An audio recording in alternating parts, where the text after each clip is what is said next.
This is the Sleepy Bones Detective Agency, presenting via intravenous drip a cacophony of consonants, a menage of morbidity, a quartet of the quaint. Why, I've got a whole sack of stories that'll leave ink in your ears. I am, of course, referring to that most moistened of presses, the Bone Zone Halloween Half Hour.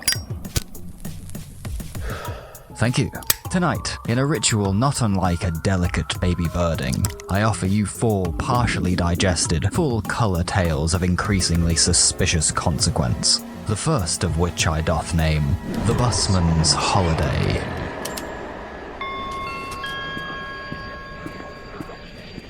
You are a bartender. Today is a Thursday, which you usually have off, but you are still going into work. You don't remember why, exactly. Maybe in the morning, when you woke, you felt like a drink, but now, you're just making your way from A to B, like you'll be coming home at 6 a.m. tired, exhausted, but sober. Any and all desire to have fun seems to have left you vacant and hollow, as you would find yourself on any other workday. It is as though you are called by some higher power as you pass your way through the ticket barriers, scanning your plastic top-up card against the RFID encasement. Time skips, or you black out momentarily because the turnstile takes you direct onto the train carriage, and you find yourself in a seat without meaning to do so. It's only an 8-minute journey to...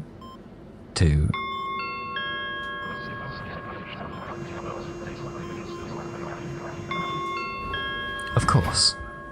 That's right. It's only an 8-minute journey. More often than not, you feel guilty taking up a seat, but today you couldn't stand for 8 minutes even if you wanted to. Maybe, you think, you should just ride the full circuit of the city and loop back round to wherever it was that you got on, but surely more than 8 minutes have passed, have they not? Your eyes, heavier than floodlogged sandbags, fall limp, only for you to catch them moments later. Minutes go by, maybe an hour. That infernal tootling. What was it? Oh. It can only be your alarm clock. You are dreaming. And you are dreaming of the worst thing one can dream of, their own everyday life. A journey to work, how quaint. It wouldn't be unusual for you to wake and find you needed to be in work in half an hour, would it? But with the confidence of one standing at a long-awaited toilet and knowingly pissing the bed, you settle into the hard cushion of the fold-down public commute bench, stick your head against the shuddering plastic window, and accept the disciplinary awaiting in the morning. But something's not quite right, is it? Now you can't move your eyes, you can't move your head, or your arms, or your neck, like sleep paralysis, but you've never felt anything like this before, because trying to move is an option, and it feels like you will come apart at the seams if you tug any harder. You feel as though you'd only just gone to work. You still feel as tired as you did when you left work last night. When you left work last night, and you got on the train.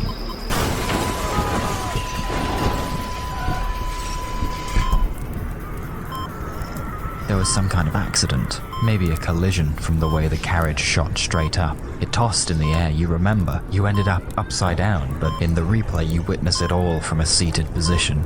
It's like the very skin of your body has become one with the dirty carpet texture of the bench. You are hung painfully in the air as if you are velcroed or superglued. You know from the sheer agony that you could wriggle free, but at what cost? Only some of you is left now.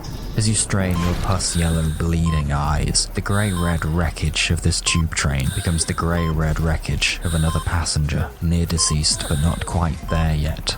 Amongst him is flesh that cannot belong to his core, canvassed across the concrete of a hose-clean operating room. His mouth whimpers, though his eyes look off in different directions. You are doing the same thing. You are all doing the same thing, and you are all still breathing, though not well. Is this how you will be kept alive? You cannot wonder. You cannot do anything but hurt. You have been kept upright, with thin hooks suspended from the ceiling, so ever-presently painful that even your own morphine-induced dream world could not deny their gravity. The voice from your dream, unreversed, It tells of your flesh, the back of which has been stripped away. It tells of your ribcage, much of which has been removed entirely to allow your lungs to be pumped like fireplace bellows with or without permission. You no longer have limbs or extremities of any kind, though that is no fault of the surgeons, but of the engineer bought off by one man's lecherous desire to express artistic license in the face of mankind's flawed design. A living wall of flesh, 360 breathing degrees of mortal coil, an amalgamation to make Frankenstein blush. 165 waking hours of work, 8 living, 14 dead for this abomination of glued blood vessels and butcher's twine, an exhibition in of itself. Imagine to be surrounded by that which makes you, you. They could not guarantee him a finishing time, so he stands still amongst their incessant workings out and lets his work soothe his own aching eyes. You can only hope that your alarm goes off too. Hang in there, sunshine. It'll all be over soon.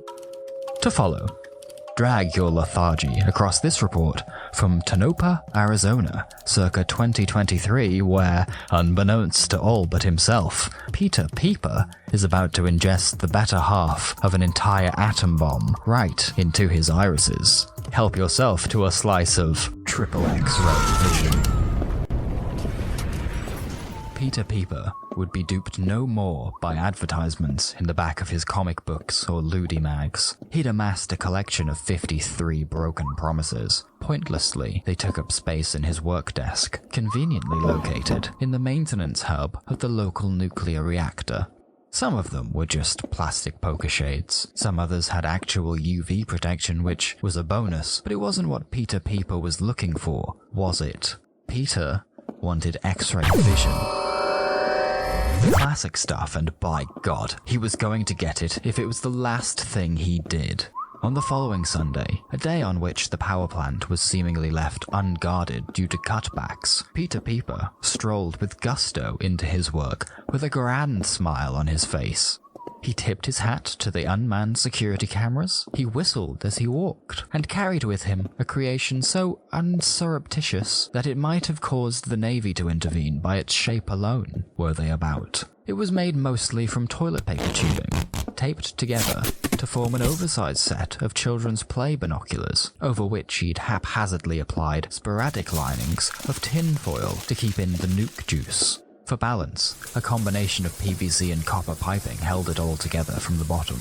Then, when he arrived at the core, he let himself in and hastily applied most of a ventilation suit to keep his soon-to-be obliterated body fairly okay. He didn't much expect to make it out of this alive. Peter Peeper wasn't fooling anybody. He just thought it might work. And wasn't that worth something? He'd then have to start up the scary bit, intentionally overheating the operations center, purposefully causing a meltdown, then wait in position for the room to automatically, hermetically seal for the safety of all those around it. Now, it was time for his creation to shine. At one end of this lengthy contraption, Peter had welded 2 self-made iron funnels to help channel the necessary radiation to where he needed it. At the other end of the tubes, Peter had put 2 rubber seal ports where he could comfortably place his bulging eyeballs. He'd zip his suit up around it and hope for the goddamn best.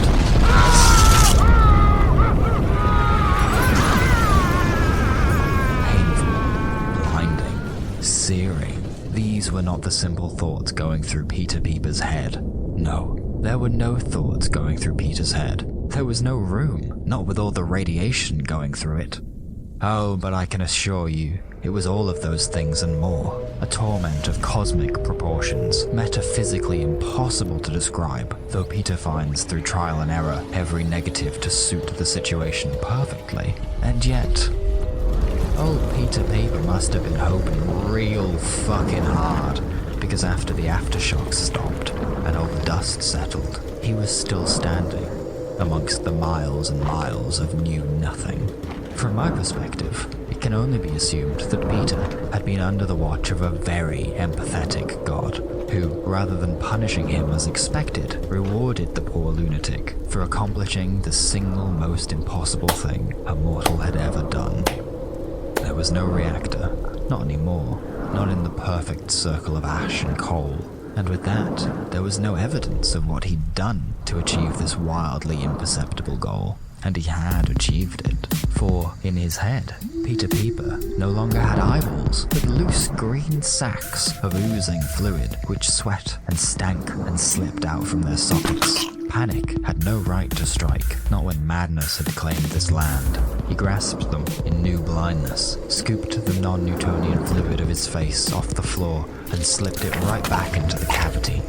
Lo and behold, he could see. As long as the sacs were in his sockets, Peter could peep at everything around him. That said, it was all in green, but he could see for miles now if he wanted to. Before, he'd need his glasses to see the subtitles on the telly, and now...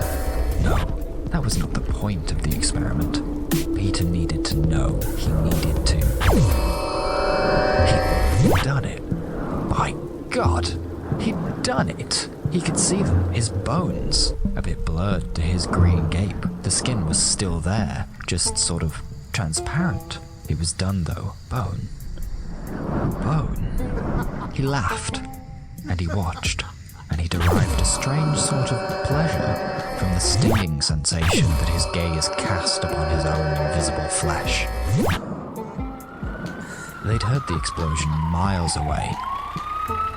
It was a wonder that the surrounding areas weren't leveled in the blast. That was all the emergency crews could tell him, all they wanted to talk about. Nobody wanted to bring up what had happened to his eyes. They'd not come for him, they'd come to see what was left, and they'd come in full protective gear. It didn't hold a candle to Peter's new power. He could see right through their armor, through their clothes, right to their bones.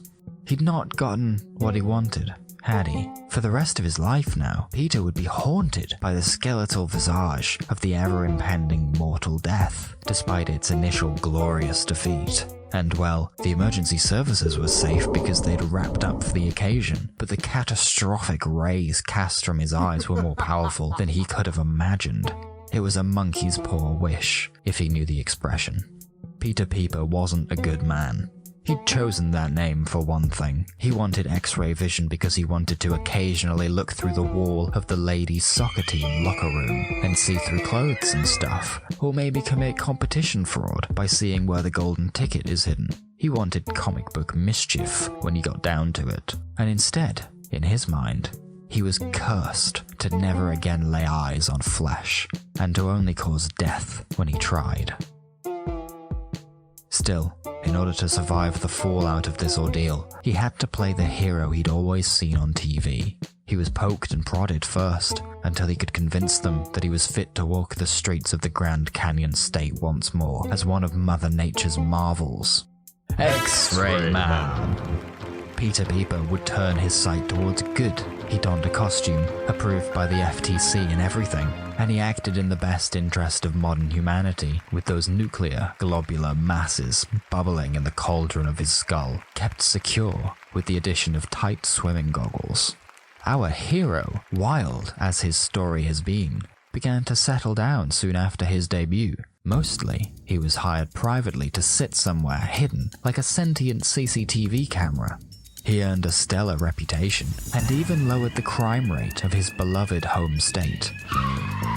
Internally, Peter was beginning to accept his fate. This was a good thing, he came to see. He'd done the right thing, eviscerating all those people. If this is what it came to, he was making a difference. Hell, he was the world's first superhero now. He was doing all right by their already forgotten names. So he forgave himself as he moved onwards with his life as X-Ray Man. But the desires that caused his condition, they never went away. They just changed. Flesh. Flesh was hidden from Peter Peeper, but the bone, the rarest of sights, the true voyeurism, it was so prevalent, it was everywhere, and nobody knew it. It was enough to drive you mad, or at least enough to rile up what's there. Eventually, he started to see them as beautiful, each unique, just like the skin bag wrapped around it. Only, You couldn't maintain your skeleton. You can't hide its imperfections. That which makes you, you. Not long after that, he felt the need to collect them. He just wanted to look at them without the Gaussian blur that obscured his otherwise perfect vision, but trips to the museum made him uncomfortable and gave the clerks aggressive cancer. He couldn't just take them. For bone, though it presents itself willingly, it is still sheathed in that aforementioned skin bag.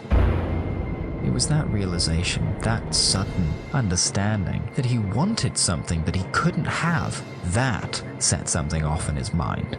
It haunted his days at first, but then he came to relish in it at night, when he could touch the bone, feel it. He broke.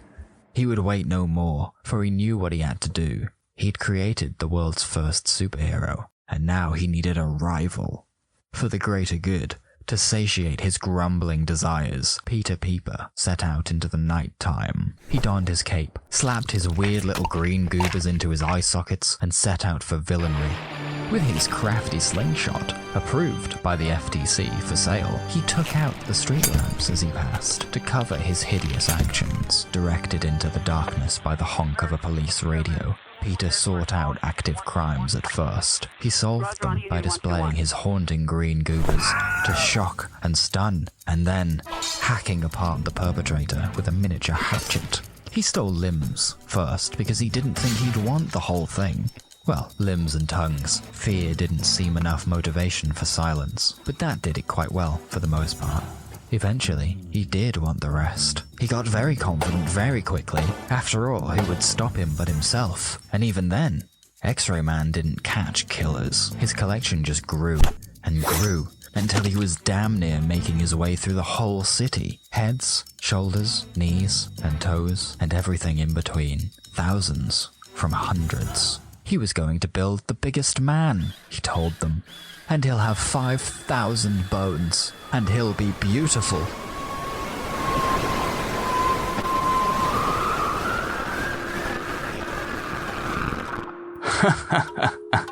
Now that was fucked up. Am I right, gang? I'd like to see the BBC Light programme try something as radical as this skullduggery. Kick back, I say. I have nothing else for you. You, though, dear listener, if you've not had enough, I welcome you to partake in 2 to 3 inhales of this raw material I've entitled Sardines. Once upon a time, you were consciously afraid of ghosts. And who isn't, for a brief period? Was it an overdose of filmic fiction that started it all? Or did the fear simply exist as some kind of cosmically influenced, come-out-of-nowhere reminder that you will die one day? But like most reasonable young adults, you grew out of it eventually. Likely, you came to one of many realizations that there simply is no afterlife, or you simply decided otherwise and made it so. You remember your grandfather, who willingly answered your supernatural hypotheticals, even in his hospital bed. How, before he died, he told you that, put simply, you'd know if there were ghosts. There would be so many of them, wouldn't there? Everybody would have seen a ghost. He'd certainly have seen a ghost. He went through 2 wars, for crying out loud. Do you understand how many people have died ever where you're standing right now even? Ghost hunting would be a very lucrative business. You'd be overwhelmed by the sheer opportunity. That's what he told you. And then he died and joined their imaginary legions, and the concept slipped from your mind, for better or for worse. Now, after a long life lived well, or otherwise, you're set to join him. Join your folks, join your friends, join your god, maybe. You'd thought about it over time, but maybe you never came to a concrete decision.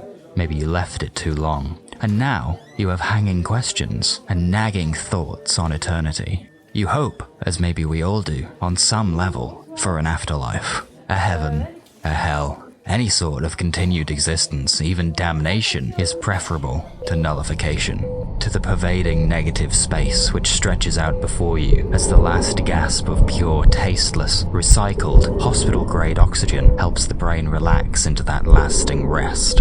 It is a slow process as you go. Rest is an apt description. As you fall under the influence of chemical comfort, you are flooded with one final paradoxical thought. a moment of sheer human anarchy in the face of the great unknown, that you will wake, having slept better than you ever have before. Then, when your ticker clock's over and the engine slows to a stop, it hurts. It does, it really hurts. You feel your heart stopping in your chest, but you are unable to move or kick it back into gear. You drown in your own inability to catch your breath, and you don't want to go, you don't want to go. When you do wake, it is an astonishing surprise. You wake in the same place that you passed, though it is momentarily unfamiliar to you, for beforehand, it was a quiet, near-empty ward where your worried partner kept you quite comfortable under the assumption that you would not pass away just yet. And now, there is no such patronage. They have all already wept. They have already moved on. They have forgotten your voice, your cadence, the way you hung your head, the littlest things that make you, you. Soon, the rest will follow. They are long gone from this awful place, as are all of the living. Now you are surrounded. Every unliving thing is trapped. Not soulbound, not haunting, not damnation, but physically trapped like sardines. Your grandfather, God, did he know? No. If he had known how it would be, he would not have laughed as he told those stories. Every mortal man, every former child, every doctor, every patient, every insect, every living creature leaves something of themselves behind, intangible and rendered unseen to the naked eye, but thick and real to the unliving. More than all of the space in the world is being used. So you can only imagine the state of the oceans, or the cities for God's sakes. It's population 12,000 here, and you cannot move for the old dead, the sick dead, and the ancient dead. Dandies and peasants, folk from an era you hardly recognize as having happened, and they've all just been here, choking, because the dead must breathe dead air, squirming like codependent ants, makeshifting animate construction, because otherwise this eternal tide of transparent bodies might stop rocking against you altogether. And then what? No momentary bliss, for when the shift in the impossible ocean benefits you. God, you've only been in it for a few short moments, and already you tire of the new now. It cannot be stopped, and it cannot be avoided because you cannot squirm through the density. This is forever, and it will only grow larger and thicker and tighter, and then what? There are too many ghosts. So when you wake, under surgical lamps, the Russian masked men seem satisfied with your sudden rebirth. There's a cheer as you come back to life through artificial means and sincere effort. Once again do you breathe the air of the living, and like few do, now you know the truth of the matter. Knowing and knowing that you cannot escape it are two very different things. You felt what happened, you breathed in reverse. Your blood ran still, the whip crack of your heart reacting to the adrenaline, and the noxious hungover radiation that oxygen deprivation leaves in your brain prove that. You almost wish you hadn't come back, because waiting will be the worst part.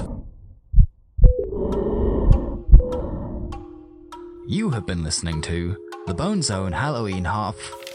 Oh, fuck me, it's not over yet. Here, in my crooked cauldron, I have written you a wicked cassoulet. With my bare hands, I have wrangled approximately 11,600 characters from the alphabet safari to produce our final metaphorical visit to the otolaryngologist, a tale simply entitled, Can I Borrow You for a Minute? I thought he was one of those missionary fellas at first. I'd never seen missionaries in Sydney before. Just the Jehovah's, sort of on street corners and the like. They've got those pamphlet stands and those fearsome smiles, that uninviting Granny Wolf sort of deal. Truth is, I was too quick to assume that this top-stretched, wiry-looking fella had the good word of God in his assistant editor-read, ballpoint pen-stained shirt pocket. At first, I just watched from a distance because he was alone, shaking like a shitting dog, and I couldn't help my eyes from wandering. He was standing in the Jehovah fella's usual spot, with his feet out past his shoulders, a stance he constantly fought against. I missed my first L90 out of Brookvale before he clocked me trying to figure out his deal. He wore the classic starched button-up, but if his appearance mattered to him, he'd bleach out that big red stain, or apply some pawpaw to his cracked lips. Occasionally, he'd burst out laughing, just to himself. He wore his hair military cut, so I could see he didn't have an ear to the goon show or something. I guess Tourette's, but I knew not to ask. He approached like he wanted me to sign something, but upon closer inspection, he took his red clipboard back before I could even look at it. He slumped himself down on the bus waiter bench and tucked it beneath his thigh. His icebreaker was something like, "Don't you think Sydney's the loneliest city in the world?" Like he knew I wasn't from around here, like he could smell my working holiday visa just as well as he could my SPF 100 sunscreen. Then, he laughed. Like I'd answered with a rendition of Spike Milligan's Dead Hunter joke. You know, it was voted the world's funniest joke by some fella at the University of Hertfordshire. That's where I'm studying. Next year, obviously. This year, I'm in Sydney, working as a cook, chatting crap to this fella. He had a persistent stutter, too. Frankly, the man was falling apart at the seams. Shook my hand like he was jerking it off. Held on a little too long. Introduced himself as Arnold. Probably didn't like being called Arnie, but I did it anyway. I said, "Arnie, if you don't mind me asking, I gotta say, are you one of those missionary fellas? Nothing against you if you are. Like, I'm just not sure I have much to say on the topic." He smiled this time, but didn't laugh. Hardly made a sound for 2 minutes, like he was lining up his words all perfect like. He still flubbed the first few, and it reminded me of how my brother went to speech therapy when he was younger. Sort of made me want to stay. I felt like nobody else would do it. Not that I'm the nicest bloke in the world or anything. I just felt bad for the guy. He said, "I actually represent a social club. Did you know that 1 in 4 Australians feel like they don't have a lot in common with anybody around them?"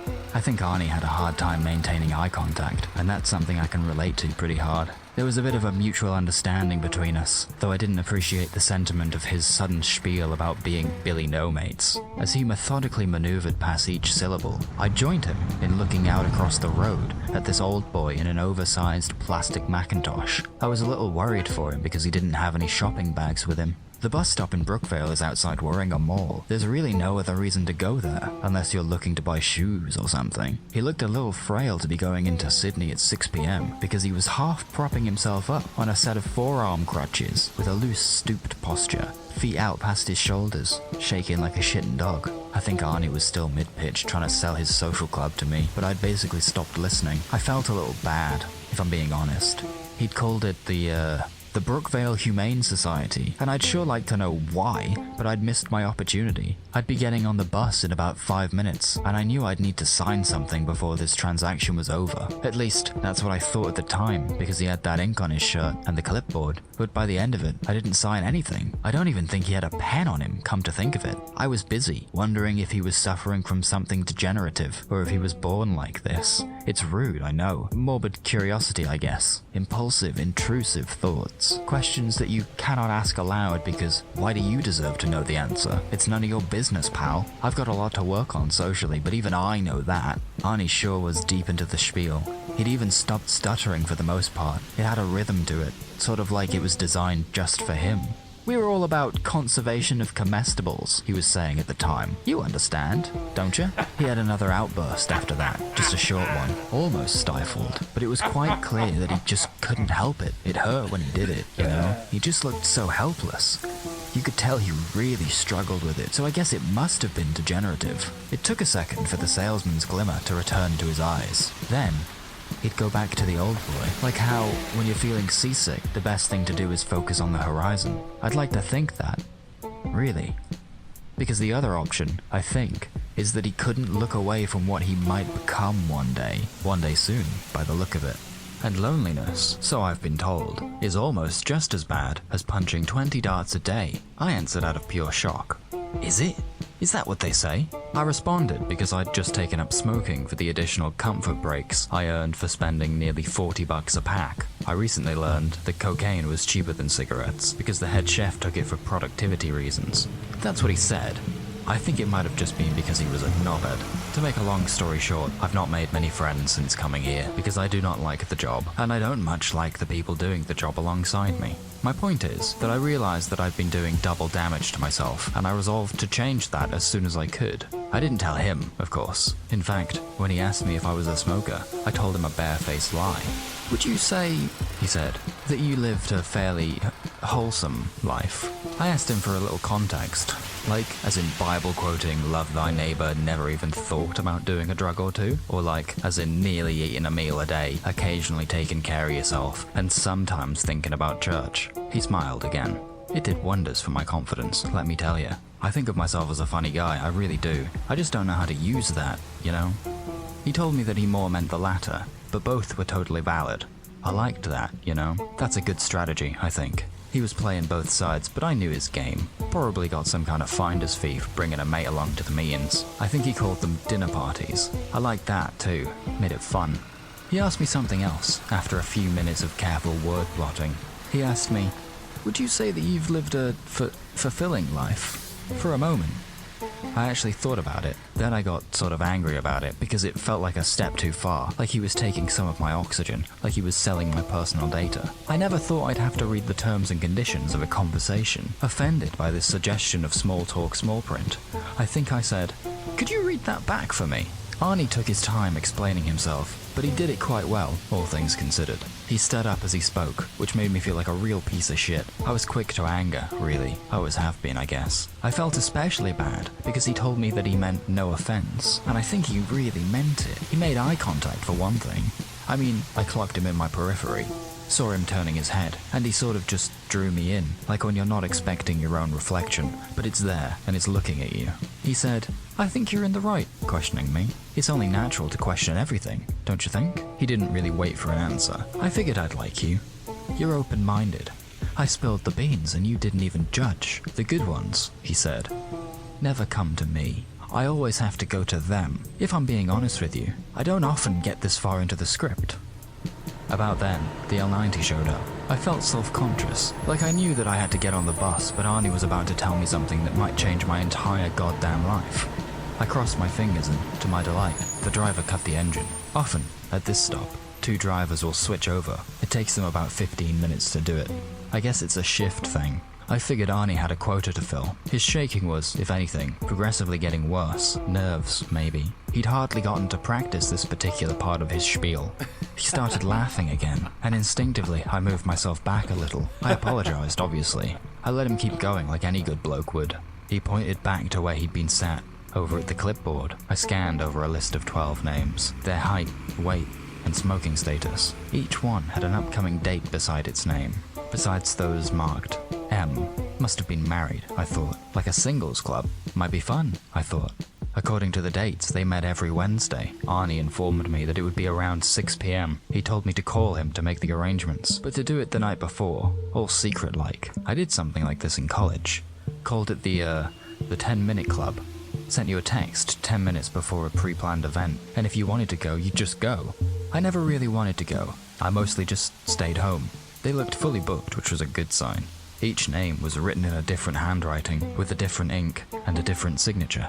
I didn't have a pen, but I didn't need one. Arnie gave me his business card instead, and I got his name, his number, and the motto, Ego Non Famem, to take home with me. It did have stray smears of the ink on it. I bet they all did, poor bastard. All I could do was thank him and leave for the bus.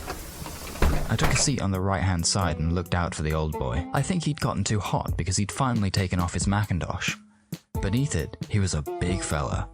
His polyester button-up was dripping with sweat, and it had its own fair share of stains. I could only assume that he was also part of Arnie's group, though I can't imagine him having much luck at it. He had the same clipboard, see? He handed it to this porky chap, who was standing just behind him now. They weren't saying much to each other. In fact, the old boy looked annoyed at him, sort of like he wanted to yell something obscene at this poor kid, but he didn't, on account of his job and all. Porkchop looked to be about my age, maybe a little younger. The bus pulled away from the scene before I could see if he got a business card too, though I guess I'll just find out in a couple of days. As we turned off, caught the old boy, snatching his clipboard back. Looked like a nasty fella, really. Compared to me, Porkchop got a bit of a raw deal.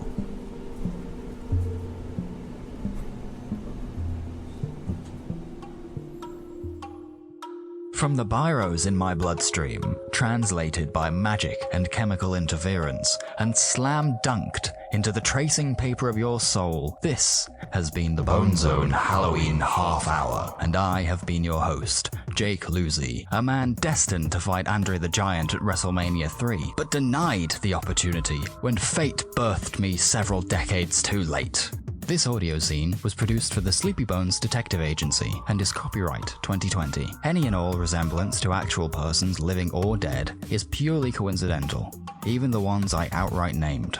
If you liked this, you might like just giving me some money, which you can do at patreon.com/SBDA. You can also find us on Spotify and YouTube as the Skull Surreal Podcast Hub, or at my day job, where I am always just one day away from retirement. Until next time, remember to leave breadcrumbs behind you when you leave, drink lots of water, and work really hard and forever until you die. Gabba gabba hey. This is the Sleepy Bones Detective Agency, summoning in a spell circle of indistinct offal and negative affirmations, an episode of that which could curdle the filling of even the most ludicrous of veins. I speak, of course, of the audio equivalent to the criminally wet back seat of the rail replacement bus service straight to the nth circle of a hell of your own making. Yes, correct. It's another Bone Zone Halloween Half Hour. I, the Oozemeister General, the terror with typewriter teeth, the maestro of the mumble, will be taking the wheel for the next 30 to 33 minutes as we pass through the forgotten wastes of cheesecloth menace into the town of 1,000 broken clocks, all of which are correct for a change, and onward thus to the shelter on the precipice of your available memory. Our first stop? A man better than I. I am so nervous. My skin is goose-fleshed with so many hives it could be played by a barrel organ. I have been waiting for this day for 12 years now. I do, of course, deserve any negativity that clouds my psyche, but accepting that does not make what I am about to do any easier. I stand before an unfamiliar house in Clarendon Hills, Chicago. Despite the fact that I have never stepped across its threshold, it belongs to one half of me. Behind this painted blue front door, behind this polished triple-digit number, is my wife, whom I miss. With her, I believe, is my daughter, who will have all but forgotten me now.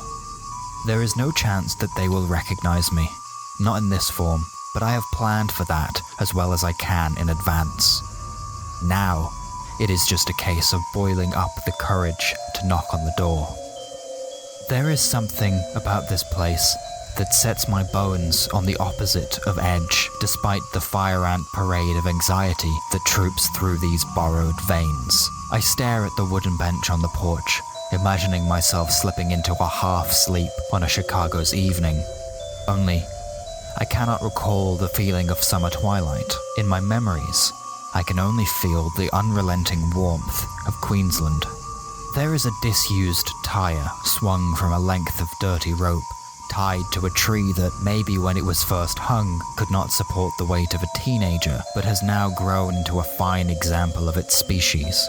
I can no longer remember, but perhaps once my wife mentioned something of the sort as a daydream she'd had of her perfect life. It is almost comforting, almost. I cannot remember, truly.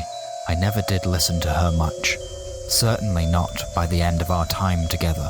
I found this address online around 9 months ago, whilst I was preparing for this cross-globe pilgrimage of delayed and insufficient apology. Before that, I was aiming for our old apartment in Pocket Town. I do not know when the move occurred.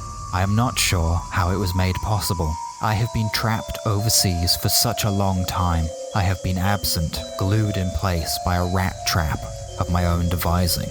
It was 13 years ago that I believed I had hit the rock bottom of life's abyss. I had dug myself there in retrospect, shoveling with my belief that I was owed something that I was not yet in receipt of, reality refusing my request of due invoice, to which I shattered my teeth in frustration.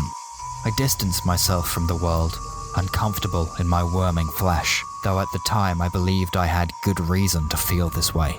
My family, if I still have even the modicum of a right to call them that, teetered daily on the edge of eviction. No kindness was spared for us and our child, who had known nothing but the taste of hard, white bread fished from the dumpster. Through the stratus sheet of my malaise reached an opportunity unfound by mortal men. I had desperations that only a solution of an occult nature could quell. By my own admission, I became swiftly obsessed with it. I was dropping resumes off around town from 9 a.m. to 11 p.m. well after the sun had set itself down dead for the day, and I had become jealous of it.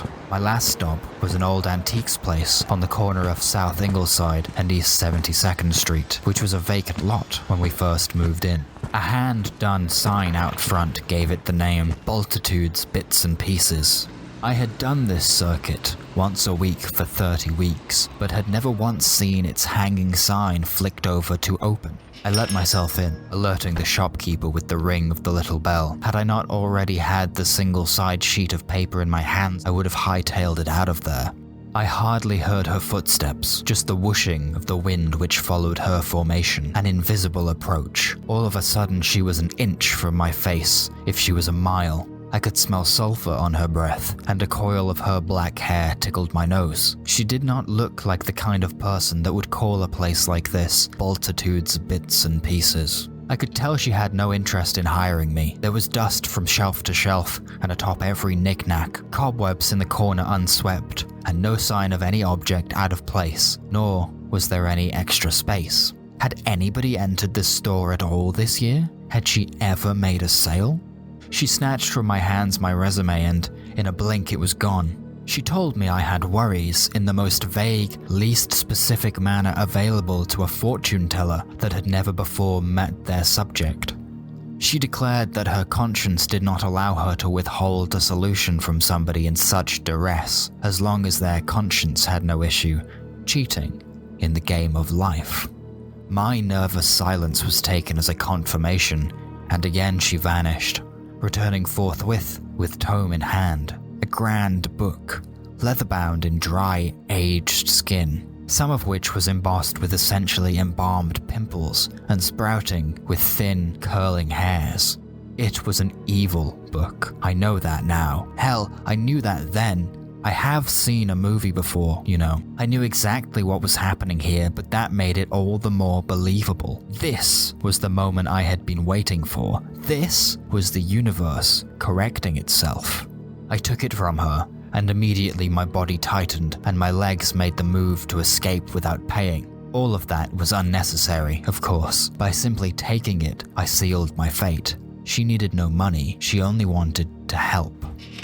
I brought it along and locked myself away with it for the foreseeable future. I told my wife nothing, I just refused to see her. For almost 8 weeks, I ate little to nothing. I spoke no words but butchered Latin. I did naught but attempt a translation of a kind, with the internet and the hand-drawn illustrations of rectangular men making menacing shapes. It was written in that long-dead language, and likely penned in blood. I was told that I would find what I needed, and that I could read it phonetically. It was just a case of figuring out what I needed exactly.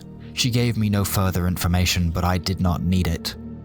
It was on the eve of the second month, long after my wife had stopped trying to get me to talk, and we had both long abandoned the idea of a life-lasting commitment. What happened was the apartment next door was rented out timeshare style to a visiting family, a wealthy Aussie banker, her husband, and their daughter around the same age as our own. It was not far from my own life.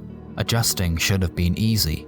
A blessing, if anything. I garnered from the illustrations alone that the spell the shopkeeper was referring to was a soul-swapping incantation. 2 blocky bodies of identical height opposed one another, encircled by the gibberish of a long-dead civilization. If that wasn't clear enough for me, there were arrows pointing to and from the figures. It was a spell that would allow me to swap bodies with another individual. Had I the choice now, I would consider this person as they are, a living, breathing human being with a life and... fuck. It seemed simple enough for a true-to-life magic trick. I would wait until the morning and, as the family left their rented abode, I would send my disembodied spirit through the wall and swap places with the father of the family.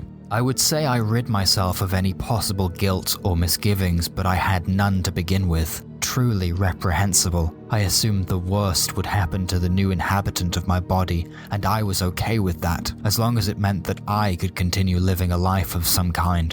I was trading him death, I knew that well enough. I was not expecting to lose consciousness. I believed that I would have full control over my soul as it traversed the world semi-opaquely, but that was not the case. It could not be that simple, not for an opportunity which so dropped in my lap. I awoke with the process complete, tied to a hospital bed, my nose packed with gauze, IV tubes in my arm. A monitor blipped with the pace of my heart, which quickened as I woke, and panicked. I could not speak, for something plugged my mouth. A nurse hurried down the hall, wide-eyed when she saw that I had woken. As though my ears had not yet come back to life, I heard her muffled voice call calmly for a doctor. Another woman arrived at my bedside and shone a lamp in my eyes, which I dutifully followed. A third woman appeared at my side. This one I recognized. It was the wife. My transformation had been successful, even without my conscious action. Slowly, the feeling came back to my body. I was informed that I had been out for an entire week, in some kind of coma with a multi-syllable name that I was not expected to come out of anytime soon, if at all. I could move my toes first, upwards from there, and by the end of the day, I was able to sit up on my own. In the doctor's words, it was a ridiculous kind of recovery. My strength did not all seem to return, however. There was something wrong, as though I had been weakened by the process, as though not all of my spirit made it into the new body. I wondered if my old body was in this hospital somewhere, or if my wife had just left it to die. I don't wonder that anymore. I know she would have found me, and done the right thing. I'm not so sure I would have done the same for me, were I in her situation. A day later and I could stand. I knew right away that something was well and truly off. I was much shorter than I was supposed to be, which also explained my weakness. Panic hit me like a HGV, and I fell backwards into the plastic frame of the hospital bed. In the reflection of the on-duty nurse's face, I could see it all. My own face. Round and soft and unfinished. I was not the husband, blissfully living off of somebody else's workload, but their daughter. No older than my own, helpless, trapped. It was only then that I considered her experience, how terrified she must be, what I had put her through. I screamed, and I screamed for the longest time until I was crept up upon and put into a dreamless sleep. Not long after I managed to calm down, the family returned with me to Australia, where I was seen to by multiple mental health authorities. I was unprepared for their obsessive questioning and persistive research. I had no clue of the child's life, not her name, nothing. I think it was put down to a kind of psychosis. I was caged, unable to play the part. I was forced to learn under the most dire of circumstances. It was a prison of my own desire, a punishment that I deserved, but at the same time, one that meant another was suffering. It was too late. I could do nothing for her. It took 12 long years to get here, 5 under the microscope, 7 earning back my freedom. I was not allowed to travel alone, for I was a child again. I was not trusted with a cell phone until 2 years ago. I played the part, and I did it well, not to earn my body back, but to return this to its rightful owner. I have served my due, and that is all that I can do. I knocked on the door, and my wife responded by opening it with the swiftness of somebody expecting visitors. I had not called ahead, obviously. She assumed I had come to visit our daughter. I asked for myself. I was a distant cousin. Had he not mentioned me? I tell her that as best I can, though my voice falters a little. My wife closes the door on me, returning with a newspaper. She does not say anything. I don't say anything either. I just read the page given to me, not knowing what to expect.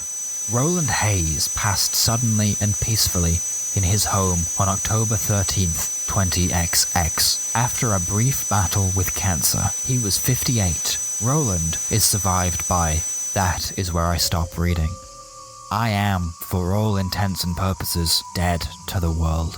For a second I consider it my own greatest punishment, but not even I am that much of a self-loathing, disgusting creature of a man.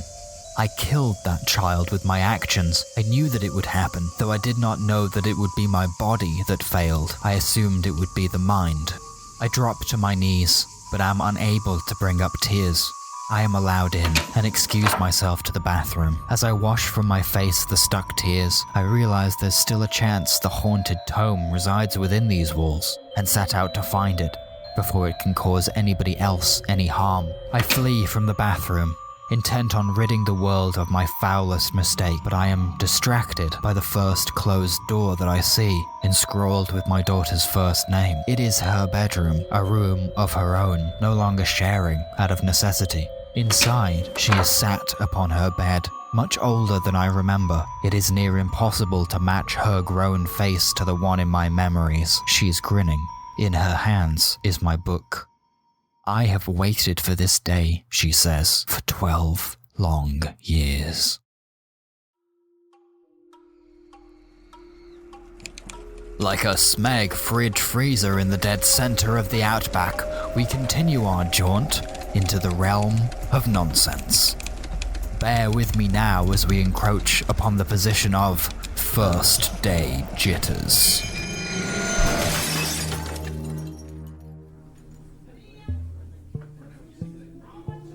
You have started a new job, a new life, access to the real you, manifesting your deepest desire as a salesperson. You sit as one in a group of 6 dining on breakfast food in a roadside cafe somewhere between Ellesmere Port and Runcorn on the M53. There are 2 men in their late 50s. Both have done road to door sales for more of their lives than they have not. They repeat an adage, never stopping, never setting up anywhere twice. They look less healthy than you would like at that age. If you had not been introduced to them with the numerical value of their lives as opposed to their names, you could have easily assumed 75 and 84 respectively. Their favorite part of the job is the sightseeing, they say. There's a first dayer in his 30s. He's changing careers. He knows exactly what this day will consist of. He has been talked into it by another who probably oversold the delicacies on purpose. He dyed his hair black recently. You can see it had stained his scalp because the threads atop his head were beginning to thin non-stop. You don't know what he did before this, but he definitely has salesman tendencies. He is the only one whose suit fits him without sag. The 5th and final person sat beside yourself is your mentor. He is the same age as you, and is the reason you're here in the first place. He is the reason you have been allowing yourself to do this. You returned to your small hometown after university to nothing having changed at all, besides a golden postbox denoting that an old high school bully of yours changed their ways and became an Olympic medal winner. One night, a few days after your arrival, you found yourself alone in the pub. There was something about it that made you hate yourself, made you angry. You saw him, surrounded by your old 6th form chums, whose names you had all but forgotten in the drunken haze of your business studies course. He clocked you and swung by the bar to order himself a pint of lager and a packet of oxtail crisps, beginning light conversation with you that you were able to slug through with all the grace of a reliant robin. Your sour tone did nothing to dissuade him. In fact, it made him all the more interested in you. Eventually came the pitch, as one is inevitable so quickly after the university season.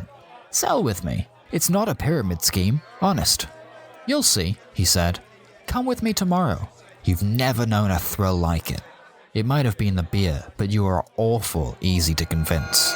He was right though. What you could get away with as a salesperson is unbelievable. There is nothing like door to door. You have the thrill of the hunt, the stalk of the victim, and the eventual plunge. It is the smelling of blood in the water, knowing exactly who wants what from just the outside of their home, then getting inside and having that slip sign laminated and stored for safekeeping.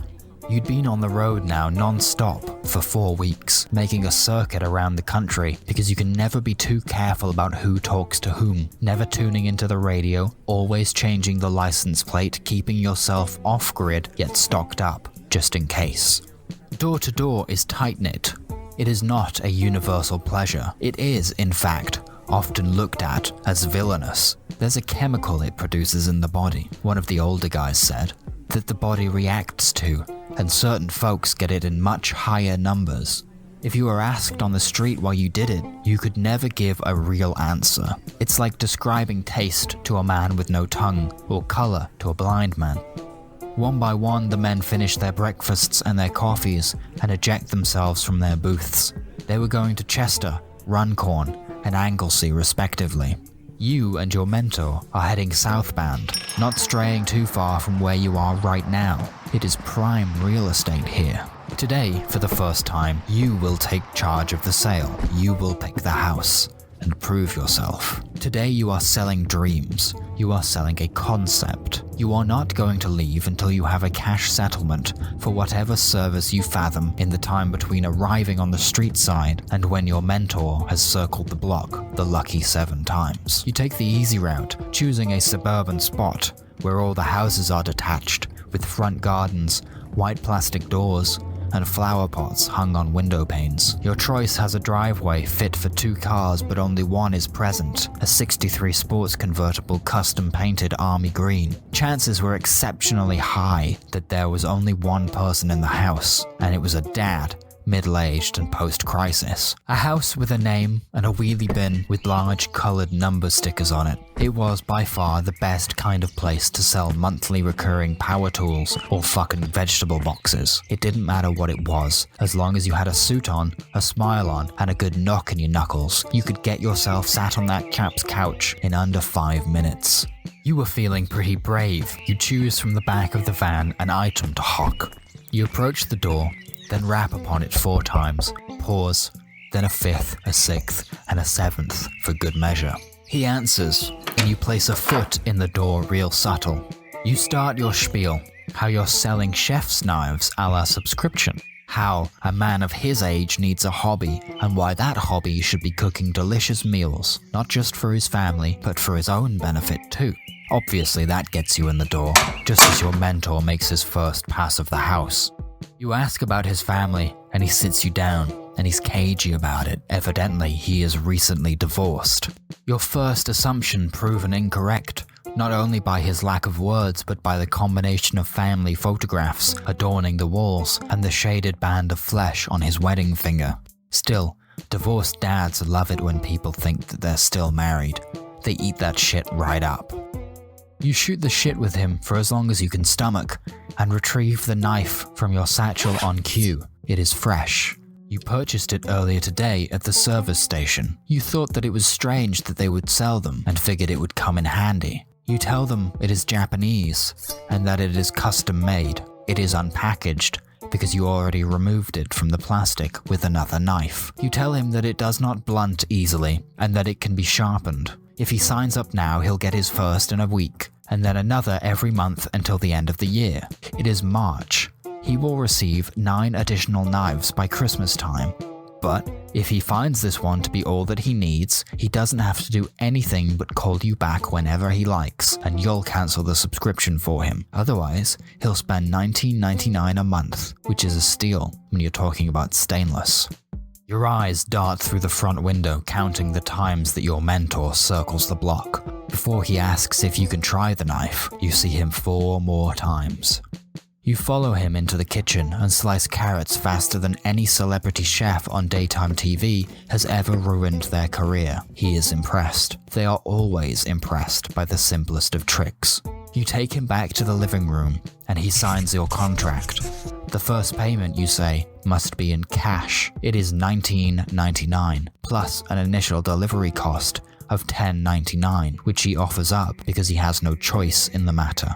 He does not argue, he simply stands and walks himself into the kitchen again, where a coat stand holds a coat. In the coat is a wallet. In the wallet is £30 in notes, which he hands to you. You do not have change. He does not mind. He turns his back to you, and you plunge the knife into his neck. It is the thrill of the hunt, the stalk of the victim, and the eventual plunge that does it for you. It is the smelling of blood in the water, knowing exactly who wants what from just the outside of their home, then getting inside and having that slip signed, laminated, and stored for safekeeping. It is knowing that nobody will miss him, or check on him until it is too late. You take the money and the wallet and the coat and the knife, and you leave the front door locked behind you. Your mentor congratulates you on your first real day on the job, and you tell him that you have another one in you. He obliges without question. You move on to the next town over, never stopping, making a circuit around the country because you can never be too careful who talks to whom.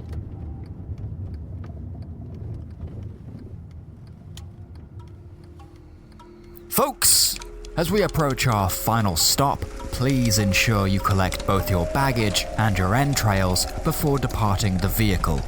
If you did indeed use the sick bags provided, I recommend stashing them in the luggage of an innocent bystander, because you will be force-fed its contents at the gates of hell. That's just how it is here, sorry. We will not be responsible for lost property, physical, metaphysical, or otherwise. Oh, hey! If you look to your left, you'll see the demon Spinky the Hollywood Double doing an impression of all 4 Beatles. And if you look to your right, you will be killed without hesitation. Ah, here we are. The house that was not there before this. It was a lovely service. You're sure that your partner would be pleased with how smoothly their funeral turned out. It was nice to see both sides of your family pay their untimely respects, but now you are alone again, in the back of a taxi cab. You are coming home to an emptiness that you cannot describe, because life must go on. At least, your life must. You have a first draft due in at the end of next week, and there are more than several unfinished chapters which need your undivided and non-distracted attention. A sibling offered their company in this trying time, and, in all honesty, you wanted to say yes, for it is not always best to mourn alone. And, in your forested country home, you will be very alone. You declined, however. You were never the kind to put anybody out. While unintentional, that's how it felt when they asked if you needed them to bunk on your couch. Plus, you have a lot of work to do. Your partner would not have wanted you to weep for any longer than you already have. You have enough to put your mind to task. So you should be fine. At least, that's what you said at the time. So you return home from the city where you and your partner grew up together, where they requested their unembalmed personage would be buried in relative peace near the beach, only to find a new building built semi-detached to your previously solely detached 200-year-old home. It is quite similar to your own. It has 2 floors, 2 front windows, a small tile stepway, and a white slab footpath leading from a small metal gate. In fact, it may well be an exact copy, down to even the weathering of the misjudged eggshell beige outer coat of paint. You were not notified that this would be happening, and you are outraged, even though you do not own the land which surrounds it. It is possible, you realize, that this house could have been built in all legality, but the idea that it had sprung up in the course of a week, the particular week that you were not around, is troubling at best. It is too late to do anything about it now, you think. It is 11 p.m. after all, and there are no lights on in the copycat manor. You wouldn't know who to call anyway. You will deal with it in the morning, you think. You ought to get some sleep. You walk the stone pathway, ignoring the chips and the cracks, and only stopping to brush a single lump of soil off of one side back into the mass of weeds which grow out from beneath and between the hard slabs. Beside the front door, in the brick enclave somebody once dared to call a porch in your presence, is a lamp of some kind that does not turn on because it requires a kind of light bulb that is no longer produced by anybody in the country. You enter your home, pass through the hallway, ignoring the kitchen and the rumbling in your stomach reminiscent of seasickness. You head straight up the stairs, almost fleeing past the bedroom you two once shared, to storm into your study, where sits a desktop computer, a bookshelf of awards and previously published novels, and a suede street couch you'd brought from your previous apartment. You'd found it 2 miles away from where it needed to be, undamaged and scentless. It was perfect. and worth the hernia you earned carrying it up 14 flights of stairs together, before steeping it in an intense chemical concoction to rid it of 99.9% of bacteria and collapsing into a deep sleep atop its still wet fabric.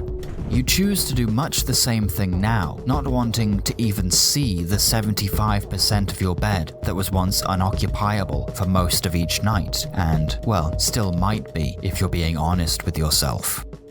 You sleep. And then you wake. What wakes you is the sound of construction coming from the new next-door neighbors. It is not enough to shock you up, just enough to stir you and transform your dreams to the point of disturb. To slip you from it, and into the real, from which you had only been able to escape by a potent cocktail of accident and exhaustion. It was the sound of nails, iron nails, which were being hammered through the flesh of one house and into the bones of your own. If you had to put a picture to what you were certain you had heard, it would be their nails haphazardly tearing through the drywall, through the wallpaper of the next room, as though a carpenter was attempting to bind the new house and the old one together as one piece, near adjacent to art. It stops the moment you wake enough to shout, to raise your voice at the emptiness haunting you. You stand and vacate the study to check each wall of your home one by one in order of least likely to most likely, just hoping that the noise might return and, 1, make the search a little easier in your near sleep-ridden days, and 2, to give you a true-to-life goddamn reason to kick down the neighbor's door and unleash some kind of half-baked hell upon them. A slew of emotions that you don't understand bubble up beneath the thin facade of your okayness. But you're just not the kind of person to kick off without due course. You can't allow yourself to do it, not even now. Obviously, the last room you choose to check is the bedroom you two once shared, and there is nothing here to witness. As far as you are concerned, there is no light here. You do not fumble for the switch. You are more comfortable in the darkness, sans decoration, sans photographs, sans context clues of a relationship doomed to memory. This bedroom opposes the new house, as it once bordered hollow air. As such, this wall that you touch to steady yourself would be shortlisted in the lineup. You place an ear to it, and listen for anything out of place. So comes a guttural noise, a boiler gurgles, or a central heating system expands its pipes with hot water for the first time today, or a waste system swallows, allowing a toilet to flush. Of course, your home has only one of these features, but that does not mean that this new, eerily identical house follows suit. You are being rational, too rational, emotionally numb, one might say, vibrating violently between fight and flight, far too quickly to make use of either. And then a nail passes through the wall and pierces the beefsteak of your right hand. It is only a few inches from your face. Through blind pain, you can see that it is larger than you have ever seen a nail be, and its color and texture are not of iron, but of keratin. You recoil and apply pressure to your wound. It is deep and weeping. Were it brighter in here, you might be able to see all the way through it. A pillowcase is the best bandage you can manage. When you look back, the nail is gone, but the hole is not. You do not peer into it for fear of losing an eye. You do your honest best to retain consciousness. You expect to feel faint, but you are more alive than you have ever felt, with hunter patience, waiting for any sign of movement in the darkness. You hope for another nail. You hope to see what you almost thought you saw, white, bone-like, but almost translucent. Your furious, screaming mind reaches for the word tooth. Nothing comes. You wait and wait, but nothing comes, except another noise, like liquid leaving a gullet and dishing into a stomach. A swallow. The bleeding seems to stop. You have to get up. You cannot stand this intrusion. Whoever it is behind that wall has hurt you. They have damaged your property, and they have done all of this at the scalp of the day, at the call of the morning. You gather yourself and put on a coat and your shoes and head out into the darkness of night. There are no street lamps in this area. It is an old country road, and this is mostly farmland. You trudge down the patio stone path, pass through the gate, and take a left to do the exact same in reverse until you are at the front door of this house that was not there before this. It truly is a carbon copy, even down to the pointless 1,000-year-old lamp.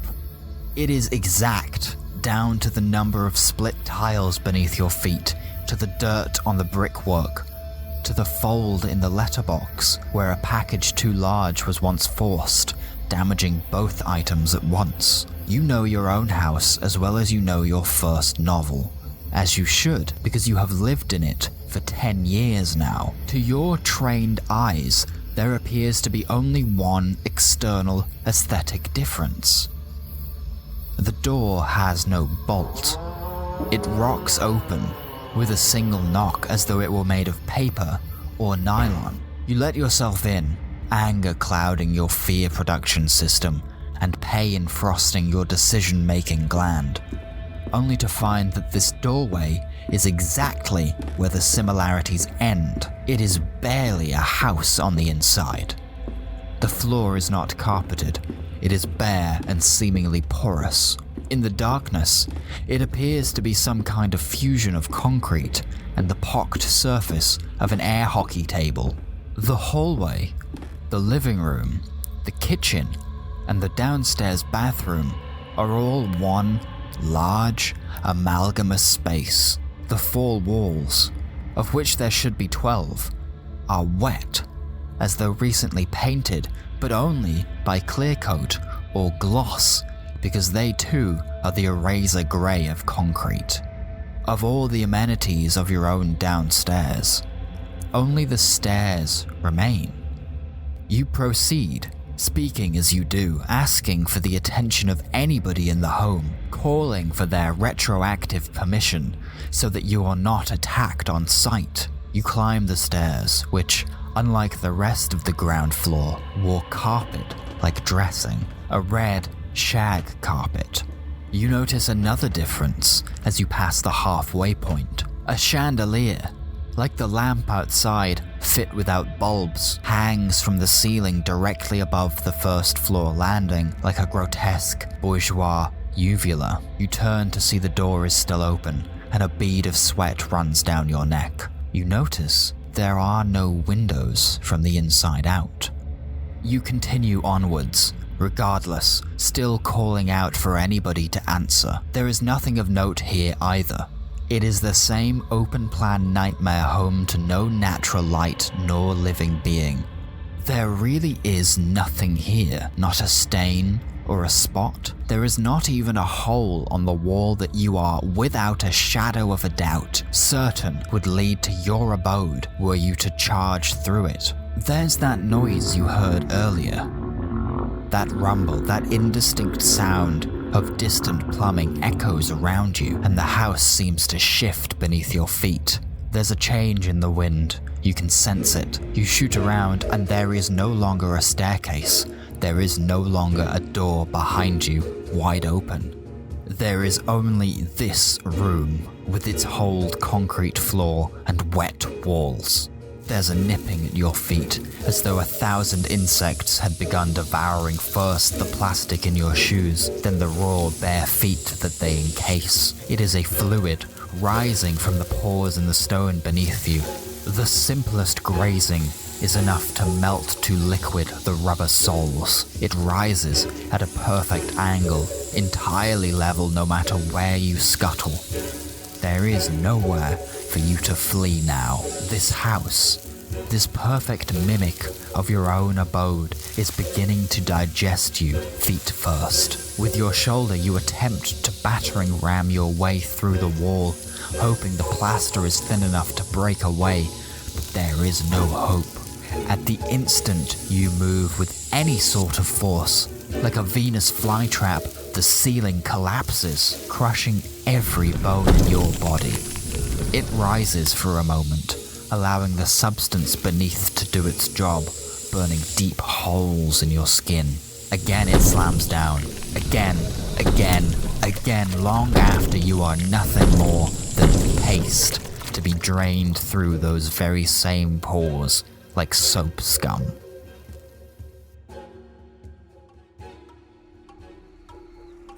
My fingernails are fountain pens, my spinal fluid is ribbon ink, and my tongue is a printing press with no regard for the GSM of your grey matter. This has been another Bone Zone Halloween half hour, and I have been your host, Jake Lucy, a man carved Frankenstein style out of recycled wax crayons and health anxiety, ready and willing to pit myself against any YouTuber at Madison Square Garden for anything upwards of $15. This audio zine was produced for the Sleepy Bones Detective Agency and is copyright 2021. All resemblance to actual persons, living or dead, is purely coincidental, even the ones I outright named. If you enjoyed this show, you might enjoy giving me some money. I hear some people are into that, and I am a hungry boy. You can donate monthly at patreon.com/SBDA. You can find us on Spotify and YouTube, as well as at sleepybones.agency, or at my day job, where I'm pretending to be expecting you, Mr. Bond.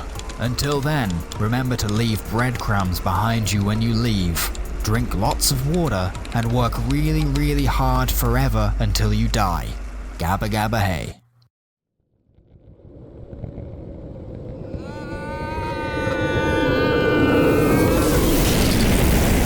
This is the Sleepy Bones Detective Agency, hurtling fleshwards towards the beating molten heart that is the screwball center of the earth. Only here can I forge the hottest goddamn Halloween special that Sean Evans has no part in. There he goes, sinking to the bottom of what remains of the Atlantic Ocean, along with the rest of Manhattan. I, the surreal Smithy Supreme, the glassblower of gross guff, the owner of a temporarily online-only boutique of spooktiques, will present to you 4 handcrafted, free-range curiosities which otherwise might take 3 to 5 days via courier. Ha-ha! It is complete! It's yet another Bone Zone Halloween half hour! I am so good! On time and everything this year, too. Careful you don't burn off your sideburns on this one, you fucking loser. I call it... Why, Miss Mummified Alive?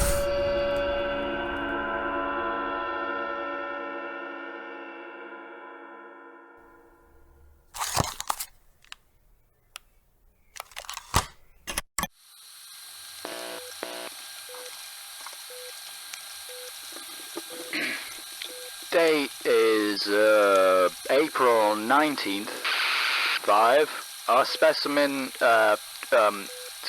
number 5B is cold prepped and tubed to the bones. We are sanitized, day dotted, and intending to complete 100% of steps beta, gamma, and delta before EOD. As we are more aware now than then, we have elected to ignore the protocol of alpha step, as it will render our new experiment null, void, and or moot. Specimens number 2A through 3A was my bad. Sorry about that. Trial count then. Numbers are low, but that is to be expected with, this in play, you know. And we've got heaps of that stuff laying around until we're through to Zeta step, after which it should just sort of take care of itself. Okay, let's begin. 1 incision. Yep. Down the side of the belly. Oh, straight as you can manage, really. Yeah. Oh, don't mind the... so much. That's probably normal in this sort of scenario. Yeah. Keep going. Yep. Yeah, I'm keeping an eye on the bean. Will... shit. Dropping on... Pumping the emulation fluid.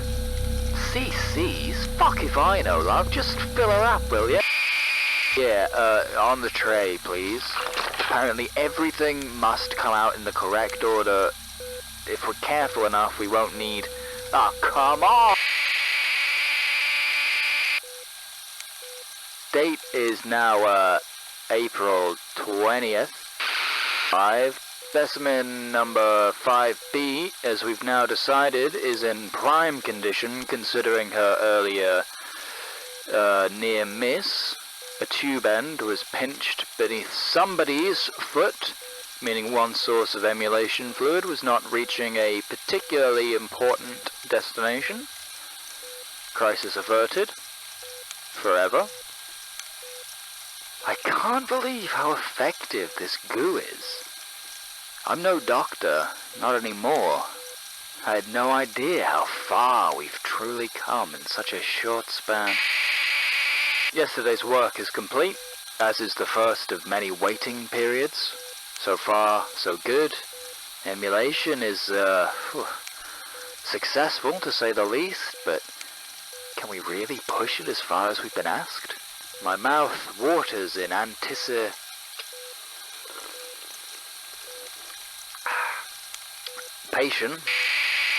Organs have been separated, dehydrated, and placed in the appropriate ash vats. Vats have been strapped to the requested platform, as has specimen number 5B. Vitals, all things considered, pretty good that they're still green at all. For what should be far past a state of shock, there is still activity on that monitor. There's the occasional spike in pressure, the waves of a heavy sleeper. 5B does not move, though it's something in their, their thought wave seems to suggest an attempt at least. It is almost as if they are awake and listening. No, it's the fumes talking. Don't mind me.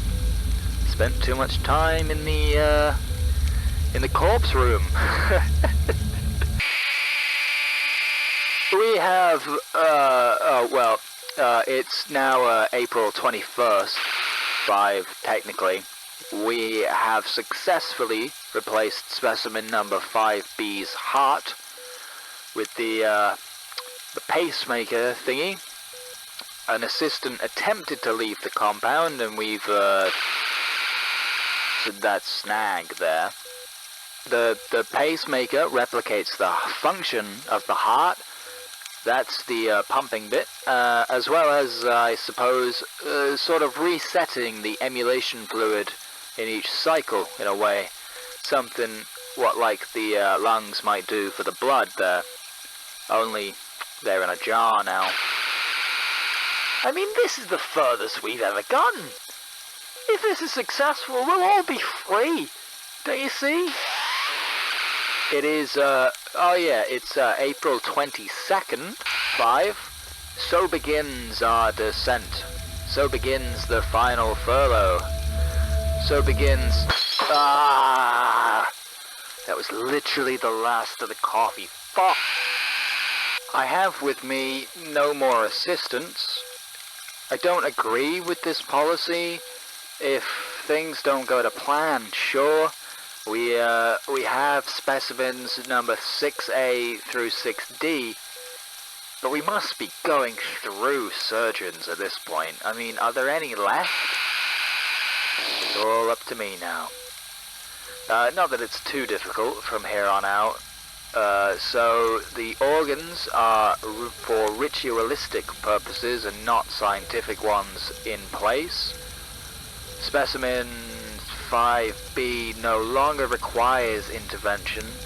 I have rinsed inside with wine and herbs as per the recipe, and I have applied the traditional coffin of salt layered beneath weighted sheets for desiccation. I await now the passing of the 40-day period, as in stasis our specimen 5B will dream, unaware of the horror, dead but living in permanent nocturne. I can only hope that their dreams are cleaner than my own. Yeah. Hope. Yeah.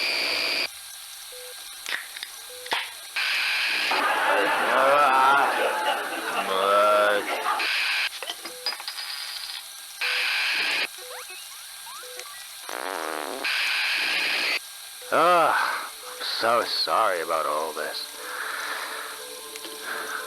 If anybody else would have done it, I reckon they'd have got them instead.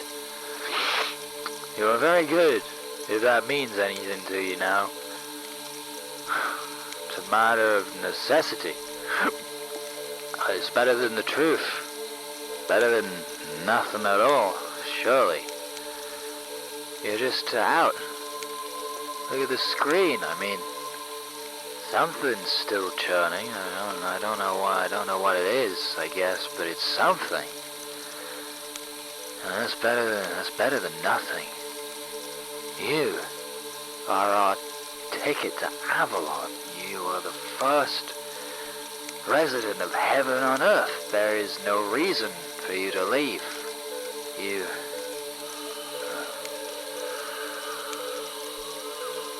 What was that? Impossible. Impossible. No.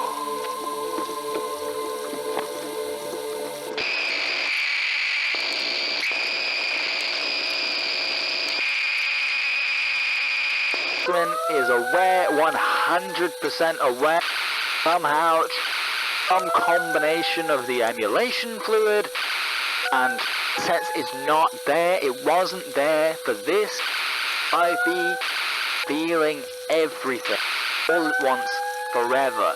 It doesn't need to make sense, it's to stop. This is not...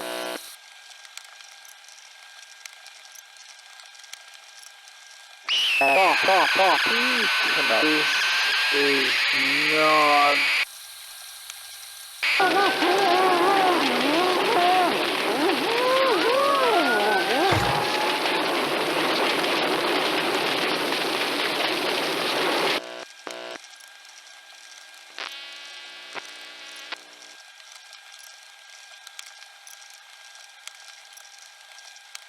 It is Tuesday. 7. Oh, hold on. The tape is...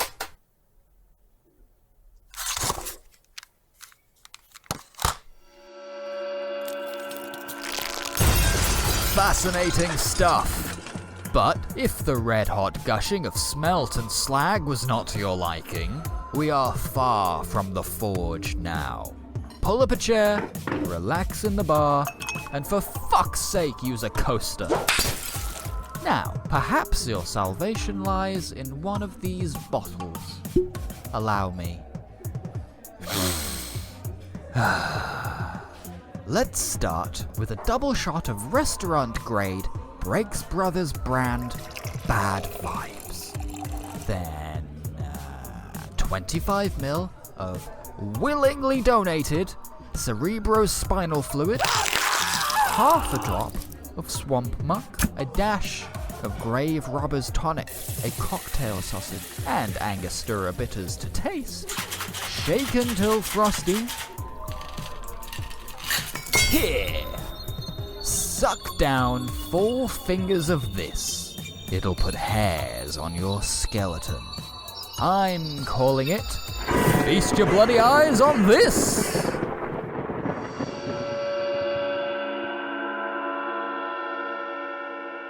In a canvas-textured, egg-white cushion of a room lies Randall Selwood. He is talking to himself. He sits upside down with his back on the floor, his legs on the bed. As if he has been wailed upon by the residents of the International Boxing Hall of Fame, his eyes are run raw, puffed closed, crusted over, and shadowed in wine spill stains of day-old blood. He is blind. though he was not born this way.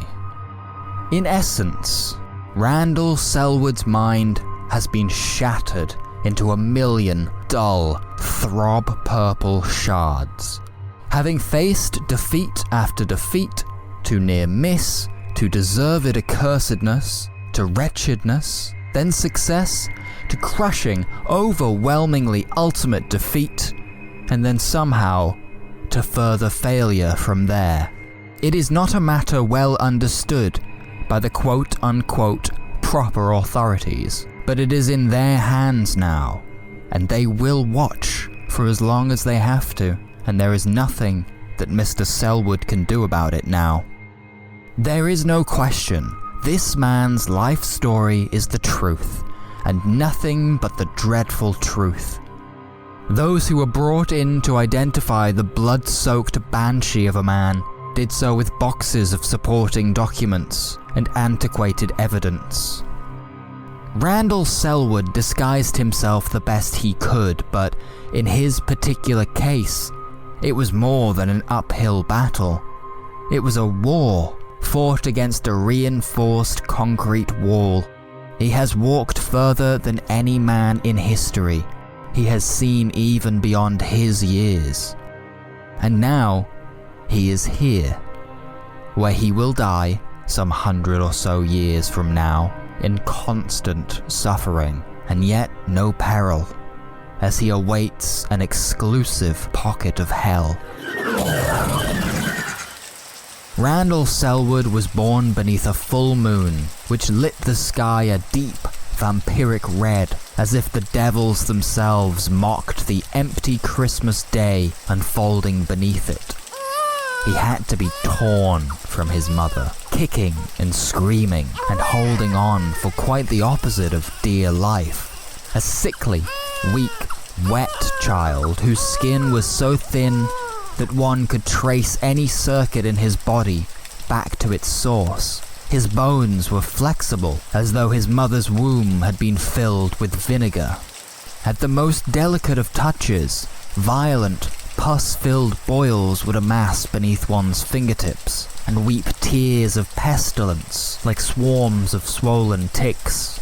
Much of his time was spent being tended to night and day by a woman whose name was believed to be Winifred, a maid, a servant to the once industrious family of Selwood. His memories of that time are worse for wear, but not gone.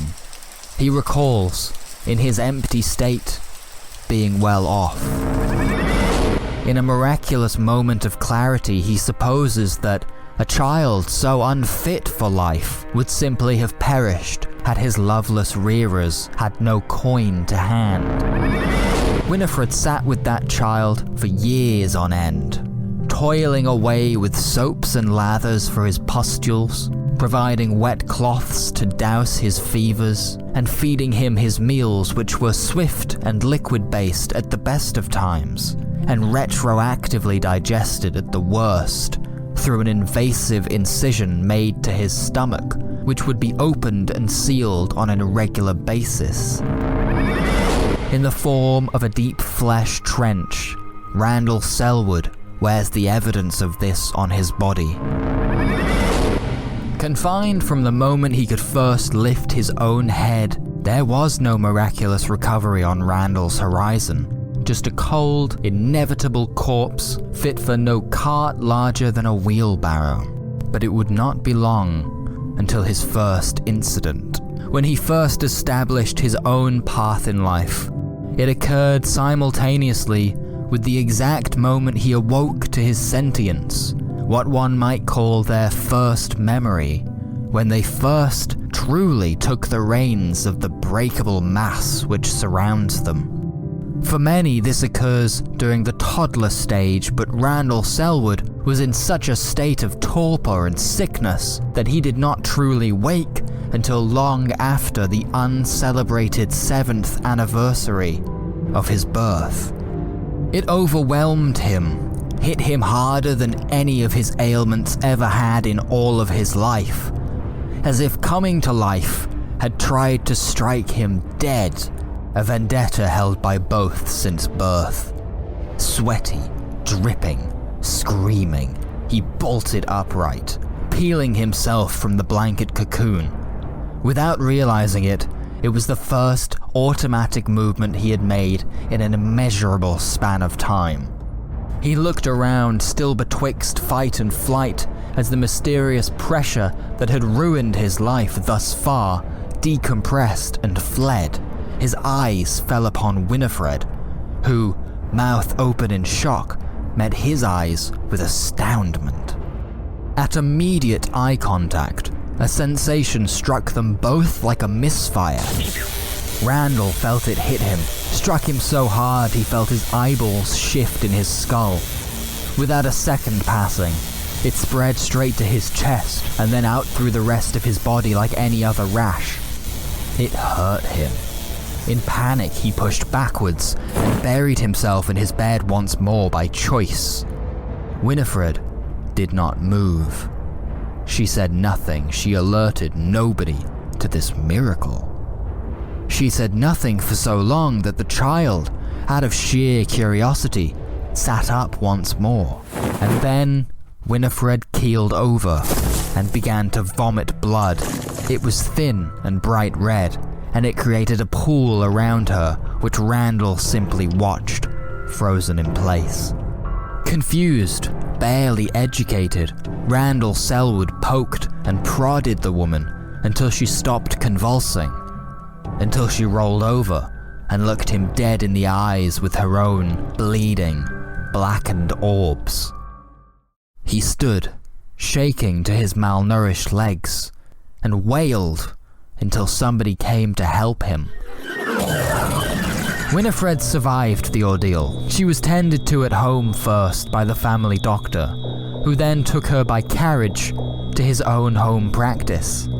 It was put down, due to a lack of understanding shared even now, to what he called a hysteric aneurysm. Winifred lived, but she was not the same. She seemed slower, less apt for conversation, unable to recall much of herself and her surroundings. Episodes of complete confusion. She was left blind and sentenced to whittle her days away in a far-flung wing of the family's home, under the supervision of one whose name is long lost to the annals of forgetful time. Randall Selwood, however, had never been better. He was elated to be free from his prison of a bed, by coming to life by sacking off death.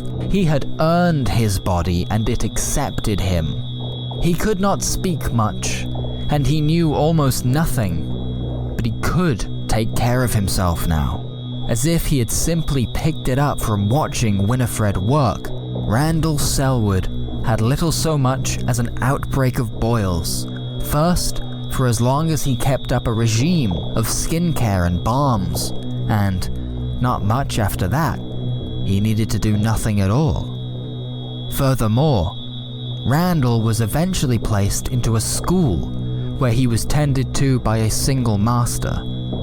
He was, of course, by all standards, a shy child who never once made an effort to make eye contact. There was little to note as he grew, not until his third year of education, and it was decided that he could take to lessons with other children, albeit ones several years younger than him. He found certain elements of schooling difficult. In particular, he appeared to have an inferior or rather non-existent short-term memory, as if nothing ever stuck. Now, as Randall Selwood rolls onto his front, his hands tied behind his back, high as a kite on some cacophony of name-brand elucidators, shot into the back of his neck by the who says who proper authorities, he recalls his second incident. A fogged, cracked and disrupted lens recalls a child, years younger than the body it possessed, being asked to read aloud from a Bible. "I will set no wicked thing before mine eyes. I hate the work of them that turn aside." As Randall sloughed his gaze around the room, some unordained magnetism ensured that his randomized wandering field of vision inevitably landed directly upon the penetrating stare of the teacher in question. For the remaining lines, "A froward heart shall depart from me. I will not know a wicked person." Their stares were consciously welded to one another, unknowingly burning a hole deep within the other.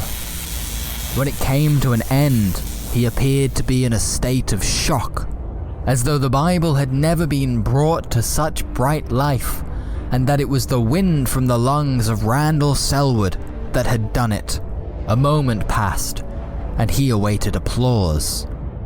The nameless teacher, forgotten by history bar the dead that had once witnessed this, opened his mouth to allow a pressurized split stream of thick red blood and oily bile, screamed and collapsed in on himself.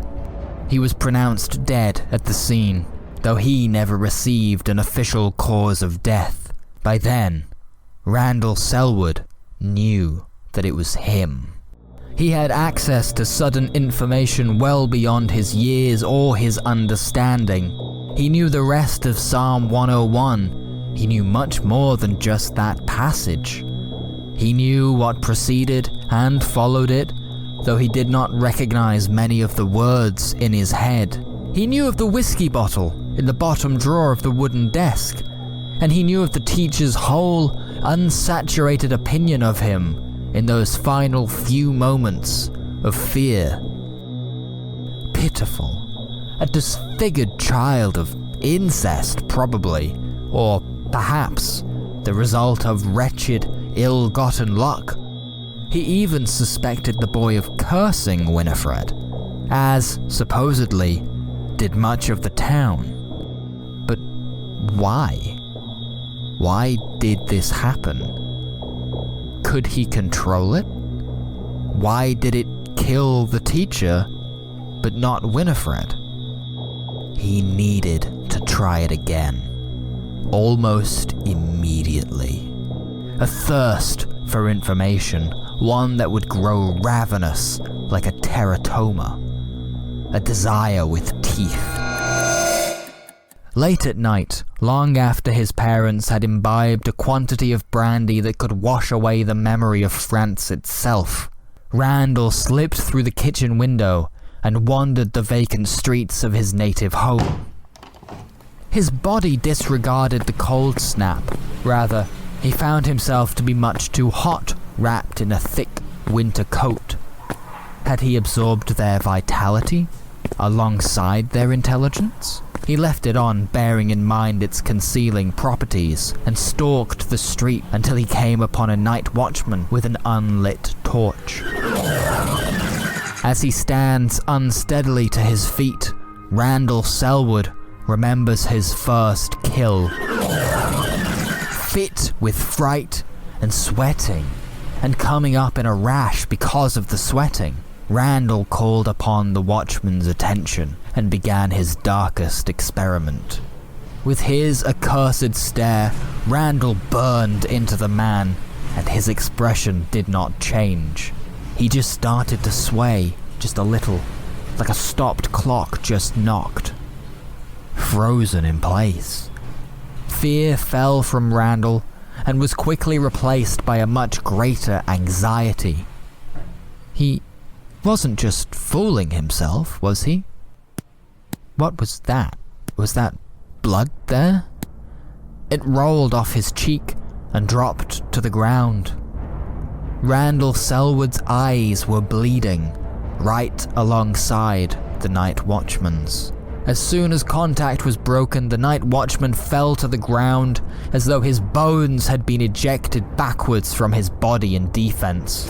His ungodly experiment had returned repeat results.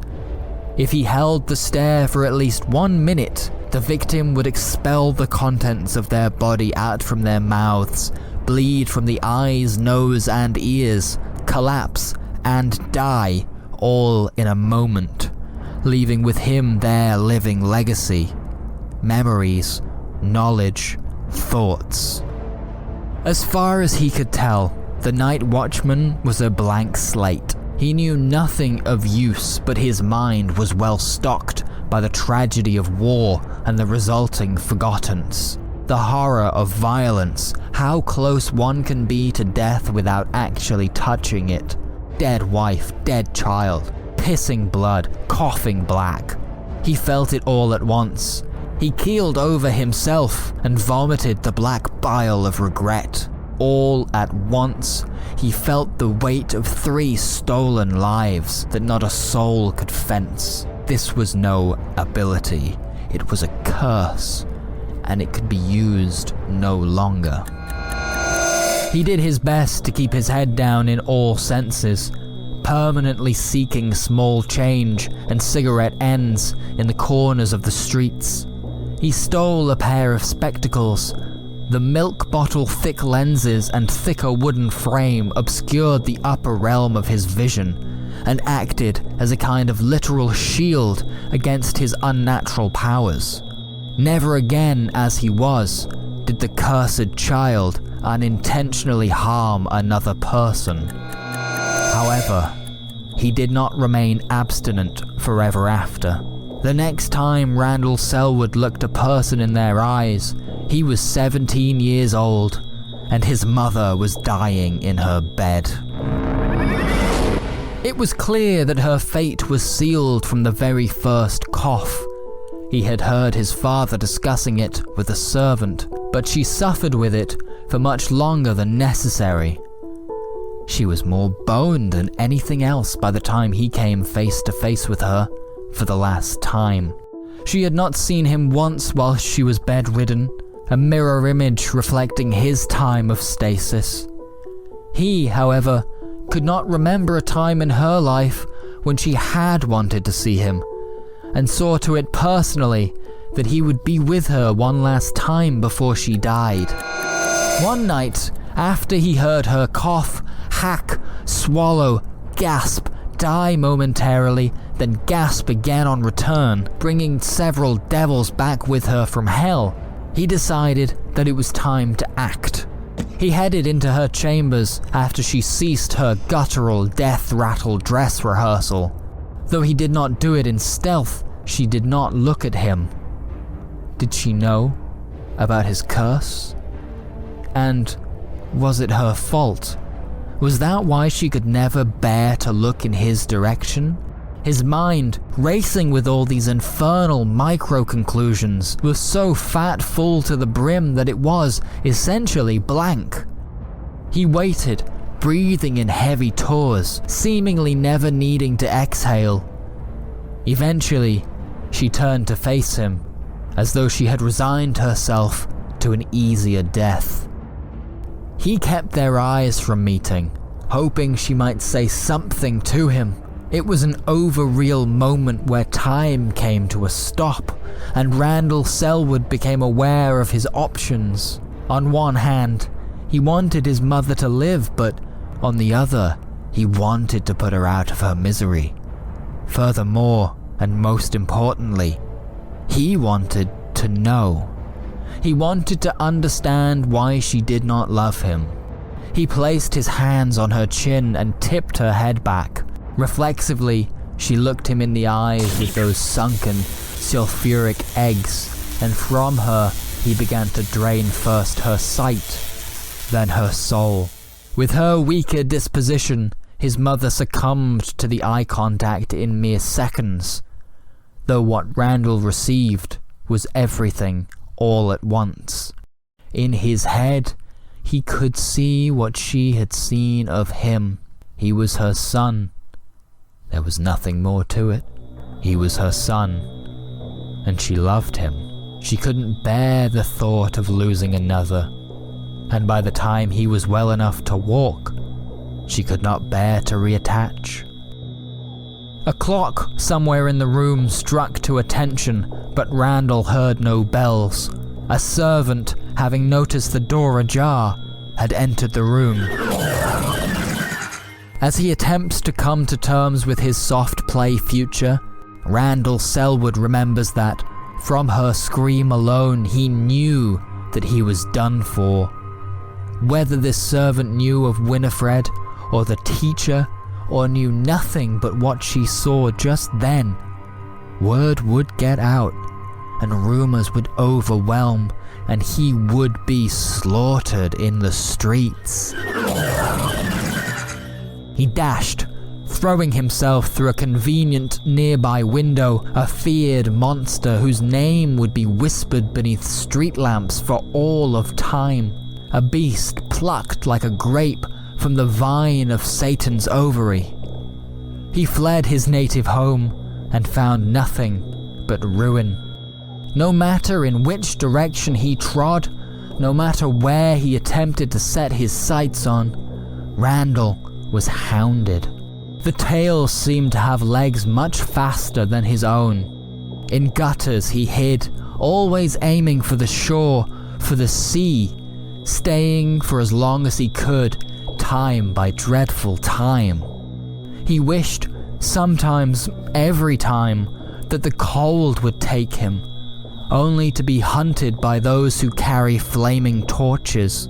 In the briefest of windows where Randall was not chased, in his most unbroken of silences, he could not even work for a living, for he had no skills, no education. His warped body was not suited to help, let alone work. Under pressure, his bones seemed to bend backwards, and he had the stamina of a roast ham. Worst of all, his longest-standing suspicion had been proven true. Randall Selwood was unable to learn any information at all. If it did not correspond to something he already knew, it would be lost to him. It only seemed to stick when it was ripped from the eyes of another. Therefore, he could learn no trades bar that of the night watchman or the teacher, both of which required him to remain in one place, where he would be found, drawn, and quartered. As the months and months drew onto the years like stains across a single outfit, Randall survived on scraps and the shelter of sunset, his dreams haunted by the ghosts of those he'd stolen from, though they fled during his waking hours. He forgot them easily as he walked. It all became too much for him. The life on the run, the constant threat of murder by numbers, the complete inability to remember anything new unless it was stolen, and yet being morally obligated to never do so or face the penalty of internal, unending, unaging thought-rot guilt. No sleep, no food, dirty water in and out, bleeding gums, hectic craving. It won the first time he was asked a question, in a time swallowed by oil and long since fossilized. Only now remembered, as Randall Selwood is pinned down by white suits in his flaccid cot and force-fed wet nourishment. He broke hard, and he strummed like a guitar string, his ricochet wiping an entire coastal village off the map, leaving a gouge in the flesh of the earth paved over now with asphalt. He went through them one by one and took everything from them. He slept bloody and nude until the sunlight woke him and he saw what he had done. Even now, as he swallows beige muck from a piping bag, he cannot process this deed. Using his newfound knowledge, Randall set sail. Eventually, he faded into myth. Eventually, they forgot, or eventually, they died. Only the latter interested him, for he persevered. In fact, in quiet American anonymity, Randall Selwood hardly aged a day until he was 30 years old. By then, he owned a shipping empire. His dreams were still haunted, but his days were near pleasant. By the time he was 35, he had everything he could ever wish for, resigning himself to forever see-through sunglasses, to never know love, for he would outlive them. And, as upsetting as that might have been to a poor man, a rich man can fill any void. By the time he was 42, he was blind. Penance. He could not say he did not deserve it, and resigned himself into care once more. It had cost lives upon lives, but he had gotten what he wanted. He was content under the care of a butler named Christopher and his very well-paid team. He could live out the rest of his waking life in peace. He could do no harm now, though he still wore the glasses out of habit. Without his sight, Randall Selwood was left defenseless to his haunted mind. He was weak and ready now to be picked apart by his deeds. Infinite shrill. The voices returned en masse in the night, as if they had come together and joined forces against him. Every single one of them screaming and bleating and clawing at the inside of his head, pouring through his glands, spreading his innards across the room like gaudy floral wallpaper, and the agony just did not stop. Not when he woke, not after he ate, not when he was wheeled outside and left to burn in the sun with a coffee and a cigar. They kept at him. They were in now, and they would never let him out of their grasp. Randall Selwood gladly accepted this, and for many days he hid his truth and remained cold-locked in his room alone until the first swell subsided. It was this, he thought. This was his penance, and he deserved this. His eyes would bleed, his skin would bruise, his bones would break, bite marks and scratches littered his body. A reminder that his shoplifted lifespan was not infinite, that he could die, and that he would die, and that he would be subject to the subjects of Satan in whatever circle of hell they'd have to build for him when his time came. It was the universe that decided that this punishment was not enough. That they could not build a hell too grand for a villain like Randall Selwood.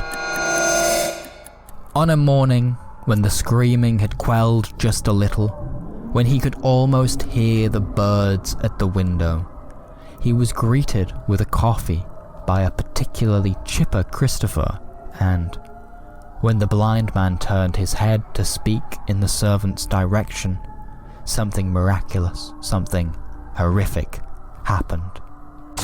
He had not, in the first time in so many years, instinctively, reflexively put on his sunglasses and his ability activated.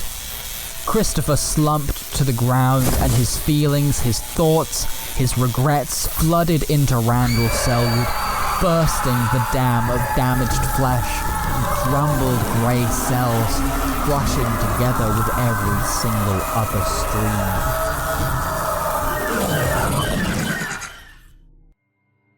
As we know, as Randall Selwood knows himself, he broke once more. Having his sight, having the strange ability taken from him, his brain placed in a permanent stasis, unable to process new information, whilst being forced to suffer the constant remembrance of those deeds that earned him the very ability to cope. He broke, took in the staff that approached him, chased those who ran, chased them into the streets, took those who tried to stop him from doing that. They screamed before, during, and after. Right away they joined the horde, and that is what he wanted. He wanted to hear them all stop when he was shot, killed, beaten to death in the streets by somebody that was smart enough to shut their goddamn eyes when they swung for him. And somehow, he still ended up here, rotting under the careful stare of a glass window. Here, he would live for. How long? How long indeed? Deaf to all the world but the screaming in his head, and their pointed claws and gnashing teeth.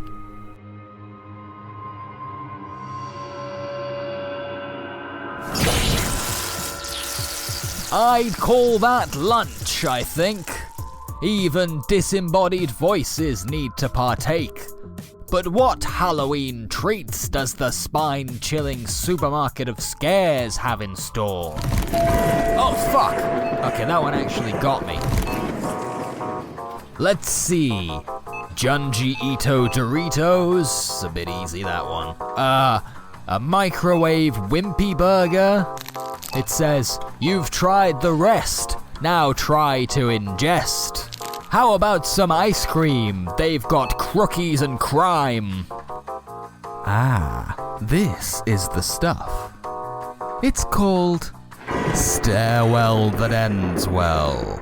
Like the giant said to his wife as he fed her a warm mouthful of fresh out of the oven bread. Careful, there might be bones in that.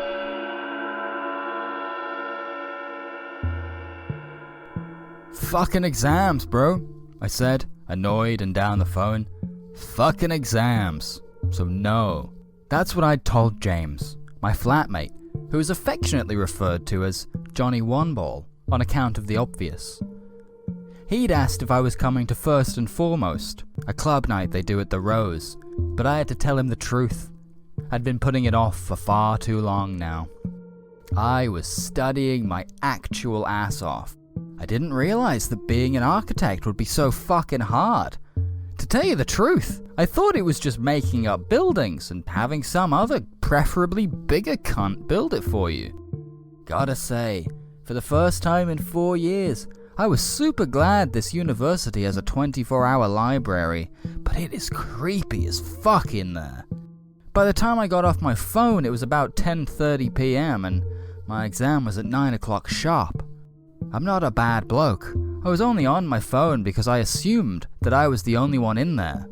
Just me, on my Todd, reading through Matthew Trudeau and Hiromi Torikawa by sick green desk lamp, and not even sort of retaining either's words. As I'm repeating principles of construction over and over to myself in some vain attempt to make it muscle memory, somebody taps me on the shoulder. A girl, a woman about my age or slightly older. Must have been in her final year too, because she had the same eyes that I did, deep underscored, with the caffeine-soaked pupils that vibrate at some near-missable frequency. She had on a Vandals tee, and her backpack was Vans checkerboard, judging by the state of her shoes and the black smears that accentuated her fingerprints. She was probably an art student. Studying? She asked me, like it wasn't perfectly obvious or anything. She had one headphone in and one hanging down from the back of her ear, dressing her face like a thin white bandage. A strange, plodding funk stromped out of one of them, but the one that hung down was silent. Classic. Yeah, I told her, pausing the music that I was listening to, somewhat out of politeness, but also because I didn't want her to think that I was a loser. You? What is this? She said. Tinder? I blushed, and she slapped me on the shoulder. I'm kidding. No, haven't you heard? I stuck a hand behind my ear like an old man and turned my head. Silence. It was a library, after all. All I could hear was her tinny music, which had now switched pace altogether. I think it was Japanese now, but how would I know? She cocked her head at me. The stairs. It's gone viral. Dead viral. Obviously, I didn't know what she was fucking on about, so she enlightened me.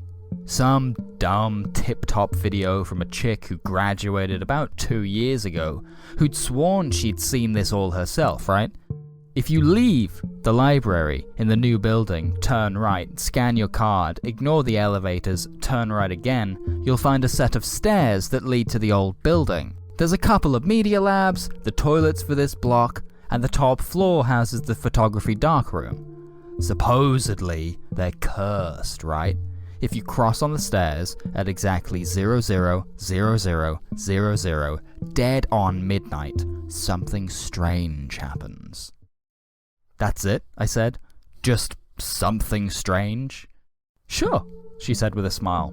Wanna try? I am weak. Direct hit, my blood pressure spikes. I am head over heels already. I compose myself and shrug. I have a lot of work to do still. But even as I'm explaining myself, I'm looking at that clock. She takes my first answer without judgment and leaves me to my studying with a smile. She absconds further into the library, in the direction away from where my desk is facing, so I lose sight of her in its labyrinthian obscurity. I got back to it, ignoring the missed opportunity for friendship tugging at my fluttering heart. I managed to memorize the names of at least 3 architects and decided to celebrate by going for a smoke outside. Like an idiot though, I left my goddamn student card inside and had to call the security bloke to let me back in, which he was not happy about. Took about 30 fucking minutes to get him there too, like he's doing anything else back there, probably just smacking off or something. After showing the dude my card, backpack, and work in progress, to which he shuddered a little bit, he left me to my own devices. Then, the 8 machine coffees I'd had seemed to kick in all at once, and I had to hit the johns soon, or I'd end up pissing and shitting all over myself. I grabbed my card, took the stairs, and did my business. Only the toilet wouldn't flush, I couldn't get the door unlocked again, and when I'd finally gotten back to the bottom of the stairs, I realized I'd left my phone this time, cause clearly, I'm a fucking idiot, right? I get back up the stairs, grab my phone, and my stomach absolutely drops out of my asshole. I see at the top of the screen the time, 11:57 p.m. I'm a pretty big baby dude. You can tell me anything, and as long as it's dark, or I'm high, or we're alone, my stupid lizard brain will agree with the premise 100%.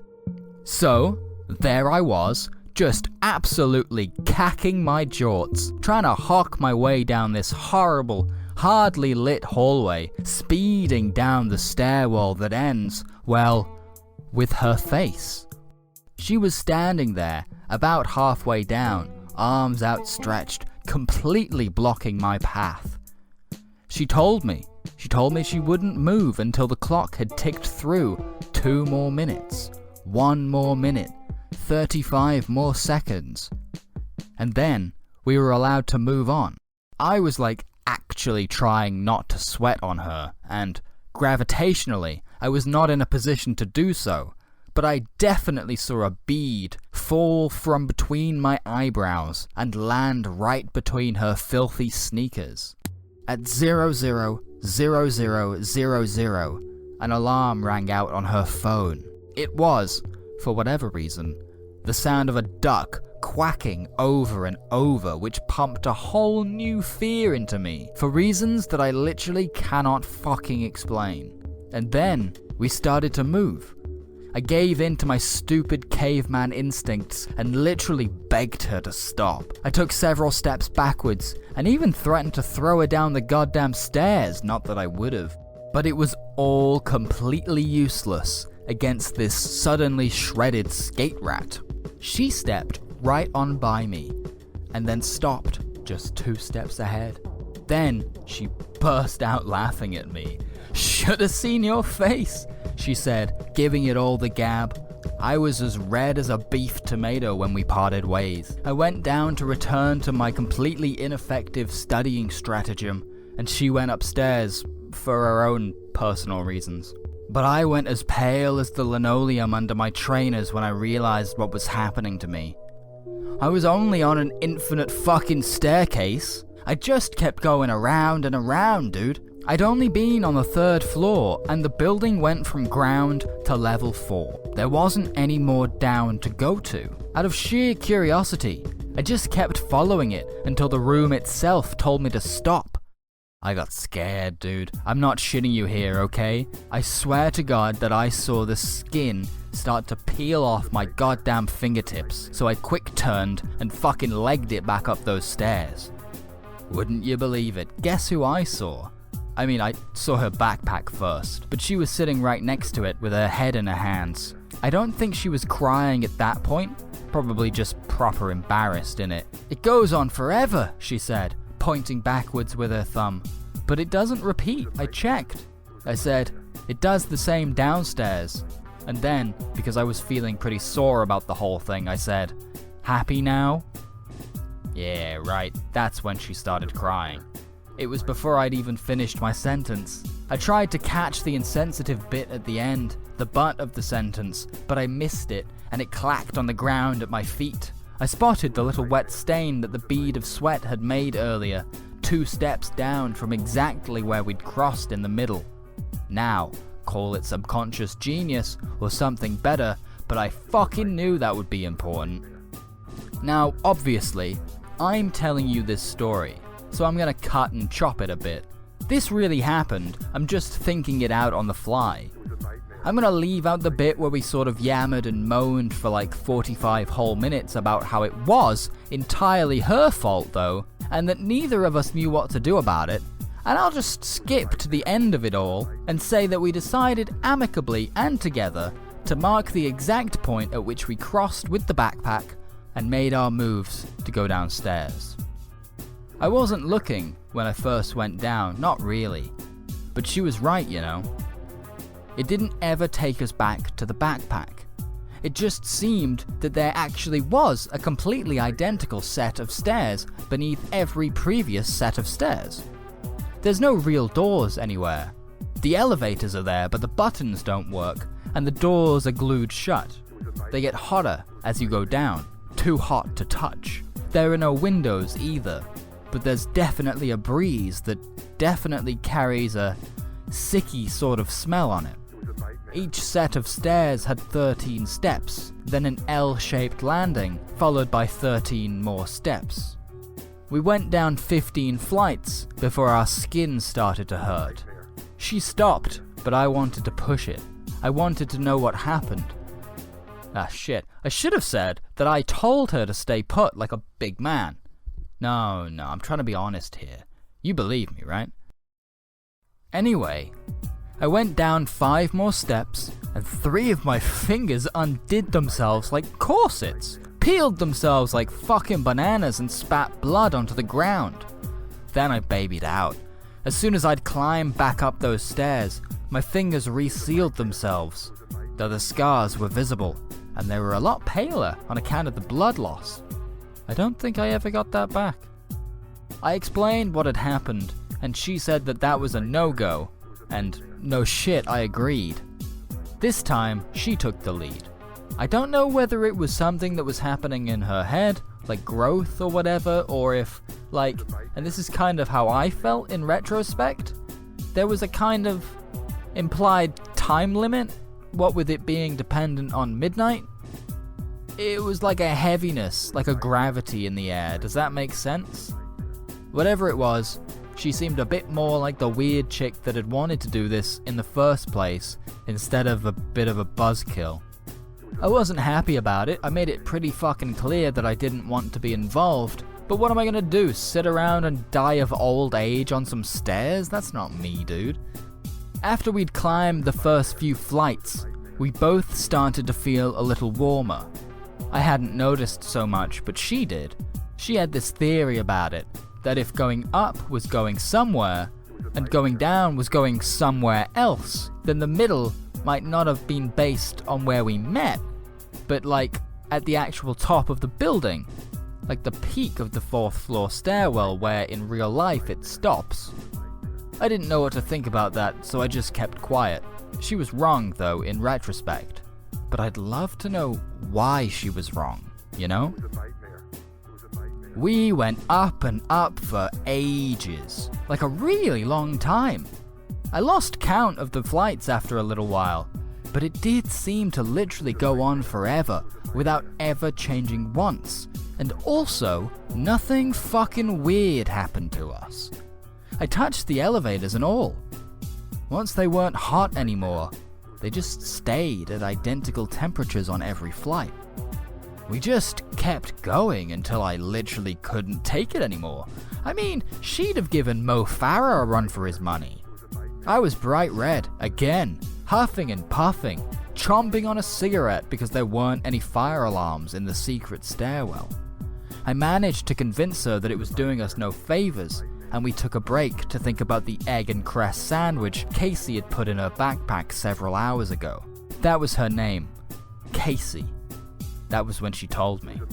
I wasn't super hungry, and I'd never seen cress before, but it seemed like a good idea to go and grab it in case a little fucking goblin came running out to grab it. What? Who knows? It's a magic fucking stairwell.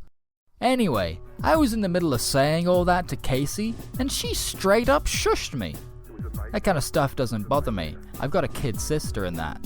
Also, she was doing it for a good fucking reason. Yeah, that's right. Footsteps, dude. We could hear these thumping, great big, huge footsteps coming from way, way up the stairs. We started moving the minute we heard it, knowing that there really was only so far we could go. Each step sounded louder, even though we were significantly ahead of whoever it was, and whatever it was they were dragging behind them. Casey broke into a run, completely panicking, and I chased after her, screaming for her to stop. You could hear the steps over my yelling, no word of a lie. I saw the backpack come into view, knowing how close we'd been to the skin-stripping atmosphere of the lower floors, and grabbed at the back of her shirt like a cat might, choking and yanking her backwards onto the hard steps. I heard her tailbone crack as she landed with an oof. I stepped away, fearing retaliation. She got up on her own, but I think she was scared stiff by that point. I don't want to sound like I was super chill or anything, but I did just kind of accept what had happened, you know? I mean, are you listening? There was literally no escape, up or down.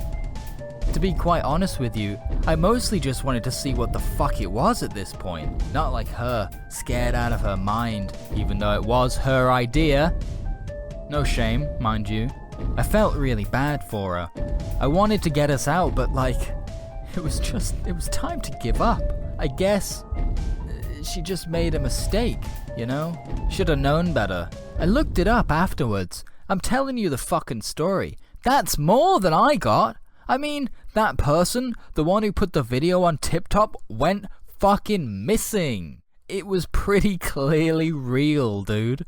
Anyway, I stood there just sort of waiting for whatever the fuck it was, dragging an axe down the stairs to cut me in half or whatever. I started to see the feet turning the corner, and Jesus W.H. Bush, she fucking bolted, mate. Like a greyhound, lost her mind. I chased after her, but only for the first few flights. She wasn't listening. She wasn't even there anymore. She was all fear. She went with such force that I don't even think she saw what was happening to her. She tripped at the top of one flight, and by the time she had hit the ground, her entire body had been degloved and ribboned. I turned away just as some invisible force tugged the Casey strips even further into the shredding depths. I just started moving again because that looked like fucking agony. That looked almost worse than what that big cunt might do with the axe. I just stood there, shaking like a shitting dog, mentally chaining myself to a meet in the middle situation, a few steps ahead of her backpack, the last evidence of her that remained. I just waited, dude. I just wanted to know what it was by that point. It was an axe, alright. The sharp end grinding on the floor. Must have been 10 feet tall in all, I reckon. At the ground, the source of the echo was a pair of black and iron booted feet. I could see them as they were if I focused on them, but if I started to draw my gaze away up towards the sort of knee-crotch area, they'd split and shift like shadows and lose all their hard edges. If I locked onto the chest, I could see huge slops in shades of green and brown and indigo all warping together, sometimes forming cloth in the corners, other times writhing flesh like one of those grimy old 80s flicks.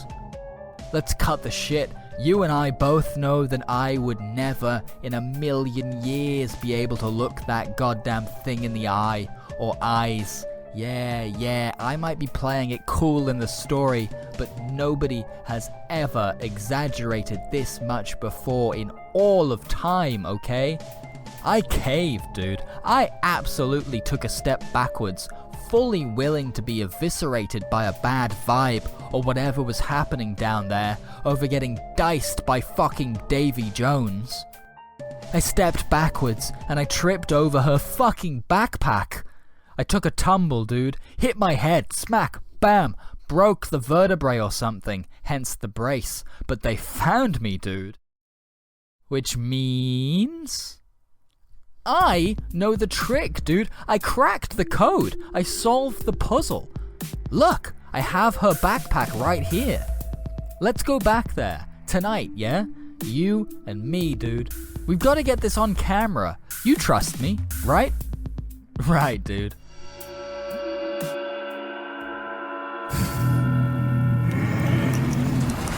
As we wind the show down for the final tale of interest, we, the Sleepy Bones Detective Agency, would like to reaffirm that we are anti-NFT, anti-AI, anti-computers all together. Yeah, that's right, all of this whole thing, I wrote this on a motorized typewriter, hooked up to a stove that only burns through 6 bags of coal in an hour. It is so smoky in my office now. What's this next one called? Yes. It's making mountains out of anthills.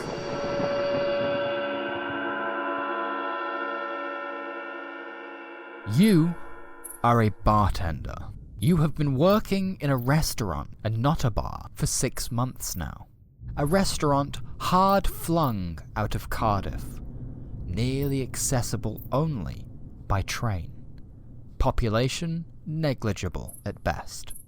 It is by far the worst job you have ever had. Not the job itself, because you hardly have to do anything considering the amount of customers, though it certainly isn't fulfilling. And hey, after all, before this, you worked in a 2-floor venue, and then a 3-floor nightclub, where police raids were regular, and the days off were not. Also, that one guy died when he fell off the balcony. Your occupational malaise is not even caused by the people, who mostly keep to themselves, as though they worked in a library and not a semi-Mexican joint. No, it is the building itself that causes you distress. It was once an infant school. It is cold, like how you remember it. You can tell, too, from the listed internal structure, that where your bar sits was once a kind of assembly hall, where hymns and things would happen, and kids would all respond monotonously in the wee hours of the morning, something like, "Good morning, Miss Whatever. Good morning, everyone." Now the hardwood floor has been pulled out, and a glass washer plumbed in. The main issue here is that it holds all of the issues that a built in the late 1800s, used till the late 1900s school building is plagued with. The kind of stuff that you notice at that age. Stinks of wet paper all the time, even over the waft of stewed beef. It is deeply haunted by something, judging by the sounds it makes when you are flicking off the lights at night. And it is, without a shadow of a doubt, within all insectoid lore, the property of bugs.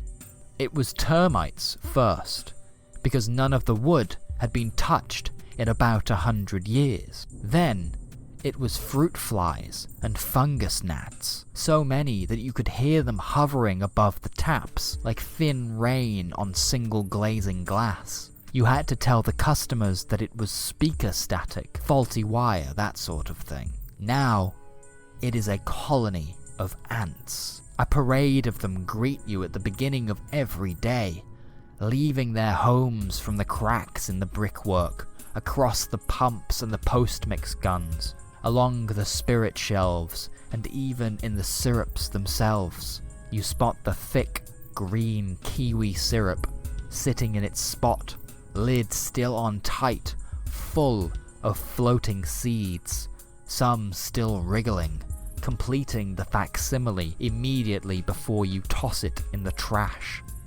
It has been 6 months. The cocaine trail of ant killer, which, illegally mind you, trails the outer edge of your workspace, has done nothing but move them upwards into your sightline. They're in the pourers, they're on the glassware, they've eaten the fruit slices. You've been doing your best, frankly, but it is starting to weigh on you a little. You're way past mad.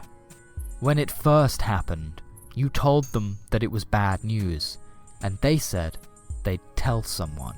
Then, 6 months passed, and you said, "What's the plan with the ants then?" all out of the blue. And you were looking for a concrete, "Yeah, sorry, we're getting the killers in tonight." You squish another ant beneath your index finger, a reflex at this point. You get back a wet, gluey answer of, "Nothing. Wait them out." Wait them out? They're ants, not squatters. It's already their property. You suppose that, basically, you're expected to deal with it with your own 2 hands. You crush another ant. You crush another ant and get on with it. You crush another ant and pour 4 Pepsis. There are ants in the pipes. You tell them you're out of Pepsi. At least you can see the ants floating in lemonade. You crush another ant and do nothing, really, because nobody in Ustrad fancies a Mexican tonight. You crush another ant, and you crush another ant. You drown a few in Thatcher's gold, because that's gotta be a better way to go. Can ants get drunk? You crush another ant, and you crush another ant, and you crush another ant, and you hesitate. You've always been told that they're not really alive, not actually sentient, like little computers whizzing around. You can kill them. People make that their entire careers and we don't get too mad at them, right? Insignificant. But they are alive. Don't finish them off. Just crush them halfway or whatever, and they glitch out, flail, spin, the non-verbal screaming. They're not important, sure, but how many ant lives equate a cat, or a dog, or something like that, or a person? And all of a sudden, you can't bring yourself to do it. You let one ant live. The bar manager crushes an ant while he's trying to explain his new menu concept, and a little bit of you dies instead. You make no drinks. That's the 3rd day running that nobody's come in, and you're starting to think it's a kind of front. You see an ant. You leave it be. You see an ant. You see an ant, and pick it up. You pick it up and you place it outside when you're having a cigarette. 1,000,000 more take its place. You don't know what to do anymore. You can't see the bar for ants. And yet you feel as though you personally have slaughtered 1,000,000 of them. It all adds up. They are all living creatures at the end of the day. And if all living creatures are equal, then you are technically a killer. You know it's a silly train of thought, but it occupies your entire person for every second that you are in front of them.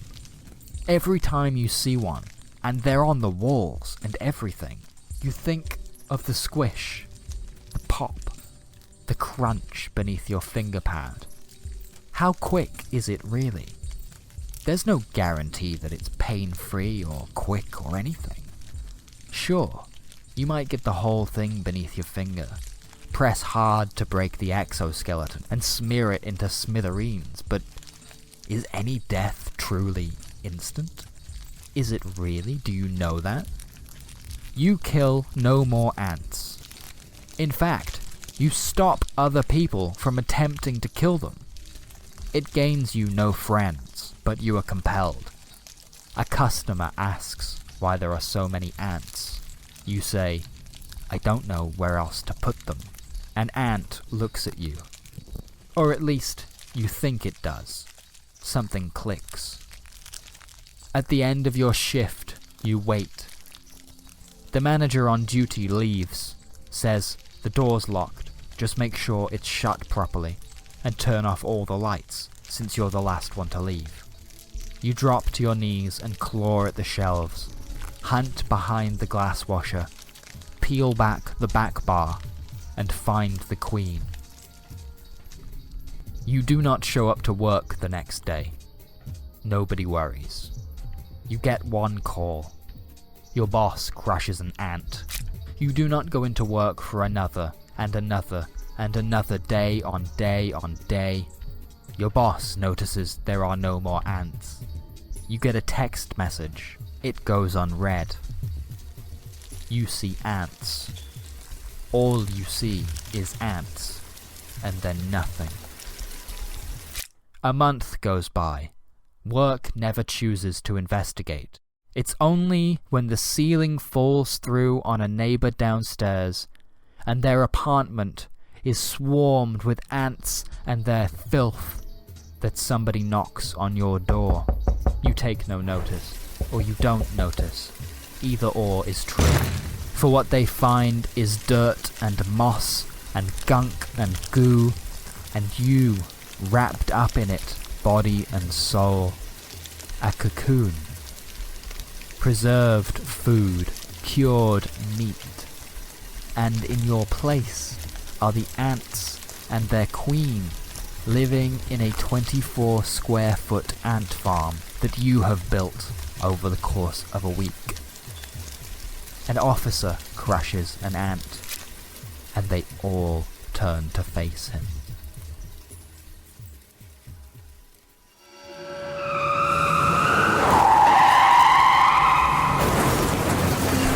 Check your vitals, pal. You've just been exposed to a lethal dose of vitamin scare. You may experience vertigo, motion sickness, the belief you are a mouse, and sudden acquisition of 3 new GCSEs in punching, kicking, and swearing. You have been listening to yet another Bone Zone Halloween half hour, and I have been your hostess with the mostess, Jake Lucy. A $40 steak in a $230 cup holder, still wet, fresh out of the bog look, pockets full of stone crabs. I can sniff out bad vibes, love, and you stink. This audio-zine was produced for the Sleepy Bones Detective Agency and is copyright 2022. All resemblance to actual persons, living or dead, is purely coincidental, but I am willing to sell out at the drop of a hat, so don't let that stop you. If you enjoyed this show, you might like helping it grow. Think of it like a fungus, and the hospitable environment is you giving me money on either patreon.com/SBDA or coffee, that's ko-fi.com/sleepybones. You can also find us on Spotify and YouTube, as well as on our home turf at sleepybones.agency, or at my day job, where I'm getting my PhD, my permanent hankering for donuts. Until then, go to bed, watch the 1998 Cosgrove Hall adaptation of Terry Pratchett's soul music, and remember that you either die funny or you live long enough to be a big whiny baby in your twilight years like John Cleese. Have a good night. spare some change for the Sleepy Bones Detective Agency, sir? Thank you. We've fallen on hard times here. They've gone and closed all of the story mines. There's an artificially intelligent sickness spreading amongst the masses, and the only cure is the Bone Zone Half Hour. The only show that won't ask you to scan your face to hear swear words. And another thing. This political tirade has been censored in line with new legislation and guidance. This censored segment is sponsored by our friends at betallofyourmoney.uk. Are you on a break at work? Sexually frustrated by the new restrictions? Hypnotized by the cavalcade of gambling adverts lining the off hours of all aspects of entertainment in this godforsaken country? Be it terrestrial TV, on demand, or just banner adverts everywhere. Why not drop your whole fucking wage on Tombola? That'll solve all of your problems. Look at all these colourful games that, at first glance, look like they're designed for children. Isn't that neat and not concerning at all? And, as a special offer, deposit £1,500 and we'll give you 10 free spins of our digitally rigged dopamine bandit to ensure that you and anybody looking over your shoulder is hooked for life. Whoa, I blanked out for a second there. Where was I? Oh yes. A fool once said, "Hell is empty and all the devils are here." But I've been there on my summer holidays, and actually it is full of murderers. Murderers and comedians. Which brings us nice and quickly to our first and only story of this episode. If you die on stage, you die in real life! Dirk Steveman, richest man in the world, was 5,000 feet up in the air when one simple sentence changed the course of his whole entire goddamn life. Now, to be fair to Dirk, it is very loud 5,000 feet in the air. For one, the wind itself is loud as hell.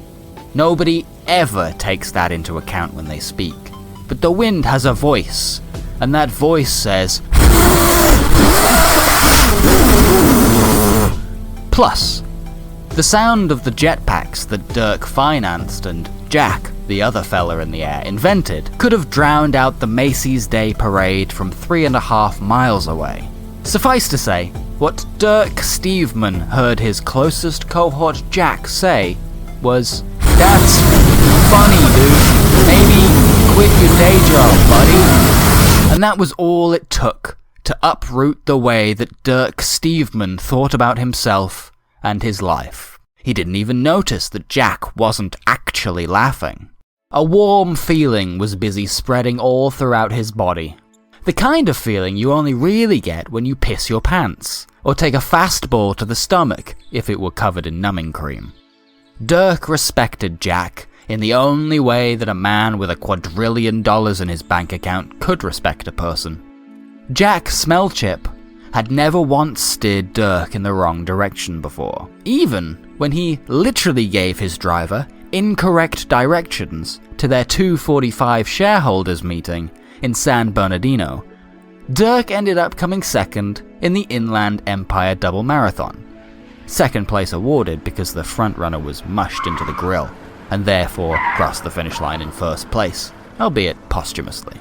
This cozy little feeling continued to spread from his gristly pork rind heart, worming out through his oozes and insides, all the way to his pocked and smeared outsides, and then out even further, outgrowing his skin and fibers and hairs, past his immediate surroundings, connecting him to the universe as a whole, dialing him into the thoughts and prayers ad infinitum and beyond, folding him through time and space, and all of a sudden he was tucked into his California Super King bed, microwave chili stains on his bootlegged LA Mets t-shirt, doom scrolling through X, the Everything is Alt-Right app. It was the sudden realization that everybody else was living their goddamn American dreams that snapped him out of his vibe walk. He'd coasted all the way through his shift in the jetpack mines, gotten back home to his LeGrand McMansion, opened his mail, washed his nutsack in the sink, brushed his teeth, ate his dinner, washed his nutsack again, and gotten all nice and tucked up in bed, and all it had taken to break him out of this trance was the realization that No matter how many bedrooms he had tacked onto the side of his 200,000 square foot domain, no matter how many bars of gold he had hidden in his fridge freezer, or how many bent bikinis he had in his garage, no matter how many sinks he had built specifically to scrub his nutsack clean, he would never feel whole until he could achieve his truest calling. Dirk Steveman, richest man alive, couldn't buy his own happiness. Dirk Steveman, jetpack dynamo and all-round top shagger, didn't want to be any of those things. Dirk Steveman wanted to be a comedian, LA's bread and butter, America's sweethearts, Earth's mightiest heroes. "Oh, woe is me," he cried, first to himself, and then to the ether as he X'd out a post into nowhere which said much the same, and would only be read by data-glooped robots ready and willing to algorithmically generate new slurs. He scrolled out of bitterness, and he scrolled out of frustration, and as his eyes rolled down to the top and down again, something did finally catch his attention for longer than the instant gratification dopamine snort of a, say, computer-generated dog doing the sock hop. It was an advertisement, but not like an obscure perfume commercial or a webinar on how to be an omega male or a 69-cent sweatshirt made by modern-day slaves, but a plain text, black background, digital flyer for a kind of talent show. A sans serif font sighed and flickered, as if fanned and singed by the .gif flames decorating the bottom third of the one-to-one image. Strongest way under the heavens. Open mic night. Comedians wanted, is what it said in full. In this case, way was italicized for emphasis, the O's were reversed, each I was dotted with a skull, a night was misspelled with an I, an E, and a T in that order. As if he thought it were the fault of his eyes, Dirk blinked, and with a second of delay, the spelling of night was altered. Now, inexplicably, it was spelled Nighhht, and the .gif flames beneath had become larger, faster, and hotter. Dirk's palm was beginning to sweat just looking at it, and also from feeling it. In conjunction with the image, the bottom third of his iPhone 95 was starting to warm up, and he could feel the bulging of the rolled lithium battery pack within slowly but surely inflating. Partly because he wanted to answer it, and partly to get the goddamn flames off the screen, he clicked on the advertisement and was directed to a website with even more .gif flames on it. "Ah shit," he said, dropping the phone onto his bedspread, which itself caught aflame. "Just got that phone." He picked himself up, leaving the fire and the flames as they were, and swiftly himself into a different bedroom, one on the eastern wing of the house instead. It had only recently been put up, as was alluded to earlier, and it was far enough away that, were the fire to spread, he'd be alright for a good couple of days before he'd have to do something about it. Fortunately, while his comforter was made of the most expensive, untreated cotton in the world, and would likely not survive the fury, his bed frame was made out of the cheapest asbestos, and would hopefully put it out without a second thought. Dirk loaded up his desktop computer and bought himself an iPhone 96. It hadn't been invented yet, but he figured that as long as he sent enough money to enough of the right-ish places, one would find itself on his doorstep before he could forget he'd ordered it. At this point, he'd very much forgotten all about the advertisement, and therefore the fire in the other bedroom. But the universe, or whoever was pulling the strings at the time, didn't quite fancy having that happen. As was a common occurrence in the world of uncontrollable wealth, Dirk was concurrently the richest man alive, but also the dumbest loser alive. He closed off his web browser, but it opened itself back up again. Do you think you're the funniest man in the world? asked that same sans serif text. This time, it appeared whomsoever was in charge of the advertising arm of this open mic night had learned their lesson, as instead of .gif flames there was a .gif fire extinguisher in the lower left corner, and in the lower right corner, getting absolutely doused in clumps of white gunk, was a low-resolution depiction of Dirk's inflamed room. "No?" he said out loud to the computer. In response, the CD tray opened. There was nothing in it, nor nothing to it. It was a coincidence. His printer flicked on too. That one felt less like a coincidence, as if the malevolent marketing spirit behind this haunted website had a leaflet it wanted to deliver. But unfortunately for it, there was no ink cartridge slotted into the device. Even for Dirk Steveman, IQ in the negatives, printer ink felt like a racket.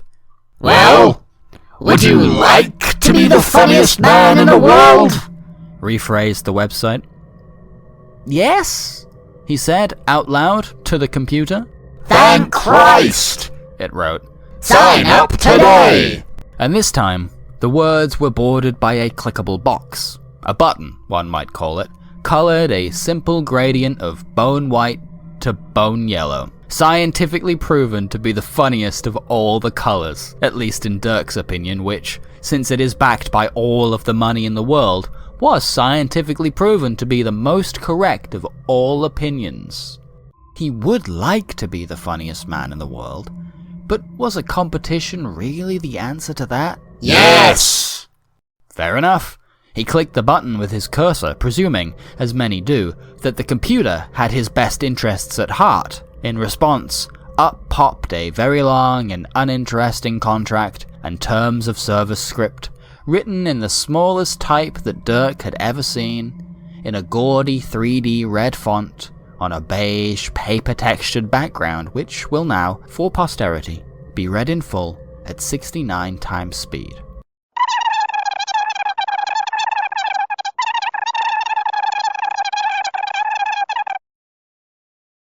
Dirk Steveman did not read much, if any, of this.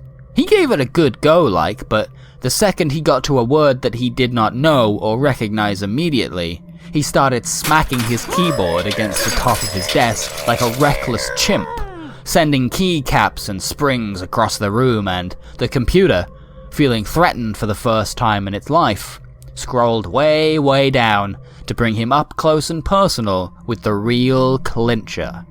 The reason he'd actually gone ahead with this nonsense. "Grand prize winner gets one wish," said the computer, reading it aloud for him, in case his attention wavered once more. Like, what kind of wish? "Any Jesus Christ! Do you want to try and win the wish or what, buddy boy?"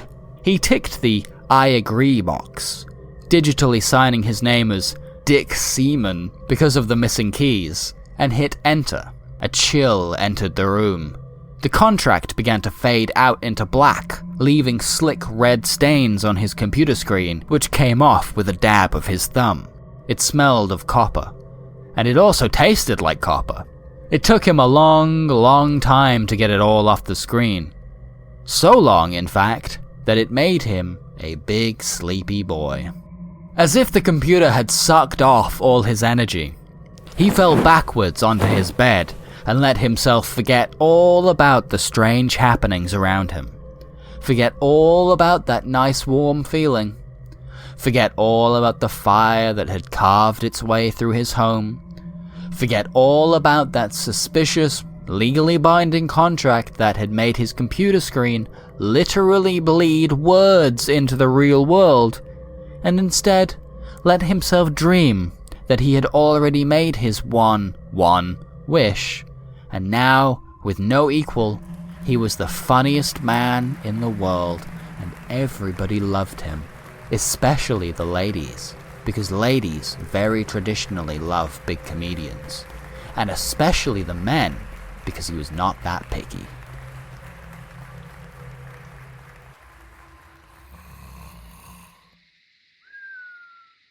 At 4 in the morning, Dirk awakes, not to piss as usual, but instead stirred by a sound that he had only ever heard in the movies that his very famous executive producer father had executively produced. An old-style Auga horn piping itself up through his bedroom window.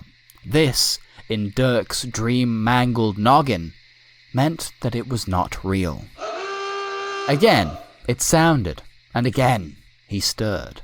Hey! Called a thick soup of a voice, the same voice that the computer had used, minus the computery effect. It's for you, jackass! Hey! Dick Seaman! All caps! I know you're in there, buddy boy! Once, twice, thrice more times, and Dirk Steveman well and truly got the message.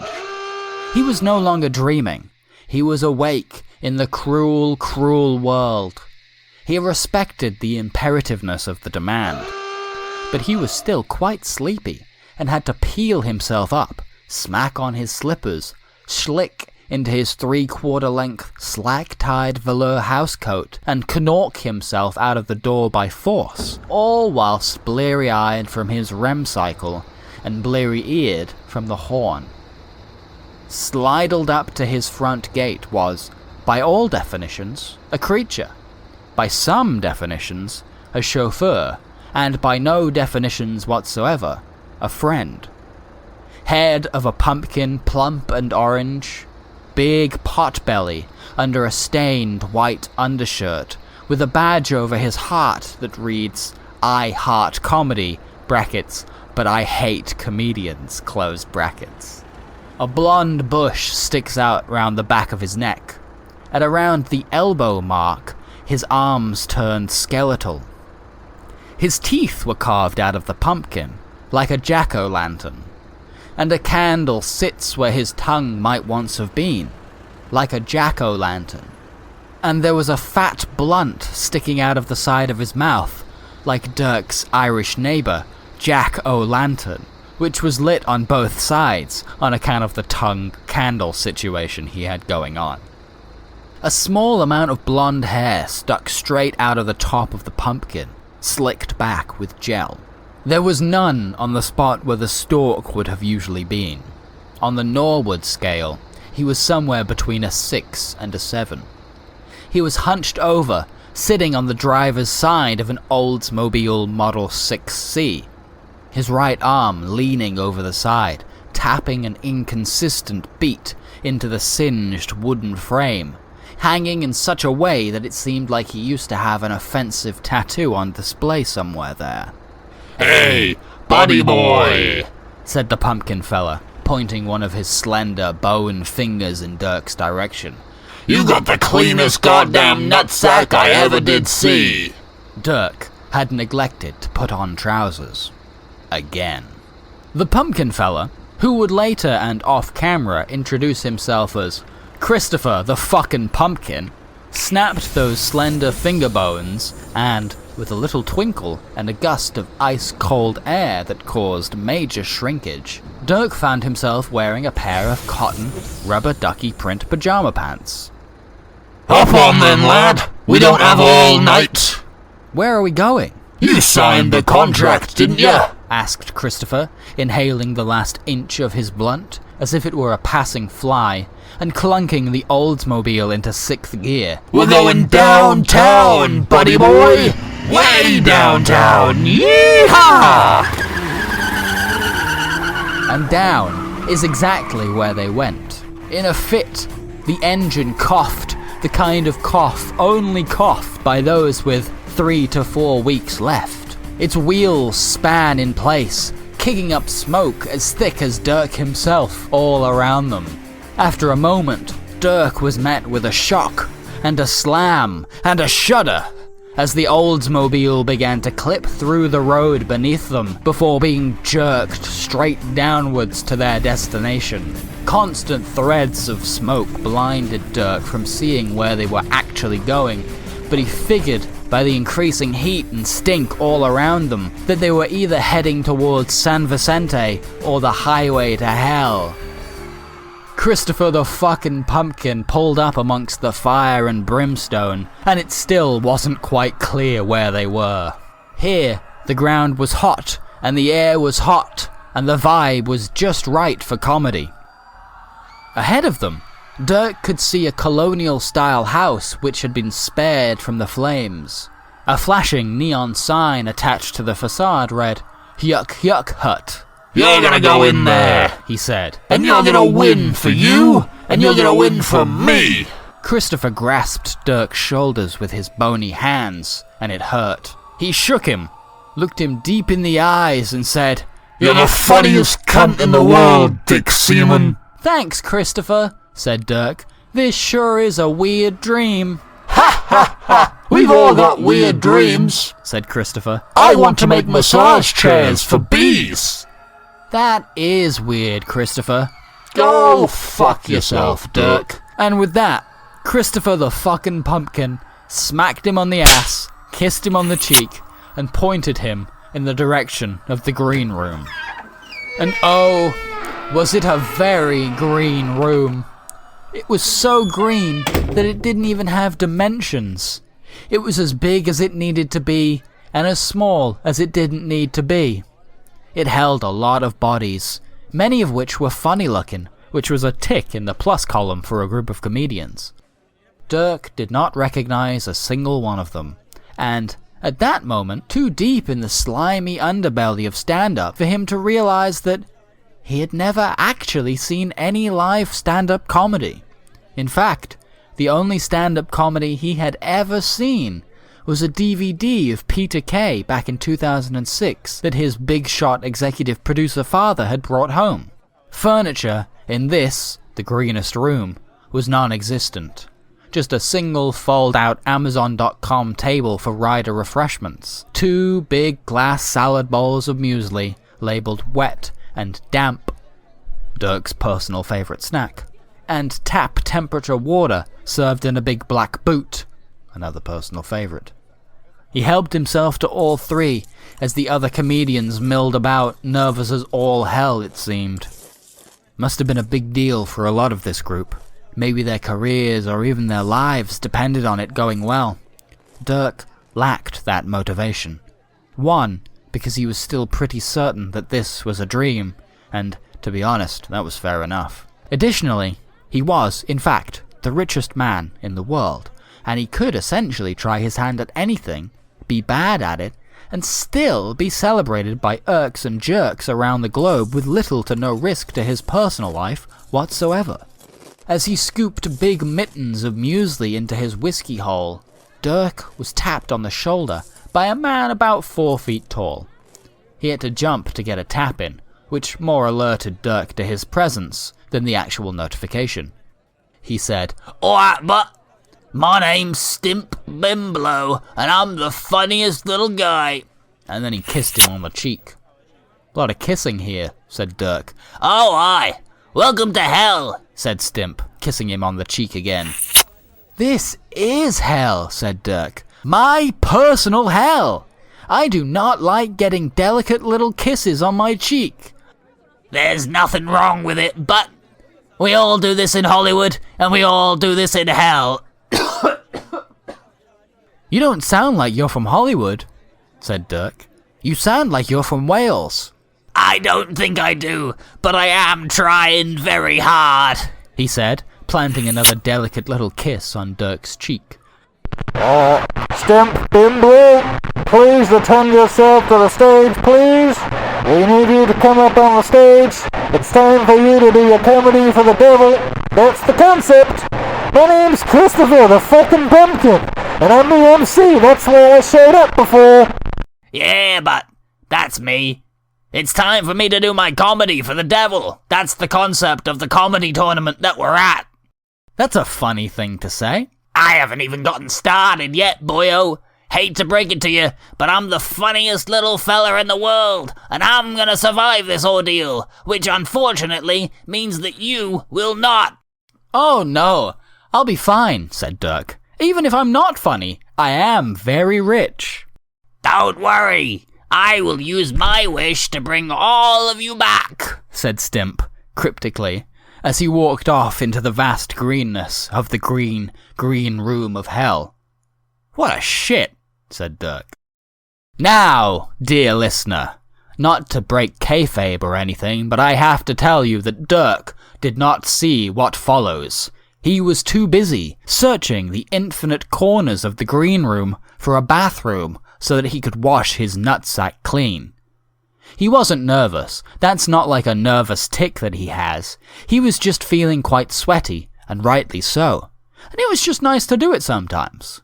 Also, because of his immense wealth and status, he'd been able to wash it at any given time in his life, and it had always been the right thing to do. So why would it not be the right thing to do here? On stage, Stimp Bimblow took the stage. He could not see the audience on account of all the fire and the smoke in his tiny Welsh eyes. The stage itself was quite nice. It had a good, solid wooden floor and curtains, and that was more than he'd seen on the Los Angeles circuit, where the stage was usually a car park or under the bridge where they did that race in Greece. He picked up the microphone, did a little kiss on it to test that it was working, and then he turned the key on the engine of his Tight 5. Yabba yabba yabba. Not a laugh in the house. Dibble dooble dob. Still nothing. Banana, da-na-na, na-na! At the strike of the punchline, right before it connected to the laugh chin of his boiling audience, where it would usually get a solid chuckle out of the conservative losers that tended to buy his tickets, there was not just a silence, but a loud, kind of booing noise. It was a boo. He dropped the microphone. Not in an I'm the best kind of way, but in an I'm scared and I'm weeing myself kind of way, as the audience began chanting, "Fuck this guy! Fuck this guy! This guy stinky! This guy stinky!" And "Kill him! Kill him!" A big red hoof, owner unknown but easily guessable, extended from the blistering shadows to smack a big red button. Gears clinked and chugged. They needed greasing. And out from behind the stage left curtain sprung an even bigger, even redder boxing glove on an even bigger metal spring. It obliterated Stimp Bimblow. His skin and organs stayed on the spot, but his skeleton was punched clear out of his body. For a second, his heart continued to beat off in his wet bag of a shell, before it and all of its contents splumped into a pile on the ground. Again, not to break kayfabe, but Dirk did not see this. He also did not find a bathroom. In hell, they simply shit and piss where they stand and then magic it away, which is probably where she got the idea from, lads. Now, in the green room, there was a flat screen television with a view of the stage. He was beginning to feel a couple of nerves, which was a new feeling for him. Though, to be honest, any feeling that couldn't be filed under boredom or despise was new to Dirk. He didn't actually know any jokes, which was bad form for a comedian. He was just gonna wing it. If it didn't go well, he assured himself, he'd simply go back to being the richest man in the world.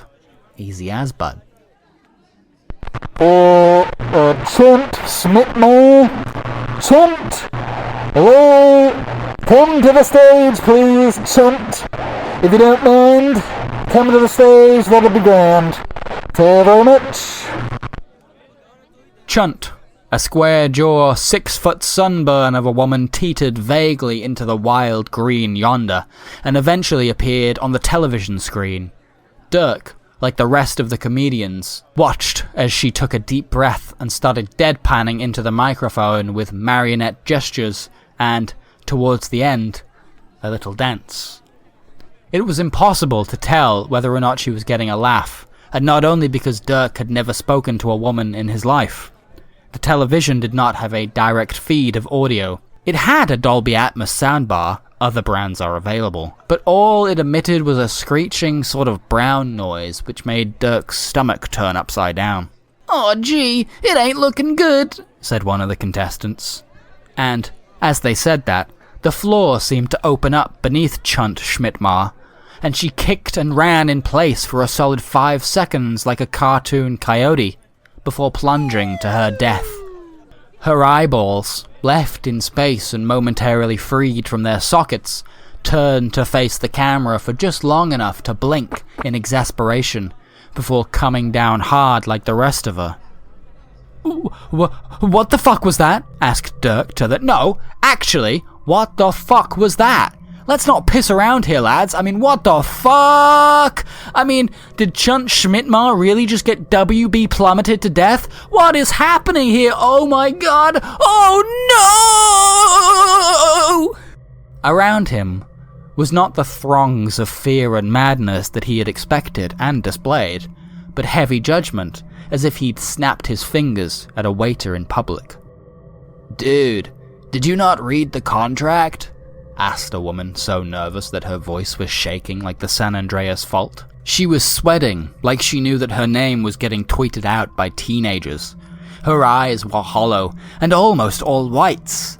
Her teeth had chattered so much that they were all cracked and broken and almost all reds. She was pulling big clumps of her hair out and tying them into tiny nooses. This is hell. Real hell. We're all in hell, and this is our last-ditch effort to realize our dreams. I thought this was an open mic night. It is, she said. For the devil. Like the biblical devil. Management would like to remind the contestants that the origin of the devil in question is not to be examined in any depth whatsoever. Let's not get into semantics, she said, giving him a little kiss on the cheek. It's not the one you're thinking of anyway. So this isn't the Christian hell then? No, this is a legally distinct hell with no religious intonation. This devil wants one thing, and that's to laugh, but nobody has ever been able to make them laugh. I don't even think they have a sense of humor, she said. If you die on stage, you die in real life. For some reason, I feel like I should have seen this coming. One by one, the remaining contestants were called onto the stage. Blip Goman, Shrew Badonksky, Dick Shrink, Itsy Bitsy McGinty, Max Scherzer Jr., Morven Runk, Mark Jones, Jark Moans, Millie and the Bandits, Schlepponi Pischetti, Ed D. Onions, Hip Hip Badingus, Daniel the Rat Boy Stink, Forget Manat, and Smegmo Constantinople III, who was third to last, leaving only one contestant before it would be Dirk's turn to die. And he was going to die. There was no doubt about it. He was pacing around like a nutcase, almost alone now in the green room with only the one person left. It was hard to get a look at him, but he was hairy and round, clutching his head between his knees and rocking back and forth like a cursed doll. Dirk didn't even know where to start. He was going to Google funny joke, but he'd lost his phone earlier in the story, so despite what my outline seems to say, he couldn't do this even as a misdirect. Instead, he gave up, not relinquishing him to his fate, but deciding to flee with his still very clean nutsack still intact. Walking himself around the infinite green room, he notices a big old convenient-looking set of double doors labelled Fire, which he pushes into. Behind them, Dirk spies 3 large chaps made entirely out of flames, all huddled together, holding hands, sharing a large cigarette, and kissing each other on the cheek. Occupied, they say in unison. Sorry lads, says Dirk, closing the door and continuing his search, which ends, of course, unrequited. Gumbus Gumball, that's the name of the card, which means that must be the name we're calling. Gumbus Gumball, please come to the stage and present your butthole, by which I mean bare your soul. It's comedy time, baby, let's fucking go! Dirk slumps to the ground like dog shit fresh out of the tube, Oh, it is over. He is going to die. Unfunny, unloved, and untouched by both women and men, all the prior cheeky little kisses notwithstanding. He put his big square head into his big square hand, smacked himself, and really, really pleaded with whichever god corresponded with this particular devil to let him out and get him home to his Legrand McMansion. After all, didn't he deserve special treatment because he was rich? He opened his eyes, prayers unanswered, to see a kind of attic door in the ceiling above him. Oh! Prayers answered. I knew I deserved special treatment, he said to himself. Whichever god you are, you're about to be very, very rich. I appreciate it, brother. He figured, see, that because hell was supposed to be beneath the earth, going up could only get him out of it. It didn't. He poked his big square head up, only to find himself behind the stage. A pair of huge, round stage lights pasted his silhouette onto the curtain, making sure that he did not go unnoticed. He'd made a serious error, and was about to get the brunt for it. Wait! Who's that? Cried Christopher the fucking Pumpkin, the MC of this event. Why, it's Dick Seaman, raring to give the devil his due. Come on up, buddy boy. You guys can work together as a team or whatever, I don't know. I mean, we're cutting it pretty close to the half-hour mark, and God forbid we don't stick to the alliterative time constraint. Dirk pulled himself up and out of the hole, and approached the stage with the opposite of swagger in his step. He could, just about, see the devil himself sitting completely nude in the middle of his audience, stink lines emanating off him, his legs crossed to cover what hung between them. He was about 50 times larger than any of his peons, and he had hooves for both his feet and hands, which seemed very inconvenient. He had curled horns like that of a ram's, and they were half hidden by one of those big sports helmets with the 2 cups on them, both with just the wet dregs of a blue raspberry slushy in them. Dirk took up some space beside Gumbus, cleared his throat, and said the first thing that came to mind. Boy, it's hot in here. Gumbus said nothing. He couldn't say anything, for he was a chimp, and chimps do not speak English, nor any other language decipherable by man or devil. In sync, the audience called out, How hot is it? What? Dirk said. Well, it's hot as hell. Beat. Laughter? Wait, really? Actual laughter? Could they really think he was funny? He couldn't prove it, but Dirk was certain that even the King of Demons himself did a sensible chuckle. A devilish little tee-hee. Dirk had, successfully, uncorked the wine of funny, and flow it did. He didn't know where it came from, maybe he'd heard one of his assistants say it sometime, but he started to tell a joke from the back of his very own head. Fella goes into a store looking for some cheap cuts of meat for a sandwich.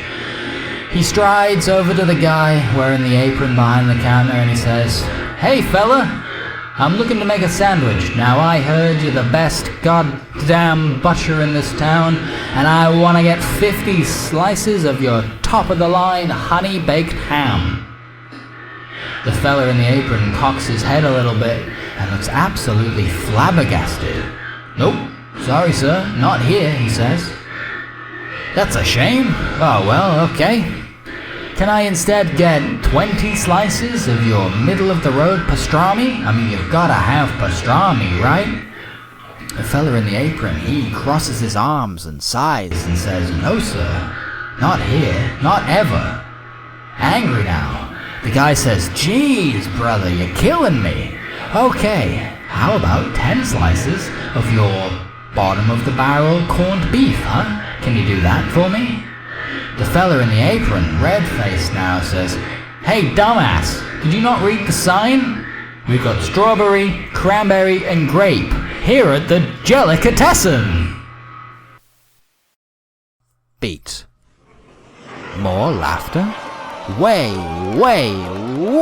more laughter. Too much laughter. What the fuck is going on here? Even the goddamn chimp was laughing, and, as established earlier, he doesn't speak fucking English. This time, there was no doubt about it. The devil was laughing. Laughing so hard that he knocked his drink hat off his head. Laughing so hard that he started pissing. Pissing all over the place. Pissing so much that he drowned the front row and they all died. He reached in his stupor and smacked that big red button for the last time tonight. Down fell a guillotine, which slammed in the space between Dirk and Gumbus Gumball, the chimpanzee. Out of the shining steel of the guillotine, or guillotine as I said earlier, grew a man's arm, and that man's arm gave Dirk a big ol' thumbs up. God damn it, Dick Seaman, said the devil, you've made it to the next round. Now get out of here. Run on back and tell your mama you've done it. You're a star, baby. Way to go. Thank you, Dick Seaman. And thank you for listening. This has been the Sleepy Bones Detective Agency, jet streaming India ink down your ears like milk out of the window of a Mazda Miata. You have been listening to the Bone Zone Half Hour, the only half hour that is actually 38 minutes. 52 minutes? 45 minutes. I have been your host, Jake Lucy, and I will continue to be that until my butthole falls off and I die from a terminal case of lack of butthole. This audio-zine is copyright 2025. All resemblance to actual persons, living or dead or the devil, is purely coincidental, even the ones that aren't. If you enjoyed this show, get your piggy bank out and give us all your loose change at patreon.com/SBDA. We can also be found on Spotify, where this show is being used to fund artificially intelligent weapons, or on YouTube, where something else nefarious is probably happening. Or you can just go to carefulthere'sbones.com and cut out the middleman, sort of. Until next time, remember to have a good night, keep your jaw clenched at all times, and never stop consuming content. Never stop consuming content. Never stop consuming content. Stay safe, or don't! This is the Sleepy Bones Detective Agency. My name is... My name is... Sorry, the button was stuck on scream. My name is Jake Lucy, and I am trying to set the mood here. No. Yes! Oh, yes! As is tradition here at this most seasonally appropriately named company, we've taken our annual trip to Key Hill Cemetery, and, using the latest in evil LLM technology, have summoned the many vagrant spirits haunting the jewelry quarter, turning their decades of hard, soul-sucking work into 3 Frankenstein little stories. And let's be clear here, I did all the hard work, 'cause I put the prompts into the machine, okay? What's that? Did I ask their permission first? In the words of Nick Clegg, a man who does know what a computer is, that would kill this ghoulish industry overnight. And that's the scariest time to do anything. Here's the first one right now. Watch out for those M dashes. It's I'm you from the future.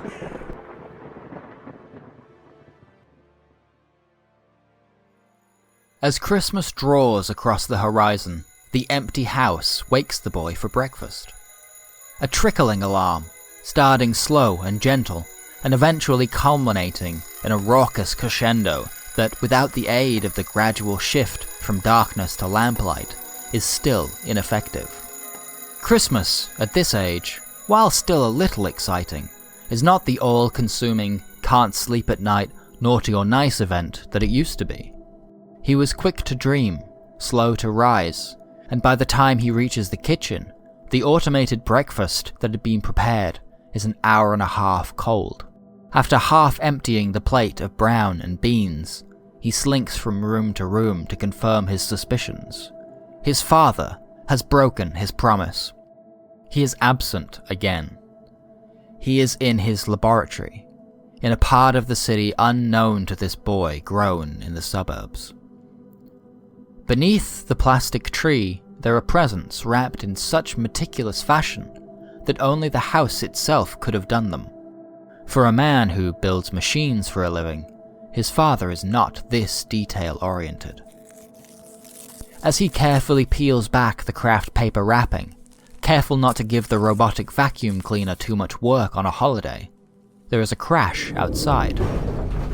For a moment, the house goes on high alert and all the lights flash and the walls turn red, and something somewhere in the house begins to power down. Then, a declaration of safety. No immediate danger to be found. A false alarm. An accident, perhaps. It is not important. The boy's curiosity is piqued, and, in his pajamas, he dons his outside shoes and heads out into the briskness of the 25th, where snow has fallen and the lake has frozen over. He treads careful. He is reminded by the tin voice of the house that the temperature has dipped below -35 Celsius, that too much exposure could lead to his demise, and that, while the sensors indicate no immediate threat, they are not omniscient nor sentient, and cannot predict the unpredictable. He listens, he takes heed, but he ventures forth regardless. The smoke can be seen from the porch, and it is well inside the bounds of the property. So in bounds, in fact, that it is unusual that the house has not declared an emergency situation. He questions the house, but it does not respond to him. It has never been silent before. He sneaks in half steps, careful not to draw too much attention to himself. He is defenseless but curious of the smouldering metal remains of some kind of vehicle, though there is not a wheel to be seen. It is shaped more like a washing machine than a car, with an eggshell chassis, and a porthole fogged up to a haze with smoke and dirt. A jet of pressurized air is released in a cloud that almost burns the skin off the side of the boy's face, and the porthole unfurls before his eyes. Curled up in the heart of the pod is a child, around the boy's age. Hair styled similar, with the angular chops that only the absence of human hands can impart. Shirt and shorts unseasonable and free from branding or illustration. Shoes unfamiliar, seemingly made from a hard plastic resin. No expression on their face. Are they dead? As he considers reaching out to touch the stranger's burnished skin, their eyes strike open, blue, much like his own, only with a sheen to them as if they were backlit. In a voice with no place in this world, they speak. Processing. Please state clearly the date today. He acknowledges the question, and provides the answer in day, month, and year format. This process is familiar. When the sky thunders, the house attracts lightning. If it's hit, the built-in artificial intelligence system tends to reboot. Each time, its first priority is to ensure that it knows the correct date, followed by the time. And, continues the stranger, voice coming to a more but not entirely natural cadence, what is the time? Again, the answer is provided. For accuracy, the boy goes to check his smartwatch and finds that it is dead, despite being charged all night long. His guess is as good as the honest truth, though, just not down to the impending second. Thank you for your cooperation. My internal clock has been adjusted, and I can proceed. It appears that I have misjudged the arrival time by several hours. Only a short amount of time remains, says the stranger, turning their attention to the damaged pod. It would be unwise to wait here. You are not supposed to catch a cold. Hand in hand, as the stranger is unsteady in the snow, the two return to the expectant embrace of the automated house. It is cold inside. It does not respond to a request to turn up the central heating. Together, they take a seat at the kitchen table, and the shivers begin to take a hold. Dampened clothes stick to their skin, and something drips from the boy's nose as his body readjusts to a comfortable temperature. He suggests to the stranger that they ought to take a bath. Regardless of whether the artificial intelligence has been knocked out, the water should still be hot. They should go first, he suggests, as they are the guest, and it is only polite. There is no response from the stranger for a moment, as if they are lost in thought. All of their attention, if momentarily, is focused on the analog clock nailed to the kitchen wall. It is closer than I first imagined, says the stranger. Then, realizing they had missed something, asks the boy to repeat his request. He does. It is not advisable for me to immerse myself in water, says the stranger. We must stay here now.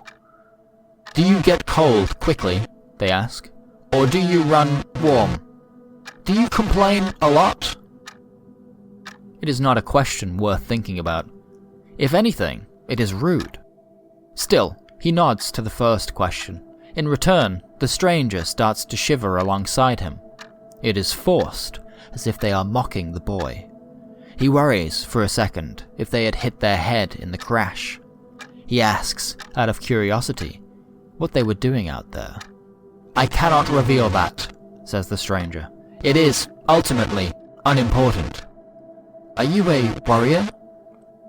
A moment of thought, and he shakes his head. This is frustrating. He no longer wants the company. If his father is not going to return home, he would be happier spending today on his own, like any other day.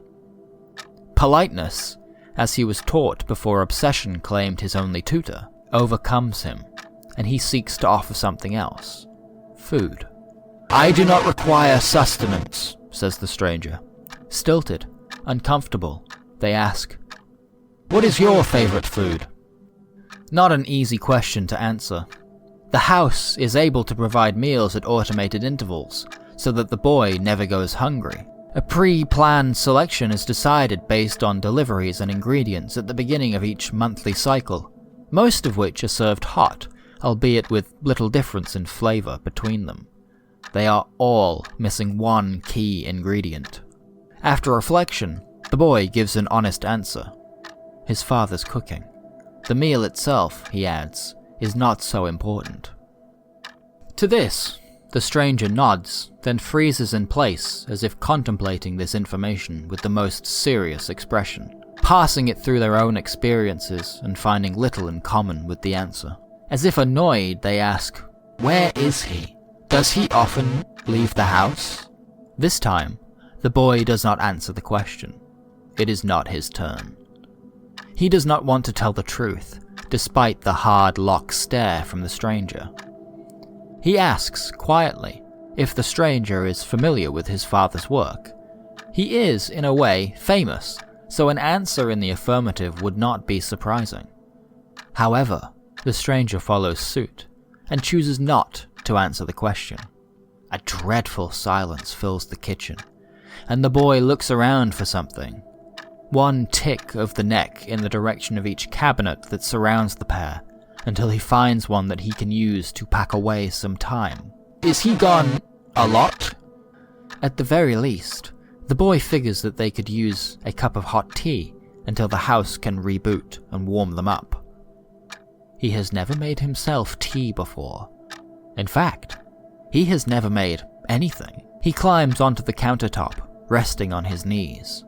This is not advisable, began the stranger, and then, as if they were going to say something else, but then chose to keep it to themselves, looked towards the clock face one more time, said something to itself, then buried its face in its hands. He assures the stranger that he is fine, and pulls open the cabinet to reveal a catastrophic collection of glassware and ceramics, along with 2 boxes of imported breakfast tea, Russian caravan style. As he reaches for the cracked pot in the back, he slips. Out of instinct, his hand reaches out and grasps the cabinet door, but the hinges cannot take the full breadth of his weight. First, the top set snaps, and he drops to the tiled floor with a crack. Blood trickles down the back of his neck, as a glass comes tumbling down after him and cuts a chunk out of his lip. He has only enough time to utter the words, "Dad, help," before there is another creak. The screw has come loose, the cabinet droops and lets loose a flurry of potential shards. Instinct again, and the boy covers his eyes. There is another, louder creak and crack. The cabinet, overstocked with 2 lifetimes of cups and mugs, falls in an arc suited perfectly to crush the boy's still growing skeleton. He feels no more pain. He opens his eyes, and he is not where he was when he closed them. He is in his bed, and he has been tucked in. His throat hurts, and a red bar of rash has raised itself on his skin where his shirt collar has been pulled hard against it. Beside him sits the emotionless stranger, glass still embedded in the side of their head. "You are safe." It all happened so quickly. That could have been the end of him. "It was supposed to be," says the stranger. "How are you feeling?" He has felt better, but he is grateful. "When do you think your father will return?" The boy does not know the answer to this question. He can only manage one thought. He is not certain that he will ever return. "This is untrue," says the stranger. "Or it was untrue." The boy wants to know why, but he does not ask. He does not need to ask. He is aware that he is fragile. He is aware that the accident could have killed him. Instead, what he wants to know is, how? How did the stranger know he was going to die? "I am you," says the stranger, "in one way or another." A flash of excitement spreads across the boy's face, and the stranger reacts for only a second. This, he momentarily believes, is what his father has been working on all this time. A sibling.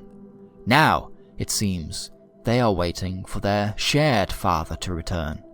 For him to arrive, time must pass. The boy asks the stranger if they have any more questions.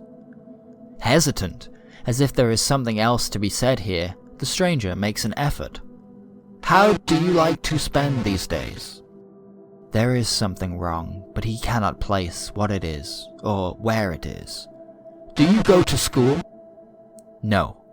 "Why is the house so quiet?" "What time is it?" "Where were you born?" "Here." Out of habit, the boy checks his watch, and it is still dead. "What will you do, now that there is a future for you?" The stranger, he realizes, has not yet blinked since they awoke. "What is your blood type?" His attention is pulled towards the door of his bedroom, as if he saw a shadow, but there is nothing there. "What do you really think of your father?" He turns back and, without permission, the answer to that question comes out of a part of him that even he did not know was there. Realistically, he barely knows the man. He tells the stranger that he has not seen his father in 9 months, and before that, 8 months. Then, who takes care of you? He tells the stranger that the house takes care of him, that he does not mind it, that it is what it was programmed to do. That being said, he tells him, he is worried that the house has been so quiet since they arrived. "That is my fault," they say, "but I will find a way to make it up to you." Then the stranger blinks, and when those eyes open back up, the glow has dissipated from them. "I understand now." The boy does not ask what the stranger means, but he does not need to. There is something between them. "You are not a houseplant. I must tell you something, but you must promise me that you will not panic." In response, the boy nods his head. I am you, as I have told you already. I am from the future, says the stranger. I am the creation of your father, 10 years from now. A replacement. The boy was, ostensibly, dead. As evidence, the stranger lifts their shirt. Like the belly of a glass-bottomed boat, their chest is clear. Inside, amongst the grinding gears and pulsating engine, floats a skull, embedded with cracks and breakage, and cemented shards where an eyebrow might sit. I was created to replace you, says the stranger. To replace an idea of you. We do not look the same. Truly, you have been much forgotten. I brought myself back here to learn more about you, to become a better you, to become a better replacement, so that our father would not resent me. The boy says nothing. His eyes are getting heavy. He is tired now. He is cold. He wants to see his father. But, they continue, the problem is not with me. Our father is the problem. Neither of these situations would have ever occurred were he not obsessed with his own creations. The boy says nothing. You need rest, says the stranger. I will take care of you now. I will stay here until he comes home. And then I will take care of him, too.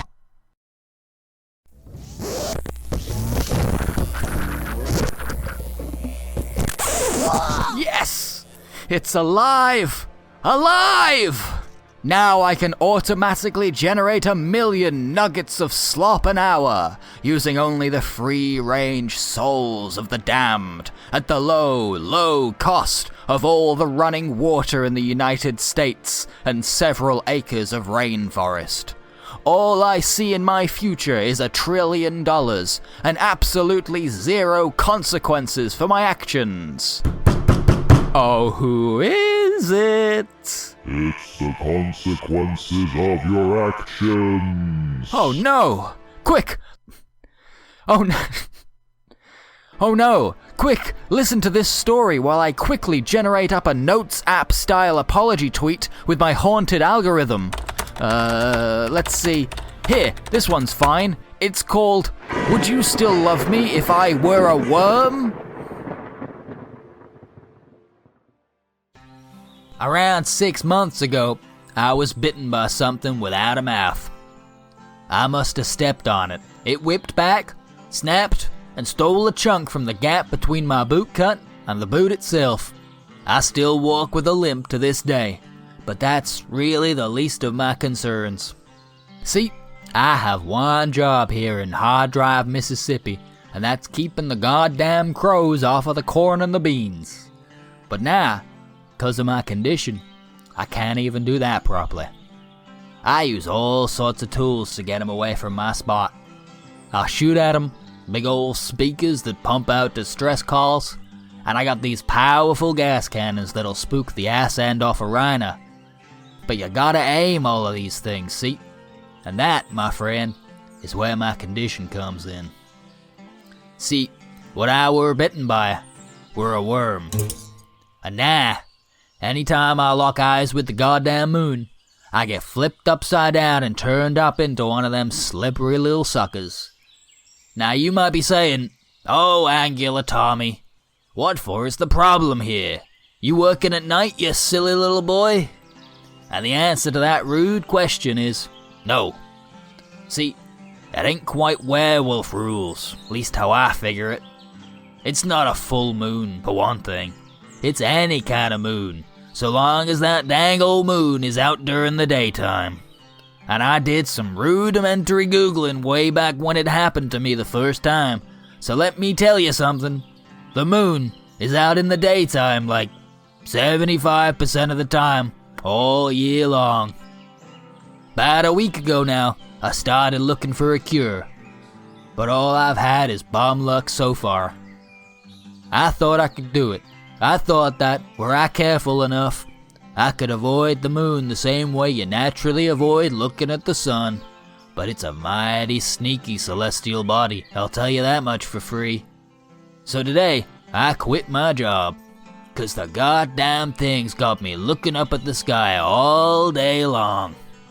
Least I could do, says the boss man, is finish up the day. So I tuck my tail between my legs, and I do it. I got this particularly tricky bird here that won't take fuck off for an answer. Bigger fella than all the others, about the size of two birds, really. Looks like a crow, sounds like a crow, but it's jacked in the same way that Dave Bautista used to be jacked before he went all Hollywood. He's here for business, and that business is eating corn till his big old bird belly turns square with the bulk. I saw him coming, like I always do, 'cause for the second before he touches down, the sun goes out eclipse style. Instinct kicked in, and I flicked off the safety on my rifle. I've shot the fella before, but the pellet got lost in his feathers and never found flesh. But this time, I was feeling lucky. I trace him through the air as he swerves to avoid me, and I'm fired up. I got the last chance blues, and I'll be damned if I go home today without his skull around my neck. I breathe out, steady myself, and let loose the pellet. And it dives down with force unreckoned. He's a black smudge, a blur. And behind him stands the paralyzing daytime moon, all bright and round like an egg, like the egg of the worm I'm about to become. My transformation is almost immediate. It all happens with the quickness of a puff of smoke, only without the theatrics. I ain't ever been on the other side of it, so I can't tell what happens, but for me, 1 minute I'm Angular Tommy, 3rd generation bumpkin, and first in line for the state's largest collection of stolen Denny's silverware, and the next minute I'm a bigger than average earthworm, with all the powers and abilities of an earthworm, and also all the drawbacks of an earthworm too. Only difference? I still got my human brain, so I know that I'm disgusting, and also about to die. I start jonesing for mud, and it fights against my survival instincts. Do I want to live long enough to turn back into a man, or do I want to get all sloppy style in the dirt? It's harder than you'd think to decide, and it's only after about 20 minutes that I manage to start making my way across the cornfield. There ain't nowhere around me that's safe. There's a barn nearby, but from my worm's eye view, I'm all turned around and I don't know where I'm going. Plus, worms don't even have traditional eyes, so I'm mostly just mulching around, following the light. I hear a swoop, and it just about misses me. I must look more like a snake, but that don't mean I'm safe. Crows ain't afraid of no snakes. They can have a little bit of snake as a treat. Hard work gets me off the dirt, and onto what I think might be gravel or tarmac. Bits of stone get stuck in my worm oil, and I feel the weight on my side like I got 2 bags of Walmart groceries. From the vibrations, I can almost tell I'm on a road. Only, I haven't been smushed yet. It's quiet around here. That's what I like about hard drive. I start to feel dirt again, and I feel like I'm making good progress. And then, the vibrations come harder and harder. I think, is there a dirt road around here? And I can't picture one. It starts to rumble my bones, or whatever worms have instead, and I know it's pulling up beside me.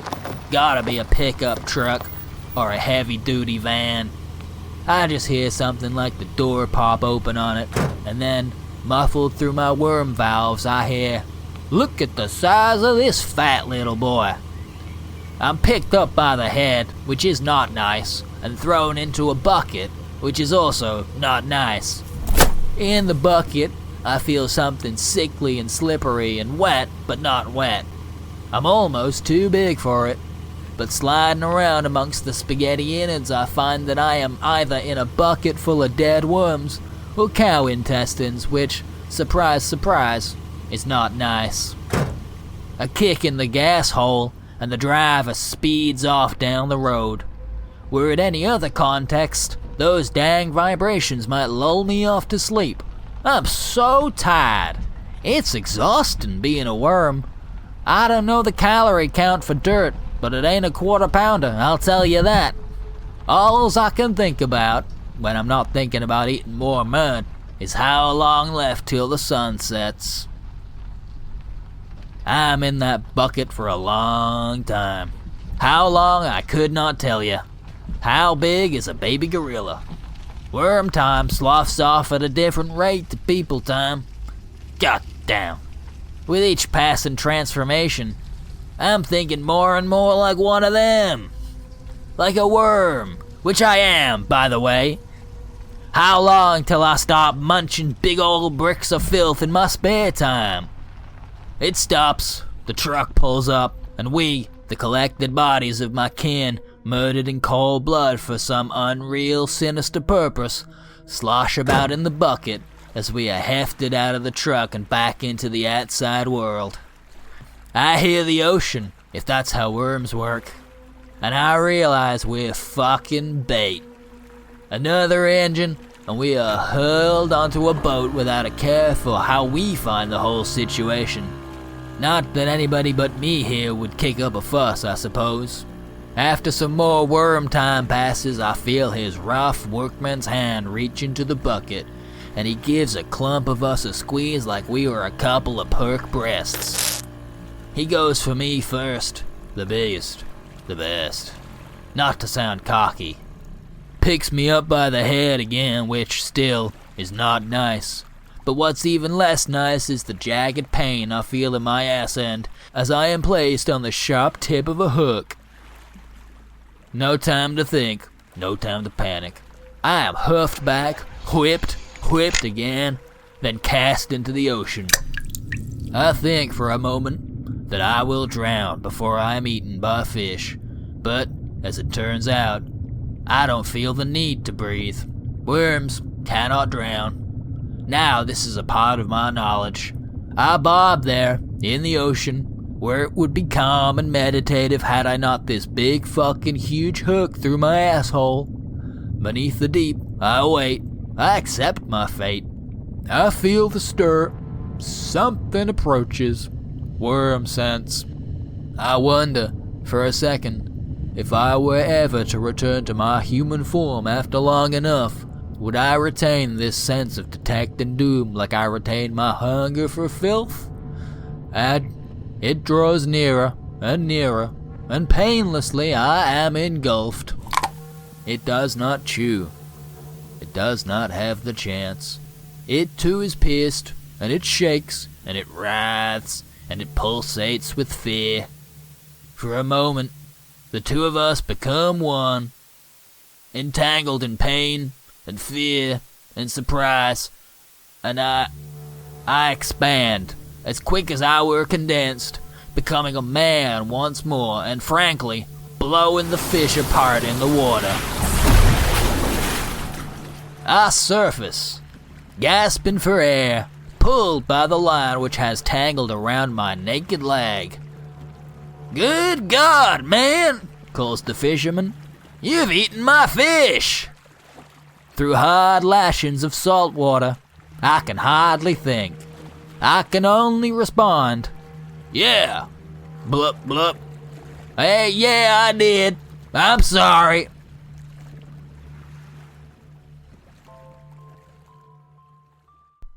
Hello, my name is Jake Lucy, and I am the CEO of the Sleepy Bones Detective Agency. It has come to my attention that sucking up all of the ghosts in my local area and stuffing them into a haunted, ChatGPT-esque large language model King Piccolo style in order to produce a 30-minute Halloween show might be construed by some as morally and fundamentally wrong. Ow! I mean, it's definitely morally and fundamentally wrong. I just didn't have faith in myself or my work. I didn't even know that ghosts could punch you, and for that, I apologize. I would also like to apologize to the following specific ghosts on a personal level. Jensen Junk, Big John Peterson, Pat the Skeleton, Pope Mephistopheles III, a loose ghost from bsky.app, and Abraham Lincoln from history. From this point on, I promise that I will write my own stories with no technological or spiritual input whatsoever. Thought for 13 seconds. Here's an enhanced version of your apology, making you sound much more sympathetic while providing a convenient excuse for ow, ow, ow! We, the collective of ghosts that were previously mentioned or left unnamed, submit for the approval of the Midnight Society the following tale.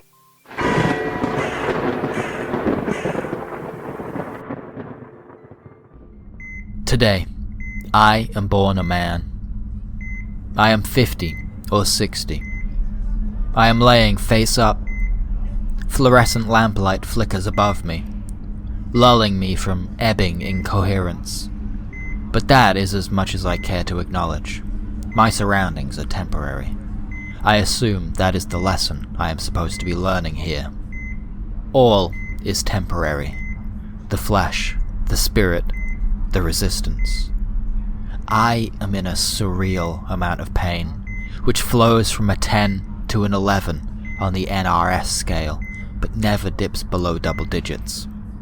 I die today, and I think everybody around me knows this as much as I do.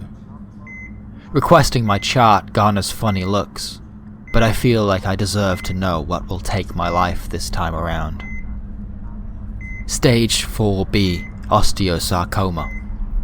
There is too much on the chart to focus. I haven't got the energy. My breathing is forced shallow. A television is turned on in the room, some kind of telenovela. This body speaks Spanish, but I don't. I haven't had a visitor since I woke up. Yesterday, I was a woman, and I was burned at the stake for high treason. Day before that, a kid, crushed by a double-decker bus. Tomorrow, I will die again. This is cycle 40, and predictably, it is over before the sun sets. I close my eyes, succumb to the familiar pain, and fall backwards into the deprivation that bridges the gap between the beginning and the end. The same void where judgment was first passed upon me. I had cheated death, and now death cheats me from rest. In my 83 years, 2 died in my place. A deal had been made, but those most affected by the transaction were not involved, and, for one, this proved unsatisfactory to the nth degree. There is no need to recount this experience, for, at this point, it is as meaningless to me as infinity. It is less than my name. These memories are far-flung. They are stories told in passing to a shell that has since rotted in the ground. The remainder is holed like wormed wood, like fish netting, like sodden sponge. The particles left untouched are the pain receptors and the fear index. Time passes. Initially, when I was first trying to escape from this personal hell, I counted it as a reflection of the ideal 8 hours of sleep. Now it stretches out forever, just like its surroundings, and I am either here or there, with the transition point moot. I forget myself before I reform. It takes exactly 1 hour for me to adjust to the new life, if you can call it that. To this new body, for me to remember who I am, what I was, how I came to be, and why I am here.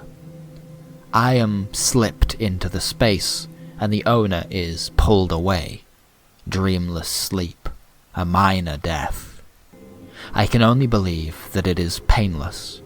I can only hope that I am enduring their suffering in their place. I consider the injustice of the cycle, and I can only assume that the worst is yet to come for all of us. In cycle 41, I am born a cat, and when I become conscious that I was not always a cat, I am immediately quartered by visions of what may or may not happen over the next 12 hours. Crushed, torn, kicked to death, choked, diseased, bag full of rocks at the bottom of the river. Sadistic, immediate, cruel. I just need to rest, to reset in a world with wind and air and the confinement of a home and a bed, but the body will not allow this. I find that new flesh is resistant to stillness. Despite my fresh-formed, fully functioning senses of taste, smell and touch, of temperature and spatial awareness, I am not entirely in control. I am a passenger. My destination is fixed. I am a guest, tabled to this perpetual taste-to-flight cycle of life, death and rebirth. I have been a cat before. I have also been a bird. Both are fragile. Animals do not have an easy life because they don't seem to understand anything that is going on around them. First go around, I was relieved to find myself in the body of a pet, loved, but now it is clear that the majority around us have such little concern for the lives of those that they don't consider to be sapient, and the latter are aware of it, if just by instinct alone. A cat is on edge for 100% of the hours that they are awake, a permanent defensive state, a rippling sensation, akin to the first second of electrocution, surges from my whiskers to my tail, and I hop 6 feet into the air at the slightest twitch in my direction. In this ultra-aware state, I am crossing the road in front of my home. I evade the bald tires of a white van, losing in the one-sided scuffle only the length of my tail. It does not hurt, not as much as the cancer, the memory of which is still so fresh in my mind that I can almost map the sensations to my feline form. I can abide this, but I do not know how much more of this that I can take. A strange feeling comes over me then. Once I have shaken the anxiety, I realize that I am in full control now. The cat, now, is dead. It lays so close to the tarmac, it could be mistaken for a speed bump. I, whatever I was before this, am here now. For the rest of the day, I am able to continue the cat's journey, as if I am a ghost, alone in a world between the greedy living and the jealous dead. I cast my shadow across the town. I bask in the brief winter sun, drink from the half-frozen ponds, and as the sun curls up beneath the horizon for the evening, I retire also. A minor death today, instead of the major. For a moment, I do consider myself a cat, as if accepting this new life, this reincarnation, as the truth. I might break the cycle. I have done it. I have paid my debt, I chance.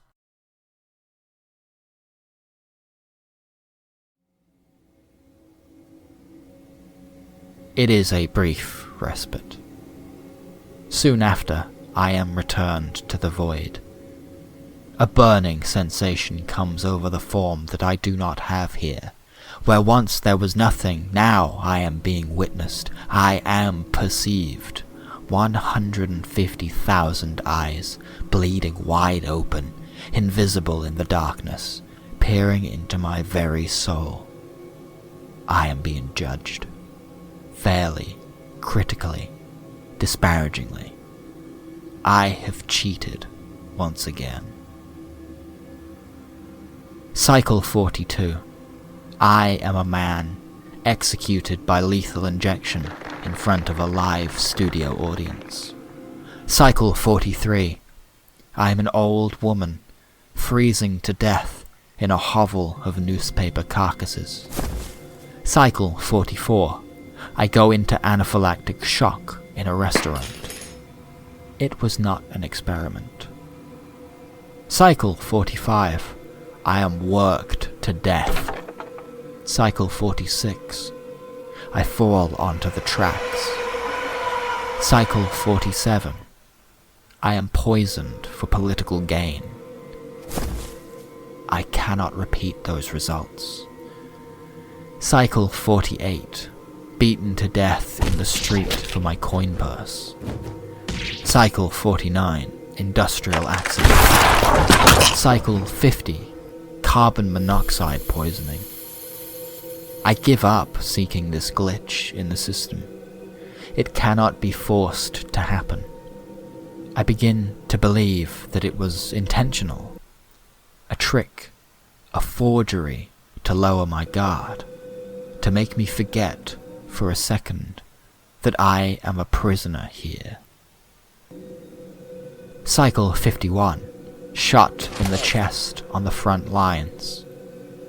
Cycle 52. House fire. Though I am badly burned, I am not killed in the blaze. I am missed by the fire rescue team, but by sheer determination, I crawl from the building and rest my exposed muscle on the sidewalk. I survive. But the relief is short-lived. I am not far enough from the building, and when it explodes, a projectile hunk of cement pierces my skull, and I return to the void. Cycle 53. I wake up to a view of some foreign city out of my window. I am tired. It is an expensive view, from the penthouse of an expensive apartment, but it is anything but beautiful to me. It is hopeless. Out of this window, an anthill of 3.6 million strong will leave their homes and taste the warmth of a new sun. And then, when their time comes, I will take their place. I cannot hope to defeat the Reaper at its own game. Once I am back in control, and the uneasy hour has passed, I take the phone off its hook, and I listen to the dead tone for a moment. I force the plastic receiver through the glass, sending snowflake shards to the ground below. I clear space in the corners for my body, and I fall, and I hit the ground, and I am gone with all the swiftness of the day itself.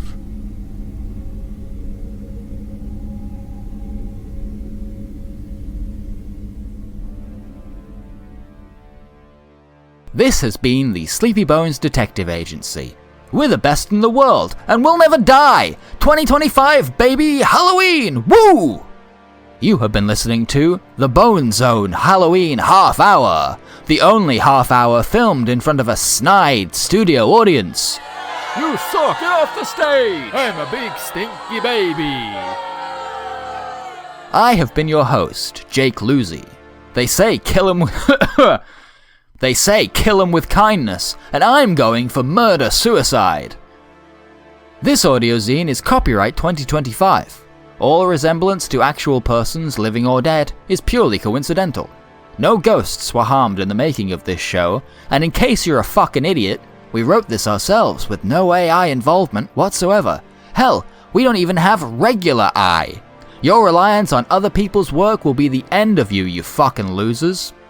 If you enjoyed this show, break open your skull-shaped piggy bank and throw a coin at us on patreon.com/SBDA. We can also be found on Apple Podcasts. Other podcasts are available, or you can just go to carefulthere'sbones.com and do me a favor. Until next time, remember to have a good night, say cheese and die, and be afraid. Be very afraid. Stay safe, or don't.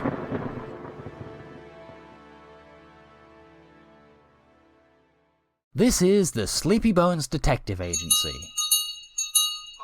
Quick, turn off that blasted television! The radio is here!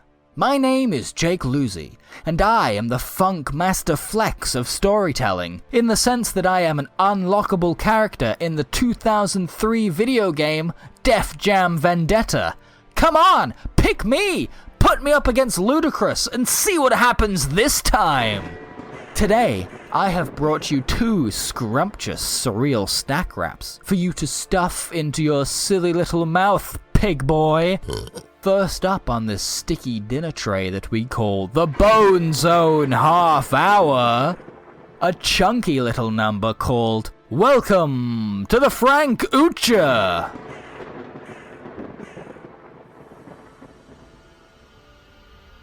After 317 hours, the laser-sharp metabars of my 2x4 holding cell shut off, and I am ushered as far backwards as I can go, which is approximately 1.5 steps, depending on the size of your boots. On inorganic treads, head made out of a square pixel screen displaying the digital image of what I imagine to be a stern father, enters a cop droid. A robot familiar only to the jailers they assist, or the lawyers they replaced, charged with the task of validating my confession. I have, of course, already been found guilty. And rightly so, 'cause I did do it.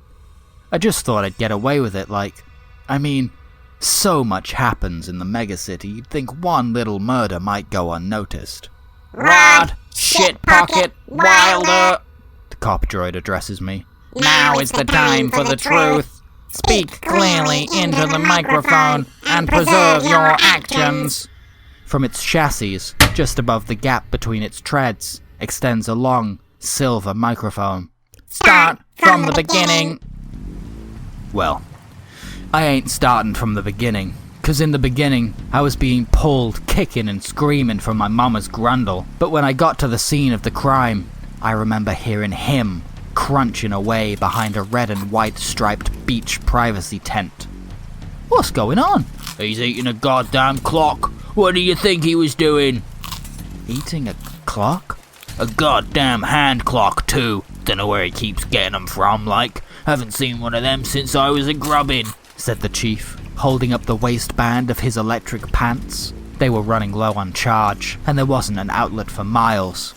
Guy's a full-on goon, lad, but he does what he does so we can all go home early to our unsatisfied wives and our big old bowls of Spinko brand dog slop. Aw, man, piped up one of the other rookies on the scene. I fucking love dog slop. Ain't no slop like dog slop, chimed in the last of us. Of course, the crime scene was as familiar to me as the back of my own face. We were in an alley that the locals referred to as Sludge Town. At one point, this concrete river running between 2 mega buildings connected H-style was home to a tent city. About 4 years ago, after one of the residents accidentally flushed their cyber-wise eyeball, Riverside's entire sewer system backed up into this free space, and the smell has never really gone away. The corpse, my corpse, well, not my corpse, but the one that I put there, lay on the brown washed pavement not breathing, a sure sign that I'd done what needed to be done. As a junior detective, I didn't have much to do at the time. I hadn't worked a scene like this before.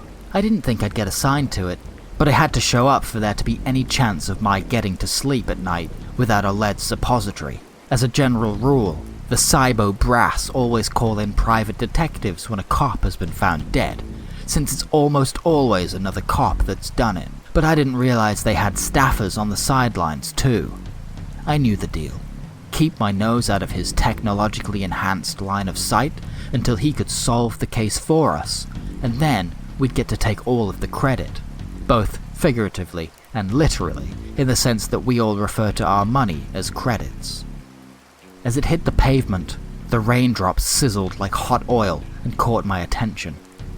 I once heard somebody describe the sky above the Riverside district as like the color of a television screen, jostling and jittering, with the cold wind and hot rain like vacant station static, which is a very specific, very unusual metaphor to hear these days, considering it is the year 3000 or thereabouts, and everybody that has seen what a proper analog television looks like has been dead for about 1,000 years.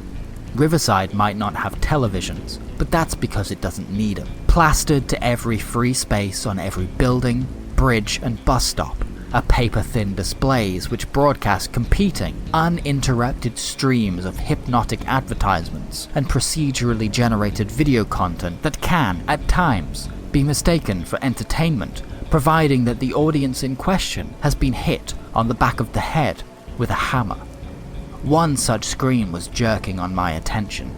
Once I got the stinging rain out of my eyes. That was my mistake. Looking up, I mean.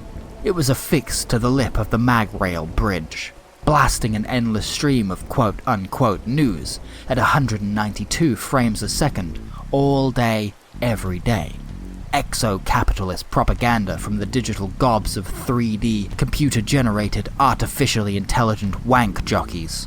You can thank the BFBBCF, known at length as the Big Future British Broadcasting Corporation of the Future, for that. The BFBBCF. The F stands for future, and the other F stands for future too.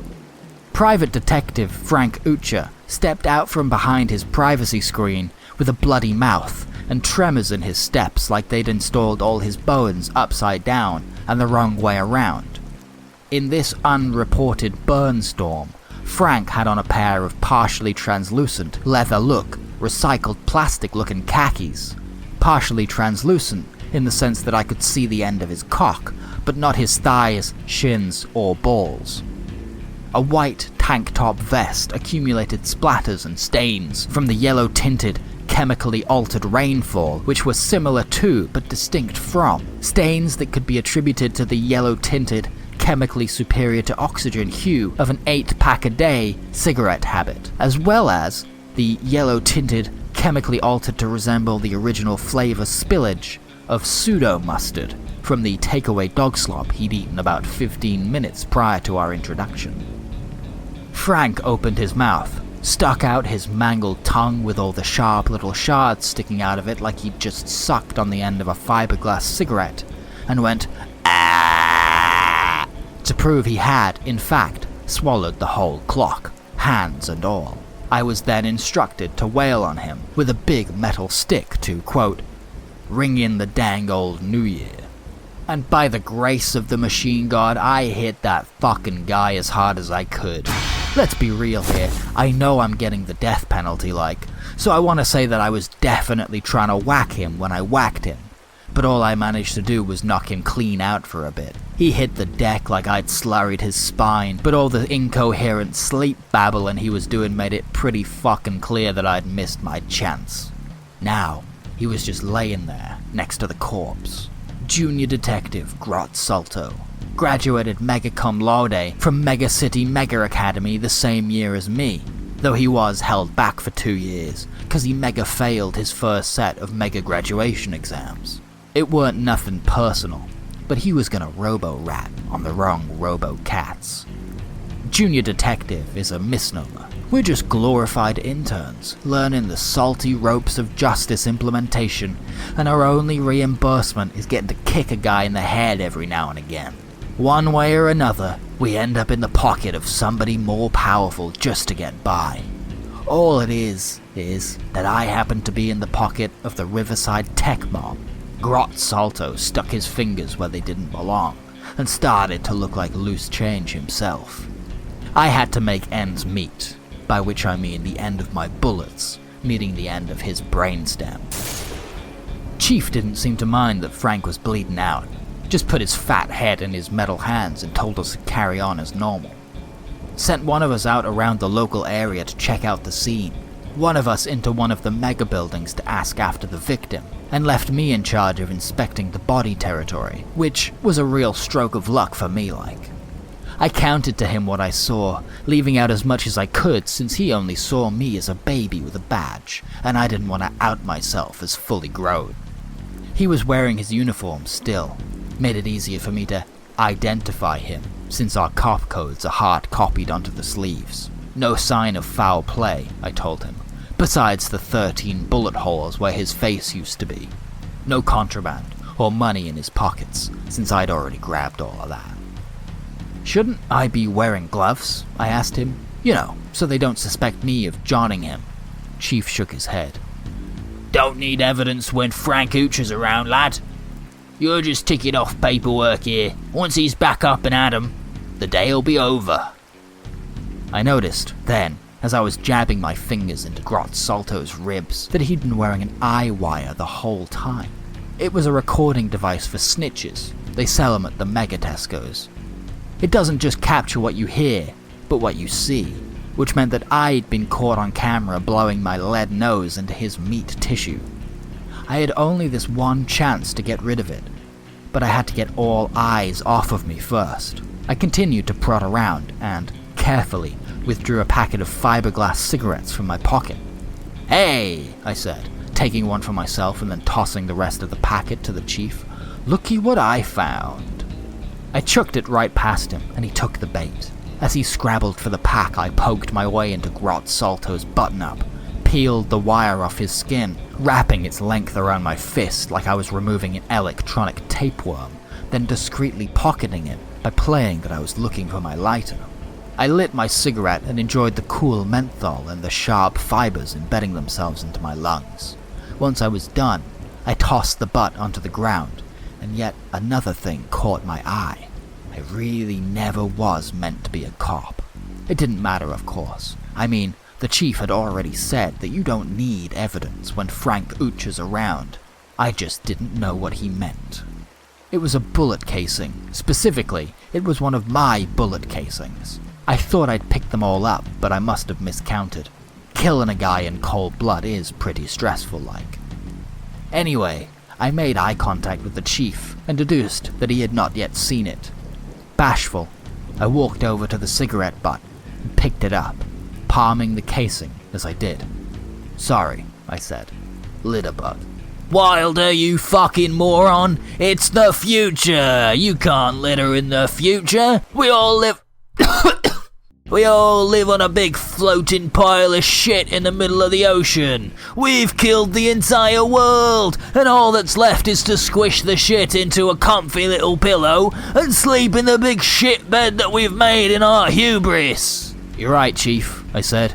"And now, I've got shit in my pockets." Fucking shit pocket Wilder, he said. By the grace of the machine god, you're gonna go to your digital grave with that name. After a little while, the hot rain stopped, and I'd inhaled more than my fair share of fiberglass. A medic bot came juttering in. It hobbled on 8 legs like a spider, and had a medley of other hands shooting upwards, each equipped with different tools they used to revive officers downed on duty, especially if they haven't paid off all their Mega Academy megadebts yet. The big they, the corporation in charge of building these horrible little bots, didn't think to build these things with bulletproof chassis, so they tended to get beaten up quite a lot. They're not cheap either, so there's only so many of them. What I'm saying is, generally speaking, the medic bots are all veterans, so they're missing a few bits and bolts here and there. For example, as soon as it was on the scene, huffing and puffing as if it had been built with human lungs, it started to get to work on the deceased. This officer is dead. Yeah, no shit, you fucking droido. We know he's dead. You're supposed to be working on this one. My mistake. It sighed. Please don't hit me. And so, the robot crawled over to Frank Uture and started pouring smelling salts right out of its asshole directly into Frank's mouth.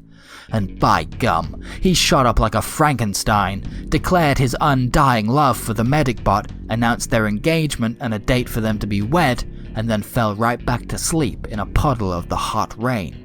I was told to hit him again, and I got all worked up about my second chance, but before I could smack him good, Frank woke up again and declared that he not only knew who'd done it, but that he could have the investigation over in one quick move, like a hollow Mancala savant.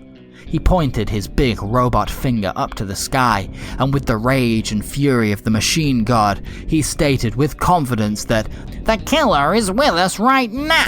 And then he keeled over, grabbed his middle bit, and started rolling around on the ground, going, "Oh, my tummy hurts. I'm so full of glass and numbers. Oh, ow."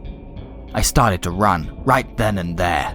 I knew he'd gotten it right, I just didn't understand how. It wasn't until I was arrested that I was told exactly how the deductive power of Frank Uture actually worked. Once he's got that clock in him, and he's been inundated with a battering. He is gifted a vision of the future.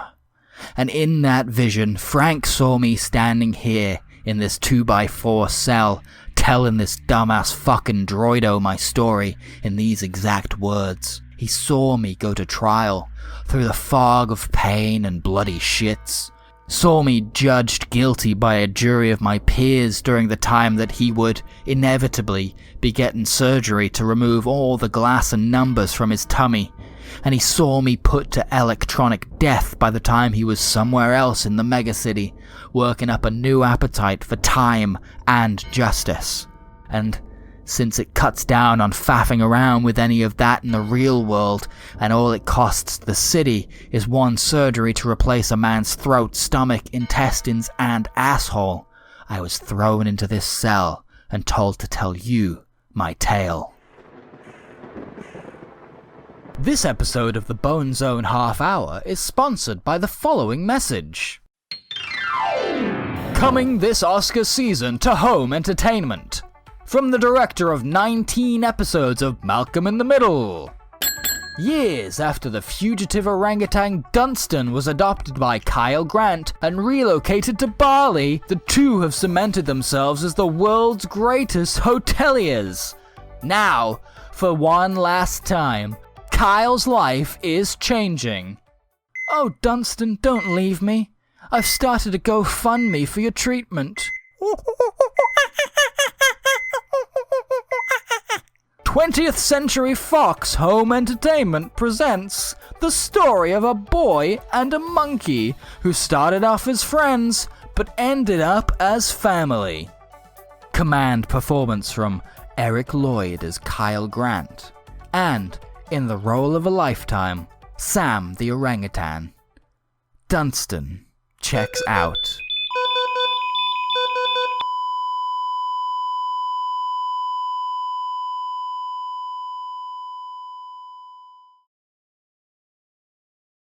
I thought, when I worked at that American-style diner, where we'd go stretches of 7 days without a single table, where we'd spend all day deep cleaning just to look busy on camera, only to come back in the next day and clean the same fucking surfaces over and over again in a Sisyphusian cycle of scuffed knees and chemically burned fingertips, and where the only thing on the 86 list was my will to live.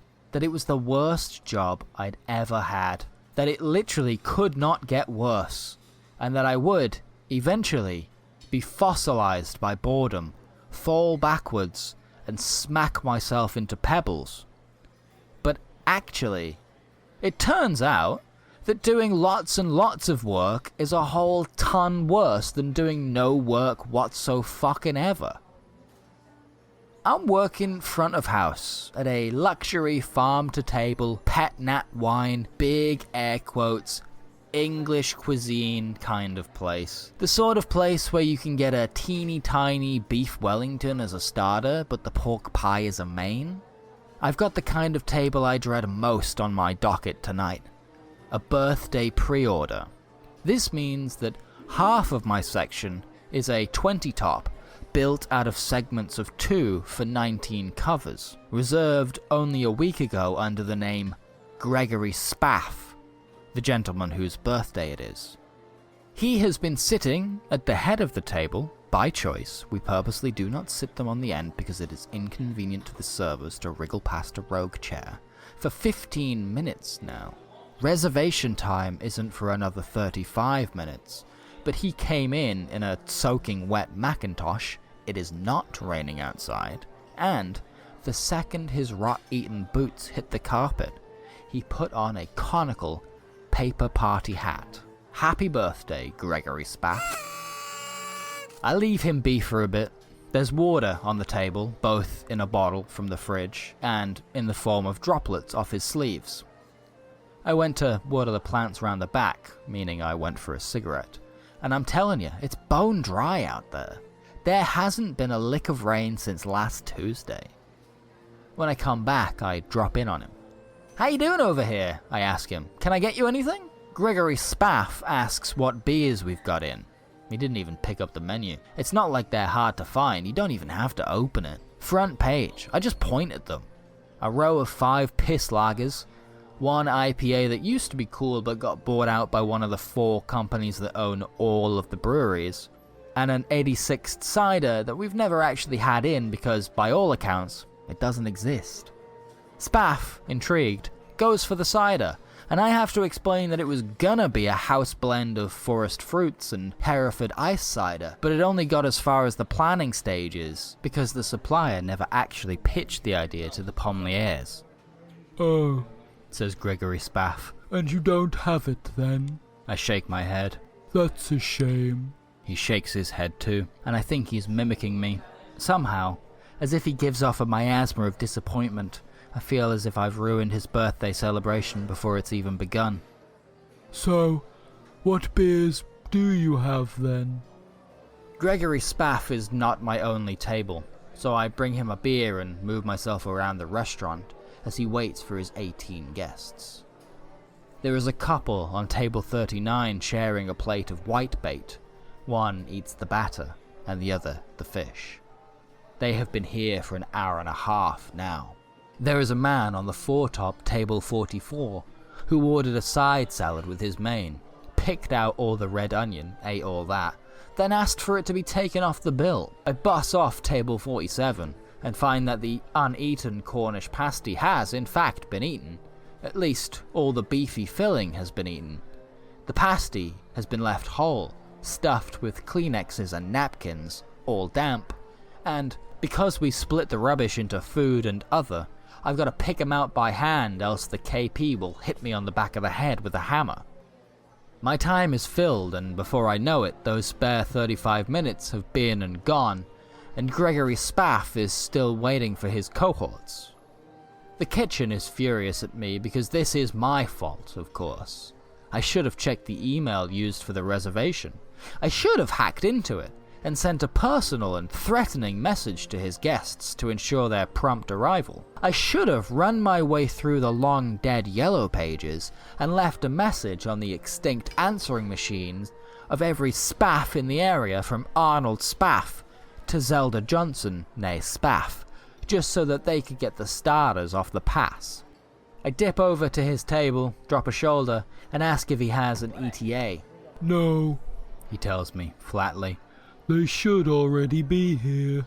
This hurts me a little bit, especially since I have to tell him, I'm sorry Mr. Gregory SPAFF, but because of how our reservation system works, I will have to bring out the starters in 20 minutes, regardless of if everybody arrives. Oh, he tells me, still flat. Well, I suppose you have to do what you have to do, don't you? And then he readjusts his party hat and looks down at his beer. He has sipped up all of the fluffy head, and now it looks a little like his attitude. Happy birthday, Gregory SPAFF. It's a Wednesday night, which means the kitchen does close at 9 PM. Generally speaking, the hour between 7:45 and 8:45 is quiet, only for 3 or 4 tables to pop in right before we all give up and go home. But tonight, it is different, and I am occupied at all times. A woman wearing quash-resistant lipstick asks if we serve brand-name fish. I pinch the space between my eyebrows hard enough to burst a capillary. I look behind me, and Gregory SPAFF is all on his own, eating his starter, which, from a distance, appears to be a kind of rat king of steak strips. An old man asks if there's any cheddar on the cheese board, and I resist the urge to smack him upside the head until his toupee is skew-if. I mean, imagine toiling in your cheese dungeon for 30 months or whatever, and coming out with a fucking cheddar.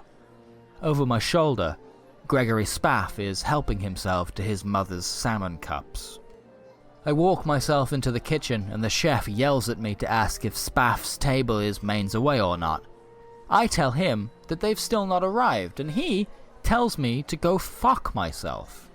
In my defense, it is my fault. I should have foreseen this happening. I, personally, should have gone out and picked Mrs. Gregory Spaff and Gregory Spaff Sr. and little Gregory Spaff Jr. and all the other Spafflings on the back of my electric scooter and delivered them here with their bellies empty and their hides tanned. I can't do it. I can't send his mains out while he's the only one sitting at his table, wearing that goddamn paper hat while he's just raw dogging the wait. I mean, he's not even scrolling through his phone, just staring at the front door to the restaurant. I scrabble behind him so that I am not seen, and I borrow the ear of the floor manager and I ask them how to deal with this. And they pinch the space between their eyebrows until a capillary bursts, and they leave the building for a smoke. And when they come back, they tell me to give him another 30 minutes. After that, they would tell me what to do with him. Happy birthday, Gregory Spaff. Well, those 30 minutes go by and I do everything I can not to go to his table. That's not right, by the way, I'm well aware of that. I know I should pop over every 10 minutes or so just to see if he needed anything or to lighten the mood or whatever, but to be totally fucking honest with you, I do not get paid enough to revel in the destruction of a man's concept of love. Instead, I ask Table 29 where they're from, why they're here, and what they're doing next, despite the fact that I have never in my life asked a table any more than 1.5 questions. I clear Table 37 and intentionally drop 2 plates, watch them shatter, and apologize profusely just to soak up those extra few minutes. I take a dessert over to Table 40 and for the first time in my career willingly sing the happy birthday song, holding the final note, and even dropping a "and many more" at the end of it. I silently send brainquakes to the 2 ladies on Table 30, desperate for them to eat their goddamn food, which has been on the table for 25 minutes now, but they're too busy taking pictures of themselves around the restaurant, and I swear to God, if I have to send it back to the kitchen because it's cold, I will literally murder one of them.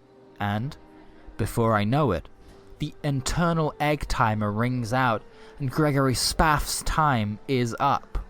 Those mains either need to be cancelled or sent out. I imagine the chef has already had an aneurysm and has therefore been replaced by the equally angry and desperate to go home sous chef. I find my manager and she is staring at his bill like it's the Dead Sea Scrolls or something, just pure brought to tears by the near 4-digit number at the bottom of it. "Have they made it yet?" she mutters to herself before dashing off in the direction of the kitchen. 3 minutes later she comes back, sweating and swearing to herself. Whew. I told him to cancel all of the mains except for that one guy, Greg Spaff. Yeah, Spaff. Now, I've spoken to the other waiters and the bartenders because they've all been checking in to see what happens. Yeah? And we've all agreed that we'll split the starters and his main between us and give him the drink on the house. That's pretty generous, I said, thinking about my already slim payslip. Yeah, well, she said, directly pointing a finger at old Gregory Spaff. That is the saddest fucking thing I've ever seen in my whole life. And I did 2 tours. Gregory Spaff, at the head of an empty table, eats his comped pork pie. He does not finish it. He leaves behind a trail of crumbs, the pea shoot garnish, and the layer of aspic that lies in the hyphen between the pie and the pork. As he gets up, he leaves behind a puddle in his chair. He apologizes, and he thanks all of us individually, like he's the President of the United States, but one of the nice ones, like Jimmy Carter, probably, and maybe JFK? I should have picked a different simile, to be honest with you. He shakes my hand, specifically, and then the manager's hand, and she is wet-eyed at the state of him. There's something there, I think, I think really we can all see ourselves becoming Gregory SPAFF, or Gregory SPAFF adjacent at least, somewhere down the line if we're not careful. And it cuts us all deep. Nobody wants to be Gregory SPAFF, not even Gregory SPAFF, I imagine. And then, the funniest thing happens. It's a couple of days later, maybe a week, but not 2, I'm certain.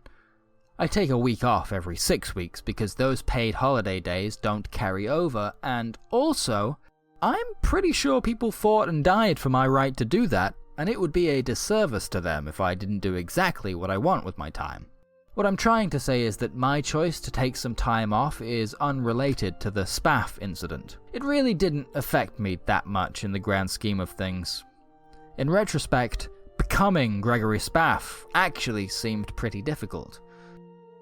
Anyway, there I am, out at a restaurant having a busman's holiday, watching the staff zoom by and maybe picking up a few tips and tricks here and there, just seeing how the competition does their thing, how they garnish their martinis, how they earn their tips. And I noticed there in the corner of the restaurant, a 20 top with 19 sets of cutlery. And I hope for their sakes that they don't have a SPAFF incident. I hope they don't have to look into some poor sucker's eyes and see themselves in the future, however briefly, cold and sopping wet but pitied. And who the fuck walks in but Gregory SPAFF himself? He's got his conical party hat on. He's inexplicably wet despite the dry heat of the summer. He's looking blank-faced and tired. And he sits himself down, dragging one chair from its proper position to the inconvenient space at the head of the table, and it hits me. He conned us, did Gregory SPAFF. He's done it before, and he'll do it again. And, well, I've had a few drinks at this point, so I think to myself, well, he, at the very least, owes me a meal. So I take myself over and I pull out the chair and I sit myself beside him, and together we wait for nobody else to show. I lean over and I shake his hand and I say to him with all of my heart, "Happy birthday, Gregory SPAFF."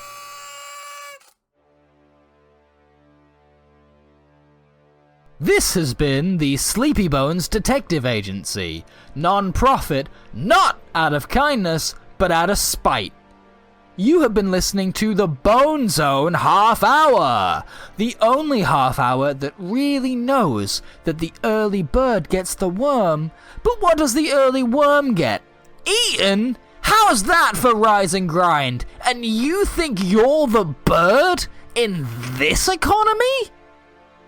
I have been your host, Jake Lucy, a man banned from his local post office after threatening to rip the rights for small soldiers out of Joe Dante's cold, dead hands. This audio-zine is copyright 2025.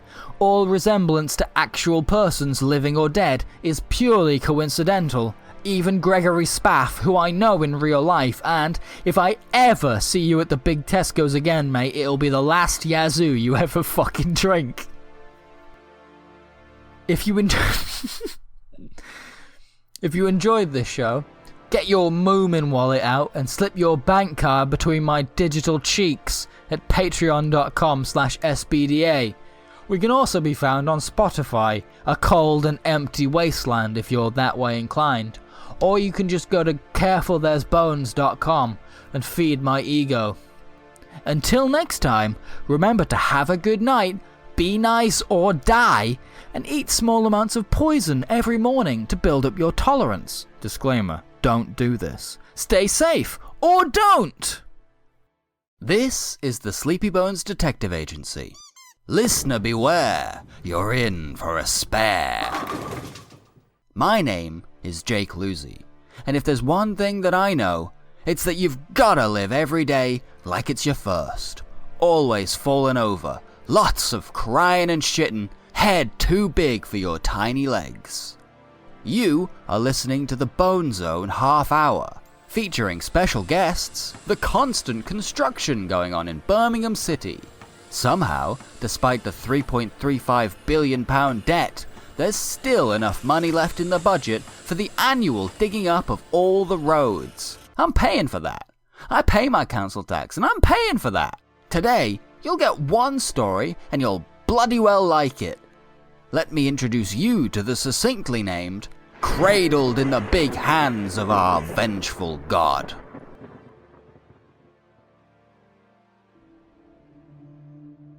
An orphaned, terrestrial planet rests cradled in the cupped hands of a dying god, neighborless in an empty cosmos. Slouched in the vast, abandoned heavens, a slack skull stares down upon 1/8 of this humble globe. His tangible gaze emitting visible light in 2 tangential fields of almighty yellow. In tandem, they pierce through an atmospheric barrier of mirror blue, blooming phenomenal malachite skies. Only in the fastened sights of God King Pantocrator can the folk beneath thrive, for the remaining 87% of the habitable world has undergone monumental cryoformation. Landlocked by continental glaciers, these simple folk live out their stub lifespans in disparate townships. Some seeking meaning in the constant, menial work, empty praise, and hollow awe. At large, the folk disregard the meandering question of why. All, from the first breath of hot air to the dry cough of finality, has been laid out before them by the designated caretakers of this realm. In death comes the meaning of life to them. For death is to be chosen for a higher purpose. In his weakened state, Pantocrator can only be so kind. If the folk wish to remain in his good graces, they must prostrate their souls for his daily consumption. They, though they live and toil and feel and hurt, are but a cyclical, self-replicating biological fuel widely regarded as nutrition for the quasi-eternal God King, but more accurately could be described as a cosmic propellant for the dying engine, the invisible heart that beats somewhere within God King Pantocrator. This is a veritable fact implored by the stokers of said engine, blessed beings bestowed with his impossible task. His first chosen, Eldano, the fabled messenger beyond, comes abrupt and without warning to collect the willing, the late, and the needed by hand, leading them from this tragic realm to a final, fulfilling freedom, awaiting 'neath the gaze of a kinder and older god. A promised reward for boundless labor and infinite patience. So, if it's coming and you know that it's coming, why not spend some time at the casino at God's Rib? Informal luxury in paradise pre-paradise, a temporary tasting platter of loyal servitude and whimsical lightheadedness for those willing and able to pay for it. A cashable act of kindness, a novelty, or a boon. Luxuries and pleasure went furthest, since the stokers were deep down curious, instinctual creatures with little self-control. Life, or rather time served, bought a person much, much more, so long as they knew what they were worth. And, once inside, one could see exactly why a person might gamble away all of their remaining years in one session. The casino at God's Rib was air-conditioned, an escape from unbearable, insufferable heat that radiated from the God King's perpetual glare. It was, for example, the only place known to the folk able to produce ice outside of the glacier endlands. It was a place to drink, and to mingle, and to play, until the messenger beyond themselves came to collect.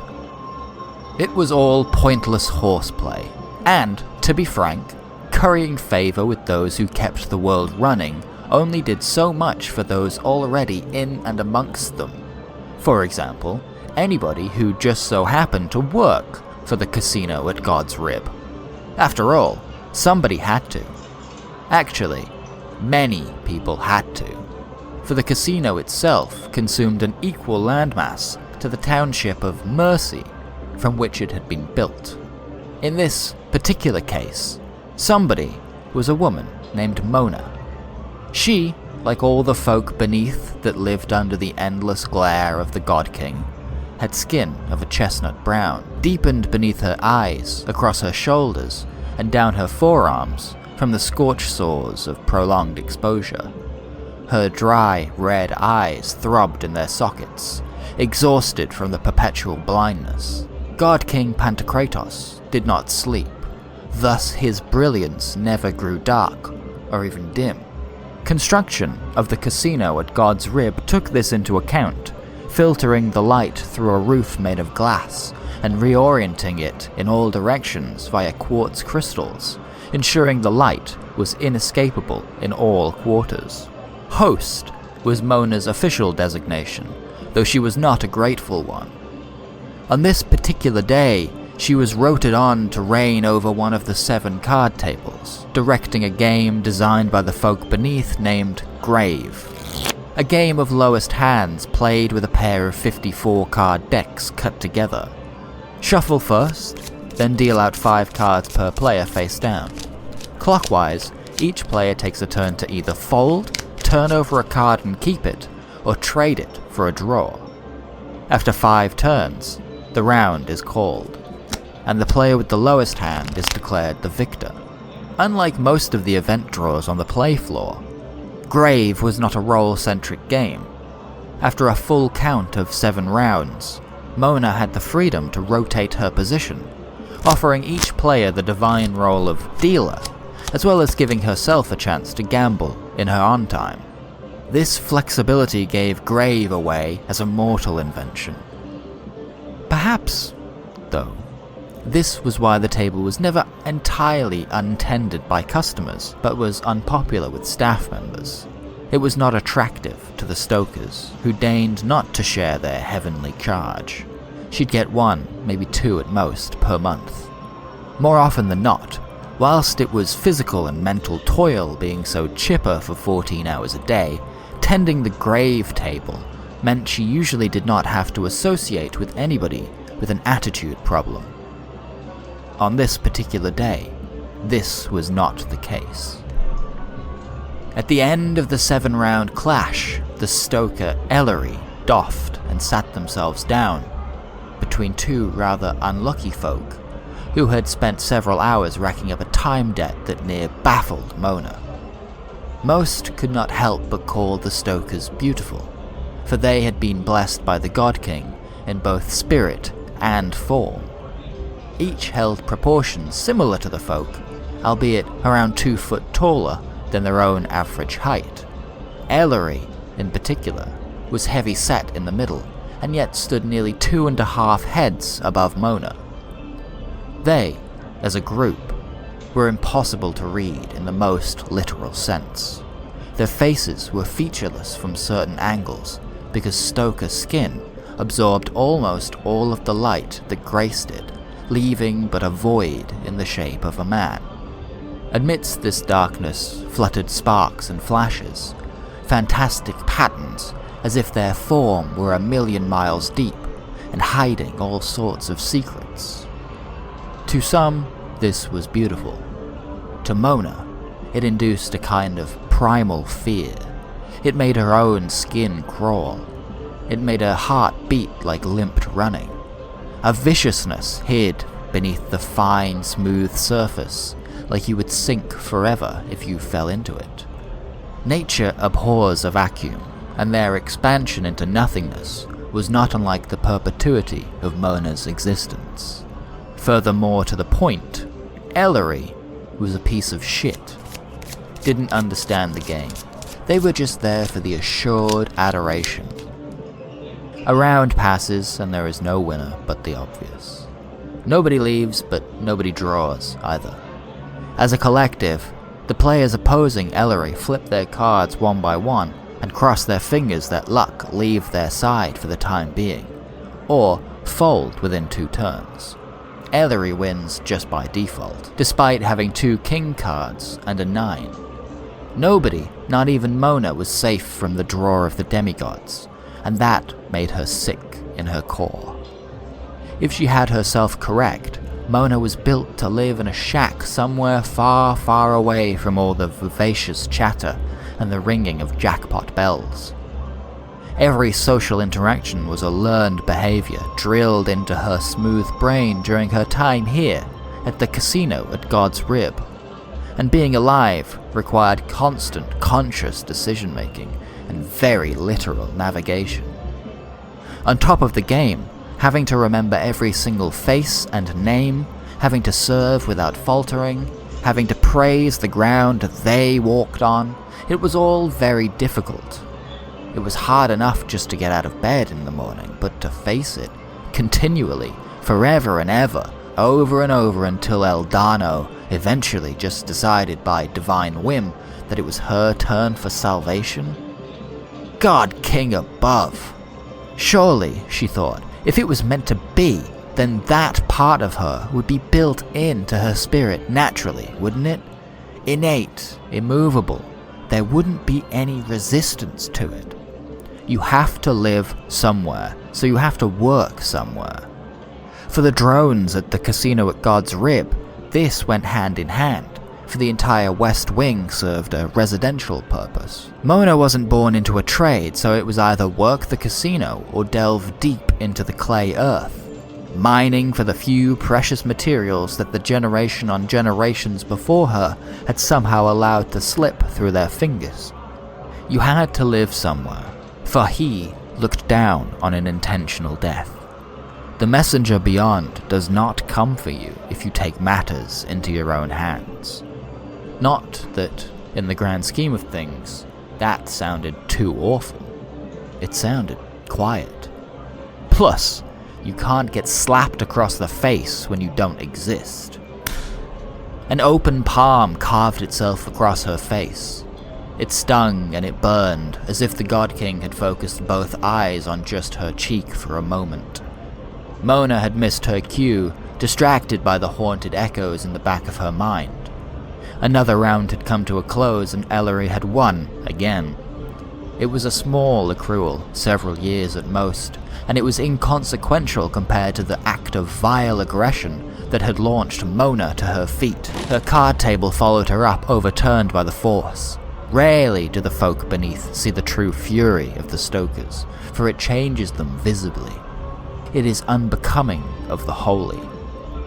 First bursts forth a grand, burning ring, a symbol of subjugation under the God King Pantocrator, and evidence of his blessing to carry out his will.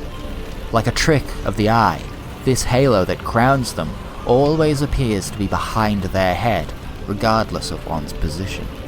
A perfect circle of golden fire decorated with 7 points on the interior circumference, exuding the hum of struck sheet metal as it rotates at wind speed. As if required to conjure it, the sporadic beacons of light in their core form are swallowed and, for the briefest of moments, as is all of the light around them. Luminescence returns, followed swiftly by the realization that the reason she has not already been struck dead was the whisper of another folk. Aldo, the manager of the casino at God's Rib, kisses a message into the right ear of the stoker. This something unheard dims the halo crown and rekindles the spiraling flares into the demigod's core, larger and brighter now, as if to mock her, as if some of the God King's light has been permanently stolen from the folk. take it, she thinks. All the better, she thinks. A grin that bears sand-white teeth, as if Ellery is but a mortal being clad in a darkness impossible, stolen from the folks eons ago. A man wearing the torn skin of a god unbeknownst. A disguise. A faltering. All of a sudden, Mona can see flaws in his design, in his will.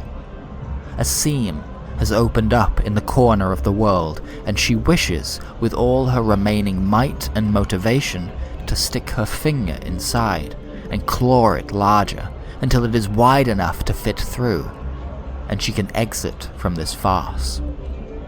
Then, laughter that could shake the bones of the God King himself permeates the room. Less a laugh and more of a wail that goes on and on and on until the surrounding peons realize that they are supposed to join in. Mona, alone and in silence, does no such thing. Treason, almost. Intentional. She is tempting the Celestial into striking out and making an example of her. Go against fate. Test whether the chain can be broken. Trick the Stoker into burying her. Would that count? Be merry, says the demigod, and rejoice. Ellery departed to a chorus of raucous applause, choosing to forego their winnings and returning them to their original owners, nullifying the game that Mona had spoiled. Aldo called after them, a hollow "come back soon" echoing through the casino. Typical, really. Had a Stoker told Aldo that he should be put to death, he'd thank them for sharing their opinion and suggest economical methods of execution. He had no sympathy for Mona or the way that she thought about these things. He'd been born for this kind of sniveling work. Didn't understand what was wrong with it, the malaise that came along with it, the feeling of pointlessness, the despair. Oh, the melodrama. Even she knew that this feeling wasn't usual. Evidence seemed to suggest that Mona had simply been built incorrectly from the ground up. Aldo's mistake was offering her the job in the first place. She'd tricked him well enough in the interview. She'd tricked herself even. But actually doing the job like you mean it in any way whatsoever is an entirely different set of skills. How far can one get by pretending anyway? Was Aldo pretending? Surely there was nobody in this entire casino that really wanted to work here. She felt that in her heart. Aldo hooked Mona by the bicep, his filed nails digging into her bare underarm flesh, and started dragging her in the same direction that Ellery had fled. She didn't struggle. After all, she wanted to leave. She didn't go limp, didn't make it any easier for him. A frantic hive of customers took to the play table in their wake, returning it to its upright and decorated position, and another, fresher-faced member of staff took her post, Rosa, not yet broken by the pressure of the job. Would that fade too? Did other folk grow tired at all, or were they just born able to persevere? Aldo didn't take his hands off her until they were far from the card game tables, near the lotteries and the 2-up booth. From here, there were really only 2 options to be laid out before her. She could work the front desk, or leave the casino behind forever after. From the very beginning of her employment here, Mona had flat out refused to take up the spot at the reception, owing to a lack of confidence or, closer to the truth, a generalized distaste for the kind of people that spent their free hours gambling at the casino. Now, Aldo was offering her one final choice. Give in or give up. He didn't need to tell her. He just loosed his grip on her, tapped her on the back twice, and returned to his duties deeper within the casino. And truly, the choice was obvious. Every single God King granted fiber of her being swore and screamed at her to walk right out of the gilded door and never, ever return. It was what she needed. She didn't want to be here. Here, the casino at God's Rib, or here in Mercy Township. Still, though, what was out there? The outside world, the living eighth, only had so much to offer. Here, below the God King's sternum, they were so close to the border of the gaze that even an eighth felt insignificant. She'd never left the township, but it had enough of a reputation as a tourist trap for her to have met folk from all corners, and she knew, deep in her heart, that there was nothing worth finding out there. Mercy, by all accounts, was the largest township in the living eighth, and while it was not their home, it was the haunt of choice for many of the Stokers, who spent near all of their time here when they weren't out completing their individual duties. Mona left the building, but only to clear her head of the fog that had been enveloping her. This was not a recent malaise, but after today, it felt more opaque than ever.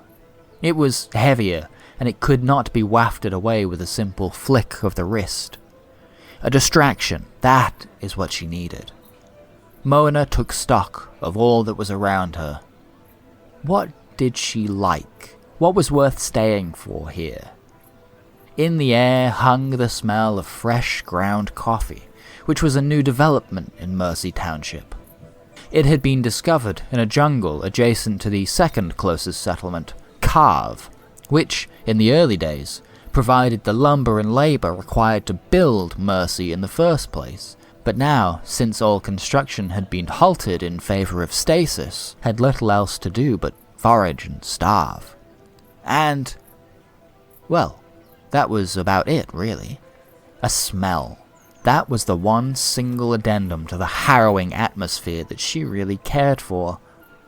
Well, actually, she hardly cared for that either.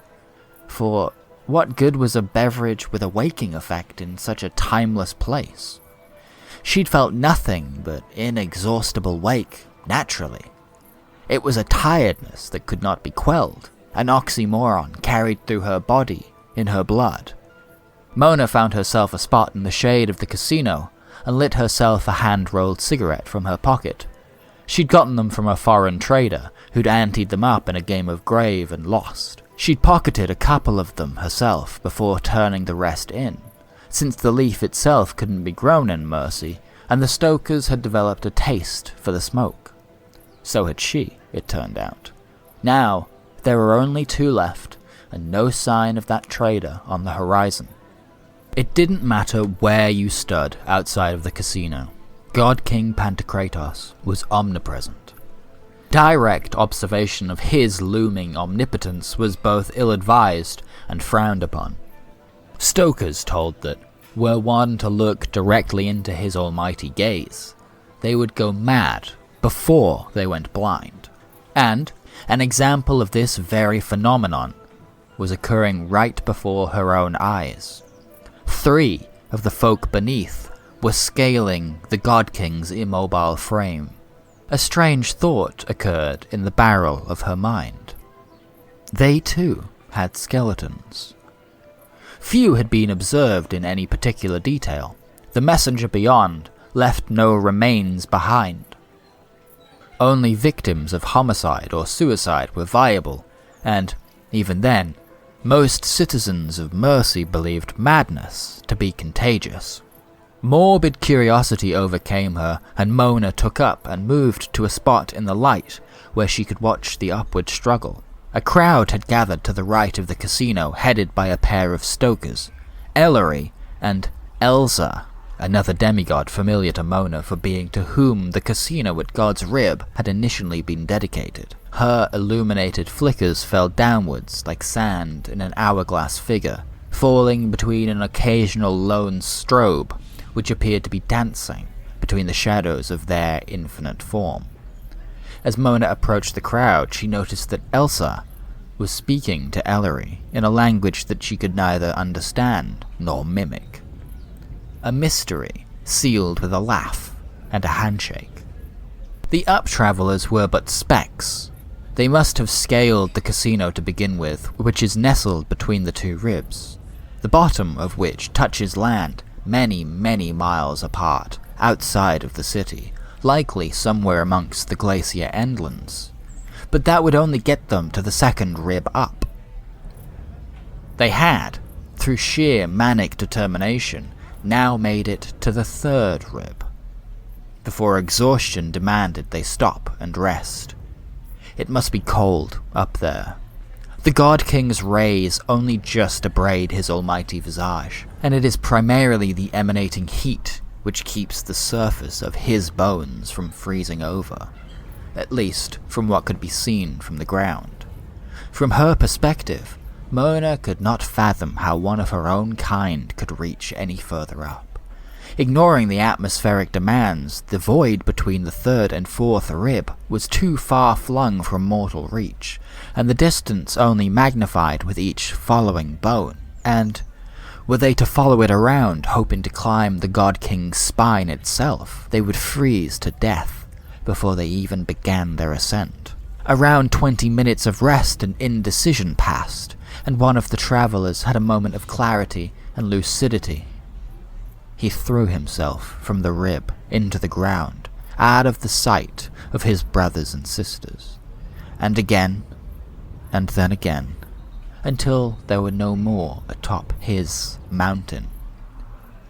Misery, thick as a sandstorm, waved over the crowd as they witnessed a fall to madness, a grasp at one last hope, and then submission to loss, all in but an hour. Very few of the folk beneath did not understand the purpose of this ascent, though not one of them would admit to considering such an impossible task themselves. There was a shared knowledge kept amongst themselves. They knew of the God King's remaining flesh. Stoker mythology told their origin thusly. A great war took place between the fleshed God King and the original inhabitants of the whole world, who, in their desperation to steal his grace, climbed and chewed and gnawed at his physical body until there was no skin, until there was no muscle, until there was only bone. And in doing so, they became immortal themselves. Over many, many years, the God King grew weak, and eventually could no longer spin the great globe that he held in his lap. Pantocrator, unable to defend himself, used the last of his living will to split his soul into fragments, and fed these fragments to a lone 26 who had never once taken up arms against him. They became the stokers of the stuttering engine, the caretakers of this world. And in one fell swoop the newborn stokers cleansed the living eighth of the violent tribe, and helped mold what remained of their ranks into the first generation of the folk beneath, as punishment for their folly. Redacted from this tale, some believed, is the idea that there were still some hunks of dead flesh remaining, tucked somewhere between bones, in the knuckles, and at the base of the spine. If, some believed, a folk were to partake in this meat, they might receive the will and the ability to change the world. Rebellion, those few believed, was a birthright of the folk. Mona didn't know what she wanted, or if she wanted this power, but she knew what she'd do with it if she were given it. Had she the Stoker's longevity and immortality, she wouldn't stay in the bounds of the gaze. She would travel across the planet to the far, far side where the exact midpoint of the glacier endlands sat, and she would bury herself in the ice, and she would be left well alone for as long as she needed. She would not change anything but for herself, because she was selfish, and that was what she needed to be. For just a little longer, she needed to be alone. She could not bear to be here anymore. As she turned her back on the God King, she saw them again, Elsa and Ellery, the former's lips to the latter's ears, Elsa slipping something into Ellery's hand. An orb of some kind, shiny and smooth. A gemstone, inside of which was a kind of unnatural, swirling fog. Ellery inspected it for but a moment, before placing it inside their mouth, flashing those sandstone teeth for just a second as they swallowed the orb whole. Mona saw it momentarily get caught in their throat, but it soon passed without panic. It did not take her long to figure out exactly what had been going on here. "You bet on this?" she said from across the dispersing crowd. Mona did not need an answer. Ellery had bet on the death of the figures, and Elsa had bet on their success by whatever metric something like that could imagine. Had she been endowed with the God King's will like them, she'd have blown out her own violence halo as she strode across the distance between them and laid her balled fist in the smack middle of Ellery's face. It had no effect on them. She could feel their skin humming beneath her knuckles. It almost burned, a familiar sensation. "You understand nothing of this world, worm," echoed Ellery's voice as the ring flamed behind their head, blinding Mona. In the white-hot void, she felt them take her fist from their face at the wrist, and with a swift jut, it is broken in 2 pieces and torn off her body. A scream, boiled from the center of her mass, gets caught in her throat and becomes froth and bile as her blood spills into the sand. "You are nothing but a plaything to us." Ellery, cease this nonsense, says Elsa, smacking her sibling with the back of her palm. "Come here, child. Let me take a look at you." Mona, losing herself to her wound, did as she was told. She pulled herself not to her feet, but to her knees and near bowed in the direction of the softer-spoken Stoker. Just as her vision began to return full force, she felt Elsa's vibrating hand grace the side of her cheek, where earlier she had been slapped. And in the next instinct, Elsa plunged her index finger into the center of Mona's forehead, and she was gone, out cold and in the void. It was immediate. The sensation that she was leaving her body behind and her spirit disintegrating, becoming a part of the God King without the Messenger Beyond's interference. Around her, as though she were the tongue in his great maw, the shape of a skull loomed and watched her. Naked from her skin, it swallows her whole, and in her place blooms a dream world similar to her own, but made distinct by the visage of the God King Pantocrator, bearing skin on his behemoth bones. Soft and pale blue, pinstriped by thick, streaming veins of black, through which cyclical bursts of celestial blood would run. As this substance shuddered down his length, the surrounding skin would flash in and out a vibrant purple color. Only, it is not him. It is someone else entirely. Mona could not make out a face in this vision, for their gaze seemed brighter than ever before. As if hexing their unfair world, this unknown God King shook their meteoric fist at a soaring congregation of 7 winged Stokers, upwards and in their direction. This, she knew, was not a vision of the past, but a dream of a future. As the hand draws close to them, the Stokers burst into great white flames, dead instantaneously. No shred of flesh remains, only a shower of golden blood, taking the place of their erased forms, splashing down atop the sand below them. And she was there, standing amongst the rubber trees, watching this losing battle go, ending not in the consumption of seraphic skin, but in the total devastation of the Stokers of the stuttering engine. Despite all of this, the casino grew out from around her, from the ground up. Unfolding like wrapped leaves, she is buffeted by the very fabric of the place, knocked down by a card table, thrown over by the carpeting. A great gold and glass expanse launching out around her, consuming the space, only to be torn into by the unstoppable fist of the reckless new God King. It rescues her from the developing venue, but it does not show her mercy. As she is thrown into the obscured, screaming mouth of the bearer of the universal crown. The dream world disappears as if it had never been shown to her. Mona had not died. She herself found this to be a shocking revelation. She was no longer bleeding. Somebody had tended to her wound. It was gone, though. Her arm had been torn off at the elbow. A second revelation then came to her. It was dark, and it was cold, too. A third, following almost immediately. She was being moved somewhere by someone in this darkness. "Careful now," said one of them. "She's in a lot of pain." This was untrue. She actually felt nothing at all, except the lightness of being held by 3 separate individuals. One held her feet, while the other 2 were propping her up by her shoulders. "He has sent her," mumbled one. "He has sent her," confirmed the other. Sleep began once more to take her, as it had done all her life, by surprise and with force.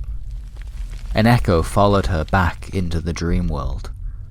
"We'll have to dig deeper now. The time has come to find the flesh."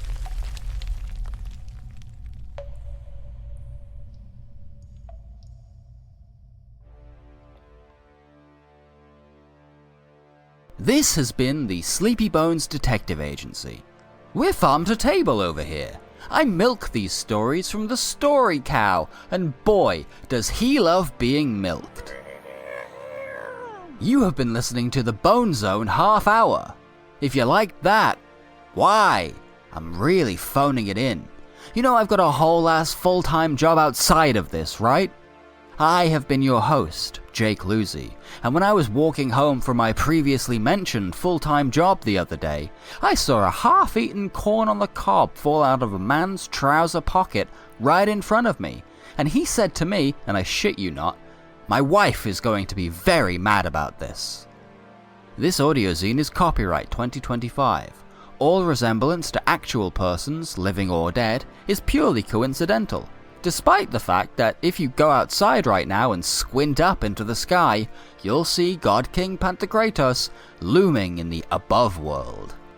If you enjoyed this show, give me money so I can quit my awful fucking job at patreon.com/SBDA. Otherwise, why not go to carefulthere'sbones.com and see what else we've been doing with our very limited time on the earth. Until next time, remember to have a good night. Don't sloppy that toppy. And tell your mum to listen to the SBDA, she's not returning my calls. Stay safe, or don't! You have been listening to The Bone Zone Half Hour, the complete series. Originally published from 2020 to 2026. Written and directed by Jake Lucy. This production is copyright 2026 by the Sleepy Bones Detective Agency and is intended for enjoyment purposes only. Any resemblance to actual persons, living or dead, is purely coincidental. If you like this show, you might like chucking me a buck on patreon.com/SBDA or buying a digital zine at sbda.itch.io. Please visit us on the web at carefulthere'sbones.com for more surreal stories. Have a good night.